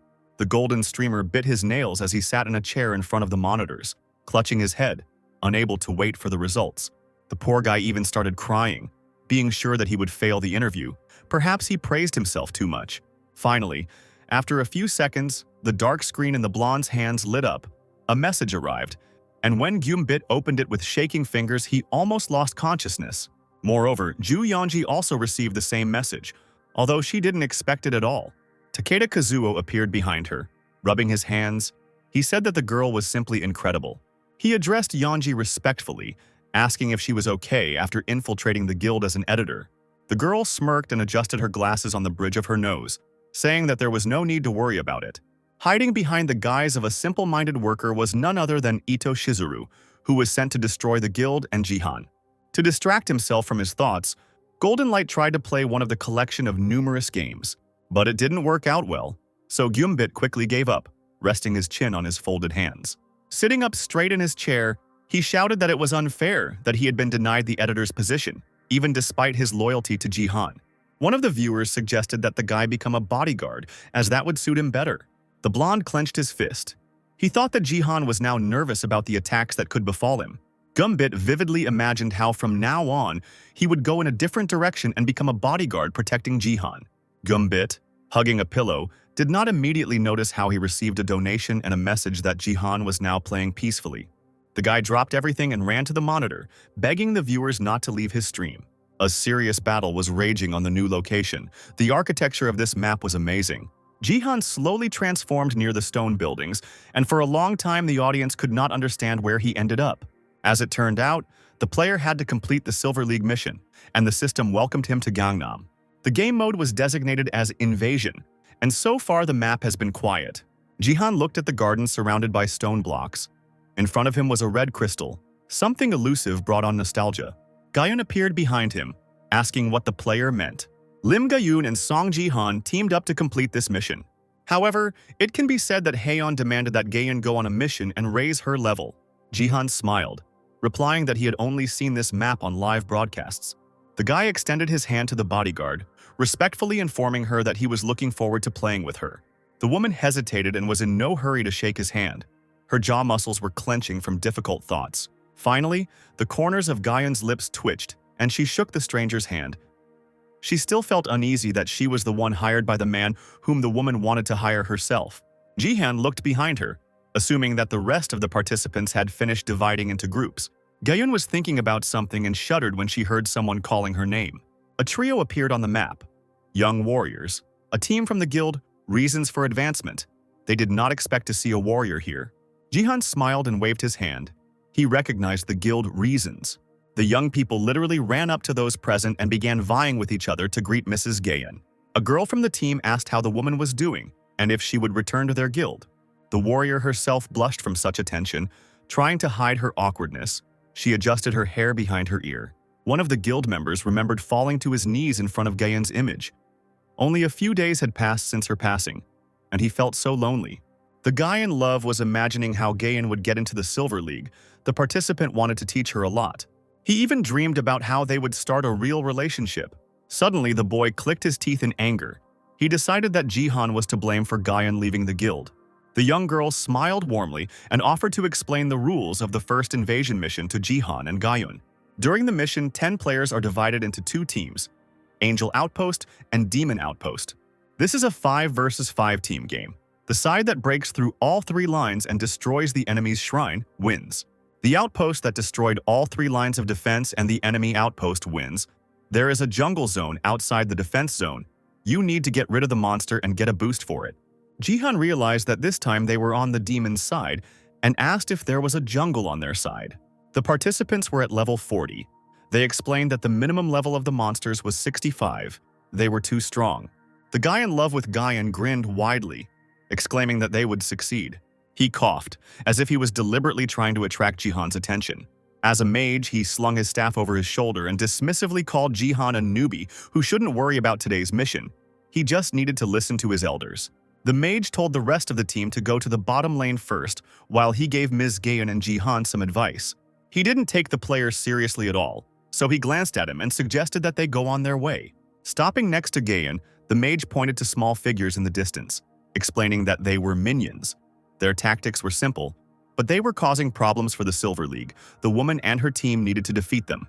Even if players die, they will respawn within a minute, but do not attack enemies thoughtlessly.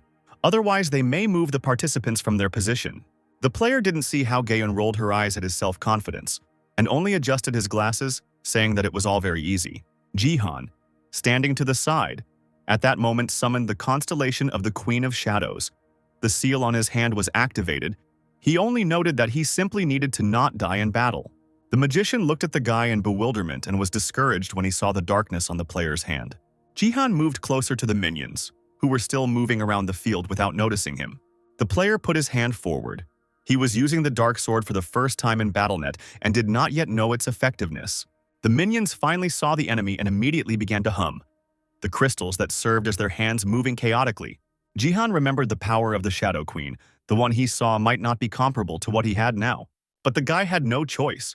He had to find out everything through experience. The minions quickly rolled towards Jihan, and he, without taking a single step to the side, simply waited until they were very close. A second later, the shadow separated from the darkness onto his hands, and with its tentacles made its way into the mechanisms of the robots. Then it spread across the entire field and then pierced the minions with many swords. Standing nearby at a safe distance, Jihan extended his hand forward and made a sharp downward movement. The darkness obeyed him and a huge force fell upon the minions, creating an explosion. From such an attack, the robots immediately deactivated and flew apart. The magician and Gaiun could only silently watch this. If the former was amazed, the warrior did not expect anything else from Jihan. After remaining silent for a little while, she turned to her partner, saying that they could now go. The system informed Jihan that he had killed 50 minions.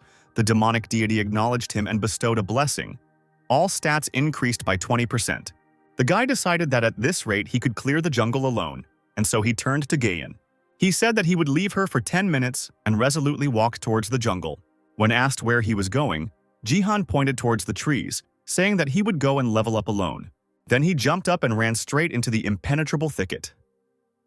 Gaiun only managed to scream and reach out to him with her hand, but it was too late. She didn't want Jihan to leave because it was unknown what would happen to the team then.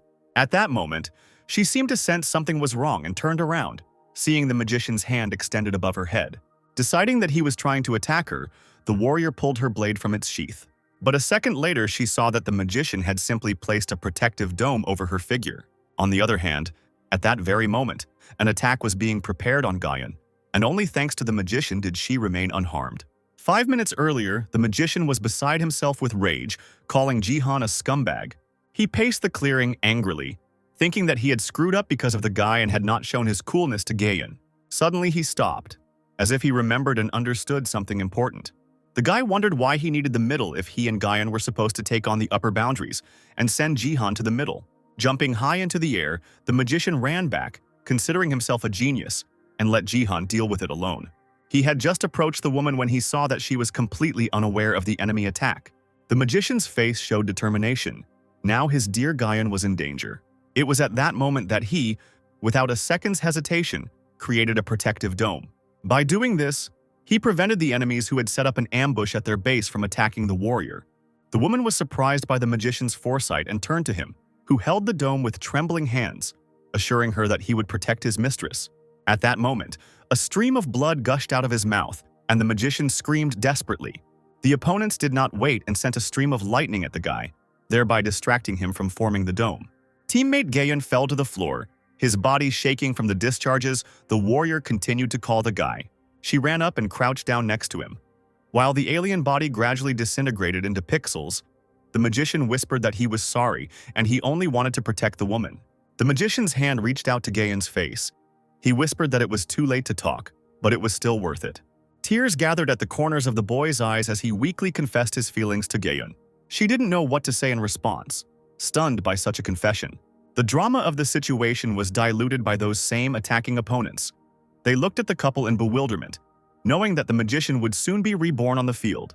They got tired of waiting, and both players approached Gaiun, one of them warning his comrade not to let his guard down around the warrior. The woman turned around sharply. She urgently needed Jihan, because he should work in a team and not walk around alone. As soon as she remembered the guy, she felt a rushing stream of energy. A funnel appeared above her head, woven from darkness and blackness, giving off a blue tint. The sky turned dirty colors, as if a dangerous storm was approaching. Jihan found himself in the very epicenter of the jungle, where dangerous monsters had already gathered. The guy's path was blocked by a huge monster, a two-headed dog with long tails and several pairs of eyes. The two-headed wolf froze for a moment, then bared its teeth, revealing a row of sharp teeth, and growled. Jihan fearlessly grabbed the fangs of one head of this most common monster in the jungle. The creature was 3 meters tall, and its jaws were so strong that they could crush a human head in the blink of an eye. Letting go of the monster, the guy jumped back, preparing to deliver a stunning blow. If this two-headed wolf, the most common type of monster in the jungle, is the same as the one in Jihan's past life, it will take at least 3 Silver League players to defeat it. And although the two-headed wolf fell on his back, he immediately turned over and stood up on his strong paws. Thick saliva flowed from the mouths. Jihan egged the wolf on by talking to him. When the monster suddenly took off and ran towards the man, the player quickly got his bearings and jumped into the air, dodging the bite. Finally, Jihan decided to use the Sword of Darkness and raised his hand back. For a second, objects ceased to seem tangible, and a deadly beam passed through one of the wolf's mouths. Then the player himself, embodied in his weapon, tore the wolf's flesh apart with his bare hands. Everything happened in a split second. Jihan himself did not realize how instantly the monster died. The dark sword proved to be quite an effective weapon. Eclipse is an SS rank weapon wielded by the Shadow Queen during the advancement battle, and can only be summoned by someone who possesses the sword spirit. This weapon is easy to use, but if Jihan loses control of it, its form will begin to ripple. The system announced that the player had received a new achievement, Silver League Ranger, and earned 1,000 achievement points. This made the guy happy. He knew that he would get points. You can get even more achievements if you destroy a couple of other monsters. The corners of Jihan's lips turned down, and he muttered that he needed to kill a couple more players to boot. The system was illuminated with blue light again. The demon team had drawn first blood, and the player had received 100 achievement points. The darkness of the sword had pierced the enemy's chest. While his partner slowly disappeared, writhing in agony, his mage partner held his staff out in front of him, desperately defending himself. A small figure of a dark elf appeared in front of those present, and a circle of swords formed around her. The dark elf turned to Gayan, urging her not to dawdle but to deal with the other player. The magician screamed, shook his staff and released a stream of magical flame into the air. The attack was aimed at the copy of the Shadow Queen, and the flames completely covered the clearing, burning everything in its path. And when the magician thought that he had managed to win, he saw someone's shadow in the air. It was Gayan, who was not afraid of other people's attacks, who was about to attack the enemy, swinging her sword. Before the boy could come to his senses, the trail from the plum blossom sword was trailing behind her body. The warrior's eyes burned with a fire more dangerous than the one with which they tried to kill her. She turned to the little girl and thanked her for her help. The elf's eyebrows immediately shot up in surprise. She came to her senses and shook her head, declaring that she did not need the gratitude of a pathetic insect. When Gayan asked who the unexpected guest was, she muttered the name of Jihan, who had summoned her and left her alone. Gayan sighed in relief, realizing that the guy wasn't going to just rely on his own skills without taking any countermeasures. Both the warrior and the elf did not know when Jihan would return, especially since the time for summoning the queen was almost over. Jihan was still in the jungle. He dropped to one knee by the corpse of the two-headed dog. For some reason, there was a suffocating aura hovering over the guy. He felt incredibly ill. In addition to his worsening condition, he felt foul-smelling fumes behind him and shuddered. The system announced that an anomaly had been detected. Something had attacked Jihan right behind his back. The huge and long purple tongue of the monster frog almost knocked the warrior off his feet. Jihan quickly rose to his feet and jumped several meters away from the monster. Still, the tip of the tongue touched his shoulder, and at that spot the shirt burned, forming a wound on the thin skin. Jihan chuckled, because in his past life he had already met this monster, a poisonous toad. The poison toad is a jungle monster that uses poison as its weapon. Since this monster is especially strong, it rarely appears in weak leagues, due to the peculiarities of the local dungeons. Only monsters with a low level of danger appear in the lower league. The system continued to notify about the anomaly and poisoning of the player. All characteristics were reduced by 50%. More and more viewers joined the stream, some of whom did not expect to see a toad in the Silver League. Jihan braced himself, watching the monster closely, and realized that it was about to attack. The toad opened its huge mouth and showered the guy with clots of disgusting slime. As soon as even a drop fell on the clothes, the caustic mucus corroded the clothes, getting closer to the skin. The next stage of the poisonous toad's attack was a long tongue that could strangle thin human necks at once. Jihan did not hesitate and began to attack in response with the Sword of Dark Magic. The player knew that even the monster's ranged attacks were powerful, and that the poison was incredibly toxic and had to be avoided. But the next second, the monster's tongue turned out to be quicker than the player, and immediately wrapped itself around his hand with the dark sword. Jihan tried to stay on his feet as Toad used her long tongue to pull him towards her. Poison flowed from its open mouth. Jihan clenched his teeth, trying not to become the monster's lunch. He gathered his strength and pulled the tongue towards himself, turning the monster in the other direction. The toad croaked softly as the darkness itself touched its tongue and abruptly jerked its body upward. There were clots of mucus left on Jihan's hand, which burned through the skin. The toad, unable to stand on its thin legs, fell to the ground, hitting the ground with a crash.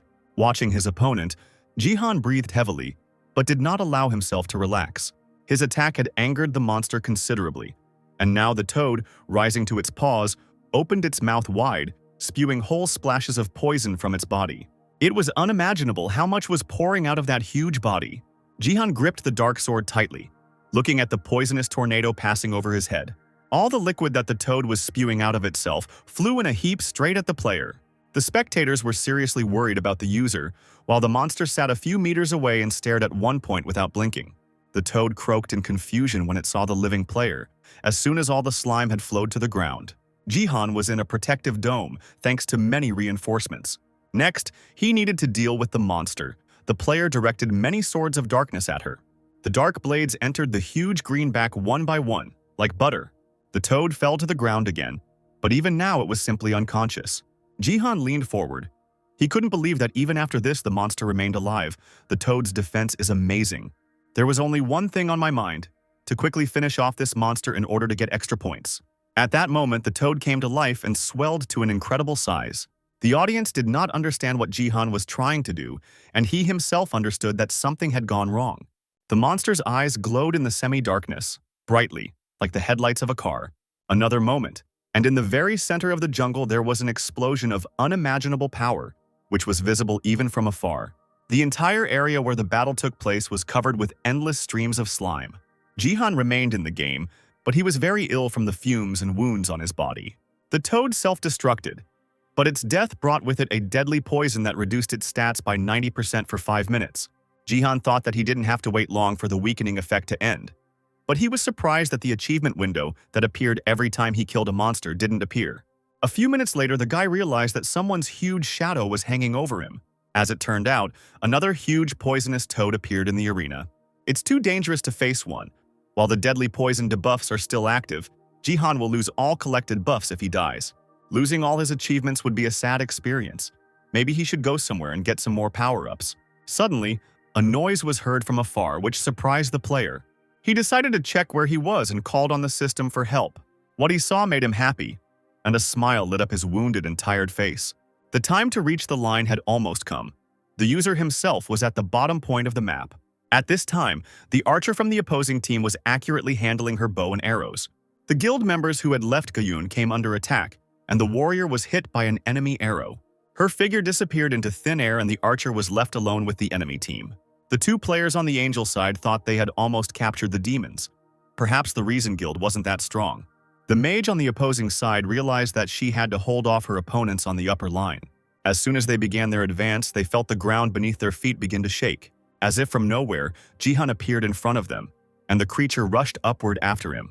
The warriors were stunned as they watched Jihan land on one knee in front of them. They were amazed that the guy remained alive at all, and that he appeared so suddenly. His face darkened as soon as the player saw his opponents, and his eyes gleamed dangerously. The girls screamed, ready to defend themselves, but for Jihan, these were just additional reinforcements. A long sword of darkness appeared in his hand, and right in front of him was a poisonous toad even more dangerous than the previous one. The player decided to first lure the monster to the front line, and then immediately finish it off by activating the kill buff.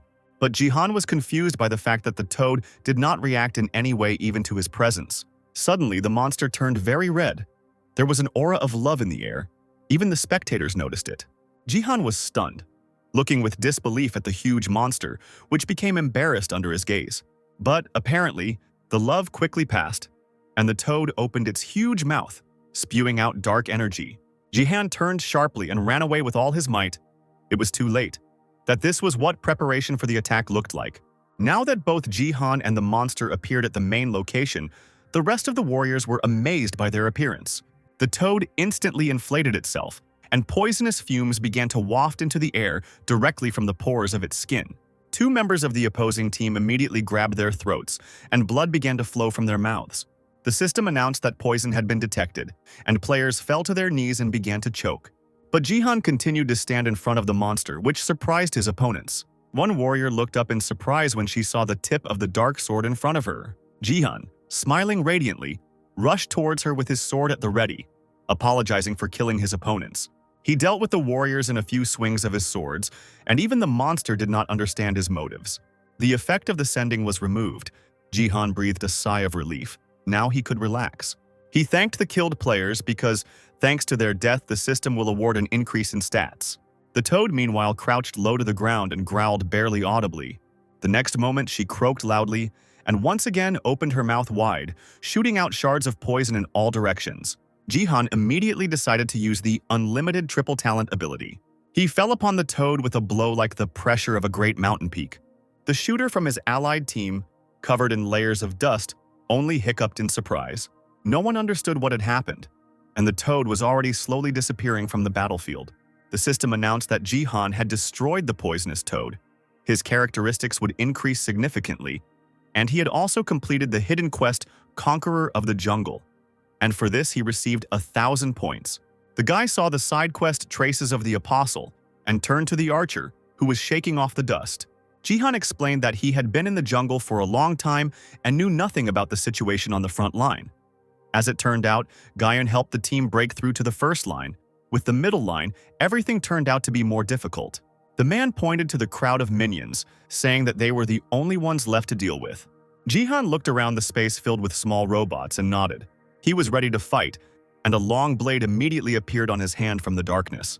Meanwhile, a mage from a friendly team appeared in the arena with a desperate cry. He escaped the explosion behind him as best he could and ran away with all his might. He found himself on the middle line, on the approaches to the angelic turret, and called on the enemy to come out with a sword and fight like a real man. But he defended his tower with all his might. The magician looked at the glowing crystal and clenched his teeth in despair. He could not lure the enemy out to fight. Suddenly, an idea came to the warrior. He looked behind the warrior and shouted out Jihan's name. The man shuddered and immediately turned around. He knew what kind of player this was and why he should be feared. He saw no one and already sighed with relief. But this was a clever trick of the magician. Then he attacked the warrior. But even so, the guy was unable to carry out his plan. The crystal on the tower, protecting its players, almost killed the mage with a well-aimed shot. He fell to the ground, pressing himself low against it, and listened to the threats of the enemy he had dared to deceive. He, waving his blade, approached the magician with a victorious smile, calling on him to calm down. The defeated enemy suddenly noticed that the crystal began to shine brighter than before. He raised his head and saw a familiar silhouette flying upward. His love, Mrs. Gayan, rushed towards the crystal, which the enemy warrior did not notice at all. He heard someone else's whisper, but he didn't believe it and didn't even look back. And at that time, Gayun was already next to the crystal. With a few swings of the plum blossom sword, she destroyed the tower to its foundations, and even the crystal beam could not stop her. The warrior did not expect this at all. Hearing the roar, he looked around and was stunned with horror. Gayun, having finished with the tower, landed on the ground nearby, stretching out her hand with a sword to the side. Turning slightly, she ordered the mage to act right now. The warrior still did not understand what was happening, but someone else's hand was already directing flashes of fire at him. Without a second's delay, the magician obeyed his mistress and attacked the enemy. A loud explosion was heard in the angel's territory. It could be seen from afar. Gayun approached the magician, who was still lying low to the ground, and asked if he was okay. She turned and looked into the distance, saying that it would all be over when the lower level was cleared. Jihan and the shooter were already heading towards them. The magician was not at all happy about the presence of the former. Jihan apologized for the delay, but Gayun replied that it was okay. The little disgruntled spirit was very useful to her in battle. There were 4 left in the team. They discussed that the angels had taken refuge in the sanctuary and were not showing themselves. Jihan added that now all that was left for them to do was to destroy their main base. He quietly said that he would do everything, which surprised the warrior quite a bit. The woman looked at the back of the guy's head in surprise. Something immediately became clear to her. They themselves did not realize that they were close to the sanctuary. The opposing team waited for the eliminated players to appear. The warrior immediately materialized, cursing foully.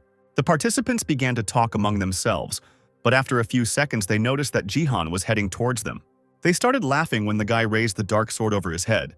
The opponents didn't believe in his attacks. They assumed that the boy would strike the barrier of the sanctuary, and Jihan did just that. The participants cried out in shock as the dark blades passed straight through the defense. Someone called Jihan a fool because you can't hit with a shield, but he just grinned. The player winked as he approached the barrier, innocently saying that he didn't know about it. He was a newbie. The system announced a chain of different quests as a reward exceeding the achievement for the jungle. When Jihan saw them, he realized that the task was related to the golem's flesh quest that he completed on the map. The main problem was the difficulty of the task. The Archangel's sword and the Reaper's scythe. The first at the place of rebirth of angels, the second at demons. They cannot be destroyed by players due to the barriers surrounding the rebirth points. Usually this was the difficulty, but now Jihan easily destroyed the barrier of the sanctuary. The opponents saw cracks all over the defense and did not know what to do to stop the madman. They started yelling at each other to do something, but no one could find the right solution. A bright glow appeared behind the players, and a powerful alien energy hit them in the back. Even Jihan, who was furiously beating against the barrier, stopped and looked in that direction with his mouth slightly open. As it turned out, someone had summoned the Archangel himself. The image of a humanoid creature with wings was looking attentively at the players. Several pairs of eyes glowed with an unusual light, looking at everyone. But Arcanil was enraged by the attack on the respawn point. The figure gave off a sense of danger, and lightning bolts began to strike the ground. Jihan's team looked at the Archangel in fear. The magician howled in horror. Gayan turned to the guy, suggesting that they first destroy the main camp. She looked towards Jihan and shook her head. The guy did something very wrong. Meanwhile, the angry Archangel pointed his palm at the players, intending to do something. As it turned out, the figure blessed the respawn point, thereby helping the opponents of Jihan's team. They were pleased with the strength of the barrier and ordered Jihan to stop messing around and stay away. Jihan was slowly seething with anger, and an elf appeared next to him, also clenching her fists angrily. She flew closer to the guy and praised his strength, asking him not to be strict with himself because for a representative of his species, this was already not bad. The player, who had been silent until now, spoke up, saying that the Shadow Queen was right. Jihan grinned and got into a fighting stance, holding the Blade of Darkness in front of him. He had to give it his all. Nameless holy arts contain various groups of techniques, each based on the power of different gods. Godslayer techniques defy fate. Heavenly lightning techniques control electrical discharges. And the secret techniques of shadows control the energies of darkness. There is a certain secret technique of shadows that plunges the world into darkness. The dark vortex of souls, that's what Jihan decided to use. He gripped the hilt of his sword tightly, commanding the whirlwind, looking ahead with concentration. A few seconds later, all the power of the equipment rushed straight at the barrier. The tornado destroyed the protective field, drawing into itself everything that was in the sanctuary, including the players. Even the replica of the Queen of Shadows constellation was stunned when she saw such power. And there really was something to be surprised about. The tornado carried out the man's task at full power. Jihan himself could barely stand on his feet because the technology was taking away his strength as well. The system glowed red and announced that the destruction of the spawn point had humiliated the Archangel and enraged him. Now there was no other way out. The Archangel would punish the arrogant and wayward player. The creature opened its eyes wide and flew towards Jihan, blue energy sweeping away everything in its path. Jihan screamed at the top of his lungs, trying to resist the divine being. He, full of determination, decided to see things through to the end anyway, and directed his attack on the sanctuary. In just a few minutes, the fire engulfed the entire area, destroying the stone. There was a wall of dust in the air. The guy's outline was barely visible. The system announced that Jihan had destroyed the enemy team. Wiping the dust off his face, the guy smiled. He almost died. Everything ended more than well. And so, Jihan's team looked at the sign that said that the demon faction had won. The game was over. The spectators couldn't believe that one single player had destroyed the entire sanctuary and a large team. Ito Shizuru was watching the game the whole time. She didn't look happy with what was happening. The woman's brown eyes narrowed beneath the thick lenses of her glasses that served as cover. Jihan has succeeded in breaking the barrier. The Silver League player who has proven himself in the jungle is already impressive, showing incredible results in every game. If things continue like this, he might actually be able to surpass the King of Swords. The woman leaned back in her chair. She had to lure Jihan away, but it would be difficult for an ordinary worker to get closer. Shizuru wondered if there was a way to get to the guy without giving herself away. At that moment, Ha-young entered the office and addressed the staff, calling on them to try their best. She looked great and was really eager to do a good job. Looking at the woman, Shizuru immediately had an idea, and it was definitely not a good one for the guild. Finally, Jihan returned home and read all the notifications from the system about the quests being closed and points being received. He sat on the bed, completely exhausted, but happy with the rewards he received. The guy automatically received a reward for the quest after completing it. Now all that remains is to destroy the artifact of the demon faction. A dark elf flew up to the player. Jihan said that she was very helpful and did a great job. Starting from this day, he would need her help. Instead of the usual discontent, Jihan was surprised to hear that the dark elf was asking him who he was, because the power to destroy the barrier was simply incredible. Hearing the question, the player hesitated. He could not say that he learned this technique before moving through time. Finally, the guy replied that he couldn't go into details. It was better to agree that this power was connected to his gift. As soon as he asked a counter question about why the elf needed this information, a small figure soared upward. Suddenly, she stopped right in front of Jihan's face and summoned several darkness swords. The guy was stunned, pressing himself into the bed. He didn't understand what the elf was doing. The elf sternly demanded to tell in detail how this low-grade one had acquired his power. The guy raised an eyebrow. He didn't want to say anything, and he didn't know why the Shadow Queen was doing this. Is she so desperate to have such power that she would stoop to making threats? The thing is that the elf felt the power of the Queen of Shadows, which was activated by Jihan. It was a black magic that could cleanse true darkness, and that power was very similar to her own. And as far as the dark elf knows, there is only one way to copy the power of the constellation. At this point, the little figure faltered and fell silent. So she continued to threaten the player with swords, demanding to know about the source of power. Dark Soul Vortex is one of the nameless Saint Art's techniques he learned in his previous life. The technique of the Wandering God and the Shadow Queen seem to be exactly the same. But what is the relationship between these constellations? Jihan admitted that he would like to explain everything, but for now he has nothing to say. The elf tried to explain why this was important, but Jihan admitted that the gift had already disappeared. He doesn't know why, but the constellation the guy was trying to sign a contract with took away his gift. Jihan was probably the only player who had his gift taken away. The elf obviously didn't believe the man, and he suggested looking at his status window. She immediately asked what the gift was called, but Jihan still hadn't figured out what to tell. Finally, he named his gift, The Eyes of the Wanderer, and the figure froze in the air. After a moment's silence, she said that it still sounded suspicious. A second later, the blades disappeared, and the elf declared that she would leave this conversation for a while. Jihan breathed a sigh of relief. He thought that the baby would destroy his house. But Jihan was not destined to rest. Hayoung immediately called him to ask about the game. She exclaimed that all the websites were filled with articles about Jihana. If the woman had known about everything earlier, she would have posted the materials herself. It turned out that thanks to the guy, the guild has a lot of content, and Hayoung was worried that they were posting too much content about Battle.net. Jihan thought that the lady was upset because it was about her guild. But Hayoung, on the contrary, was happy to add some variety to the news. Moreover, Jihan had a fan cafe. The guy didn't even know what it was. Hayoung, without losing her enthusiasm, asked Jihan to do her a favor. The lady sat tightly bound on a chair in an abandoned building, with a man standing in front of her. A gang of bandits found a woman. The leader, a bald man in good shape, smiled contentedly. Looking at Haeyeon, he loudly asked if she was the master of the Tegi Guild. They told him that all interested guilds were offering money for it, and now they needed to use it properly. Haeyeon, who had been silent until then and had only looked menacingly at the kidnappers, screamed, threatening that the villains would not be forgiven so easily. If the bandits think that Haeyeon will help, they are mistaken, because the woman became a guildmaster not for the likes of them. For the next minute, Hayoung showered the man with all sorts of curses and ridiculed his appearance.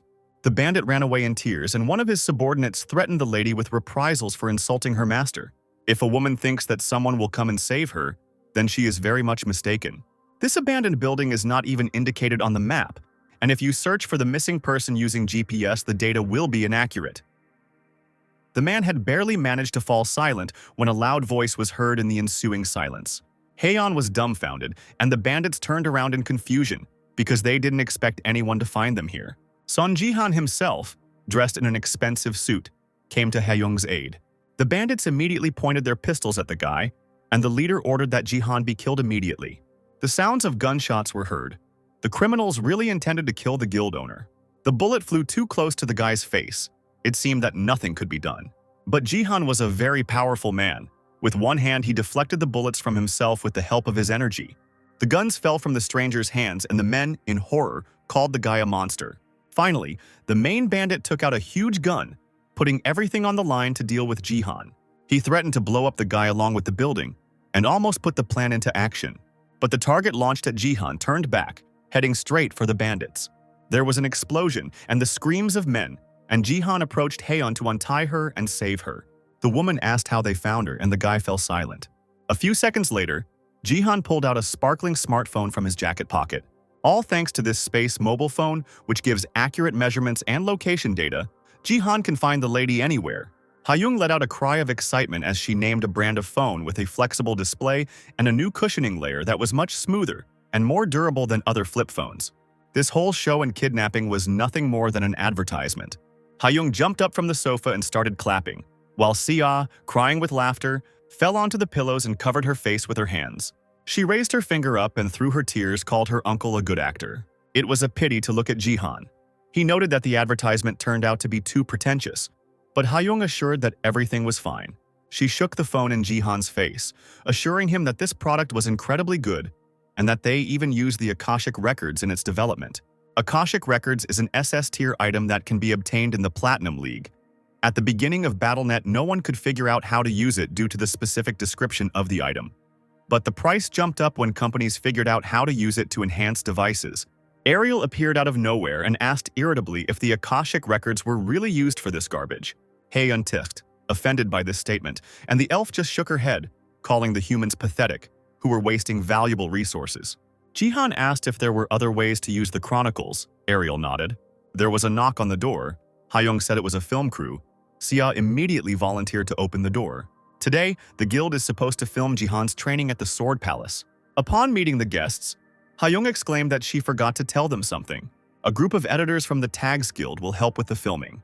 Ito Shizuru, who appeared on the doorstep under the guise of a young employee, immediately greeted the guild owner, casting her spell. She introduced herself as Ju Yeonji, the editor of the Tegi Guild, and her eyes were lit up with pink lights. Jihan was stunned.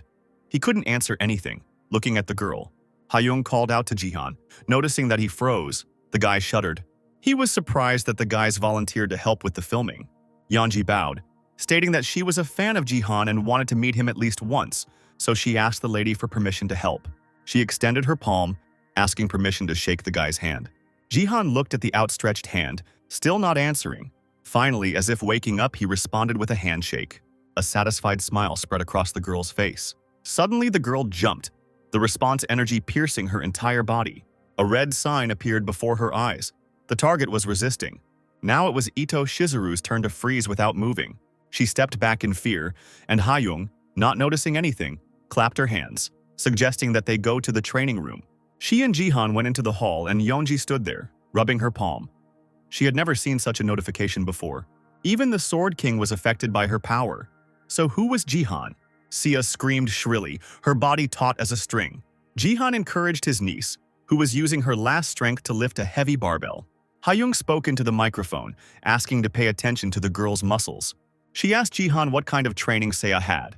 The guy replied that his niece was pumping up to increase her stamina stat. It was a rare stat that could be obtained by raising one's life force to level 10. Before reaching level 10, it would double one's life force. There was also an additional condition.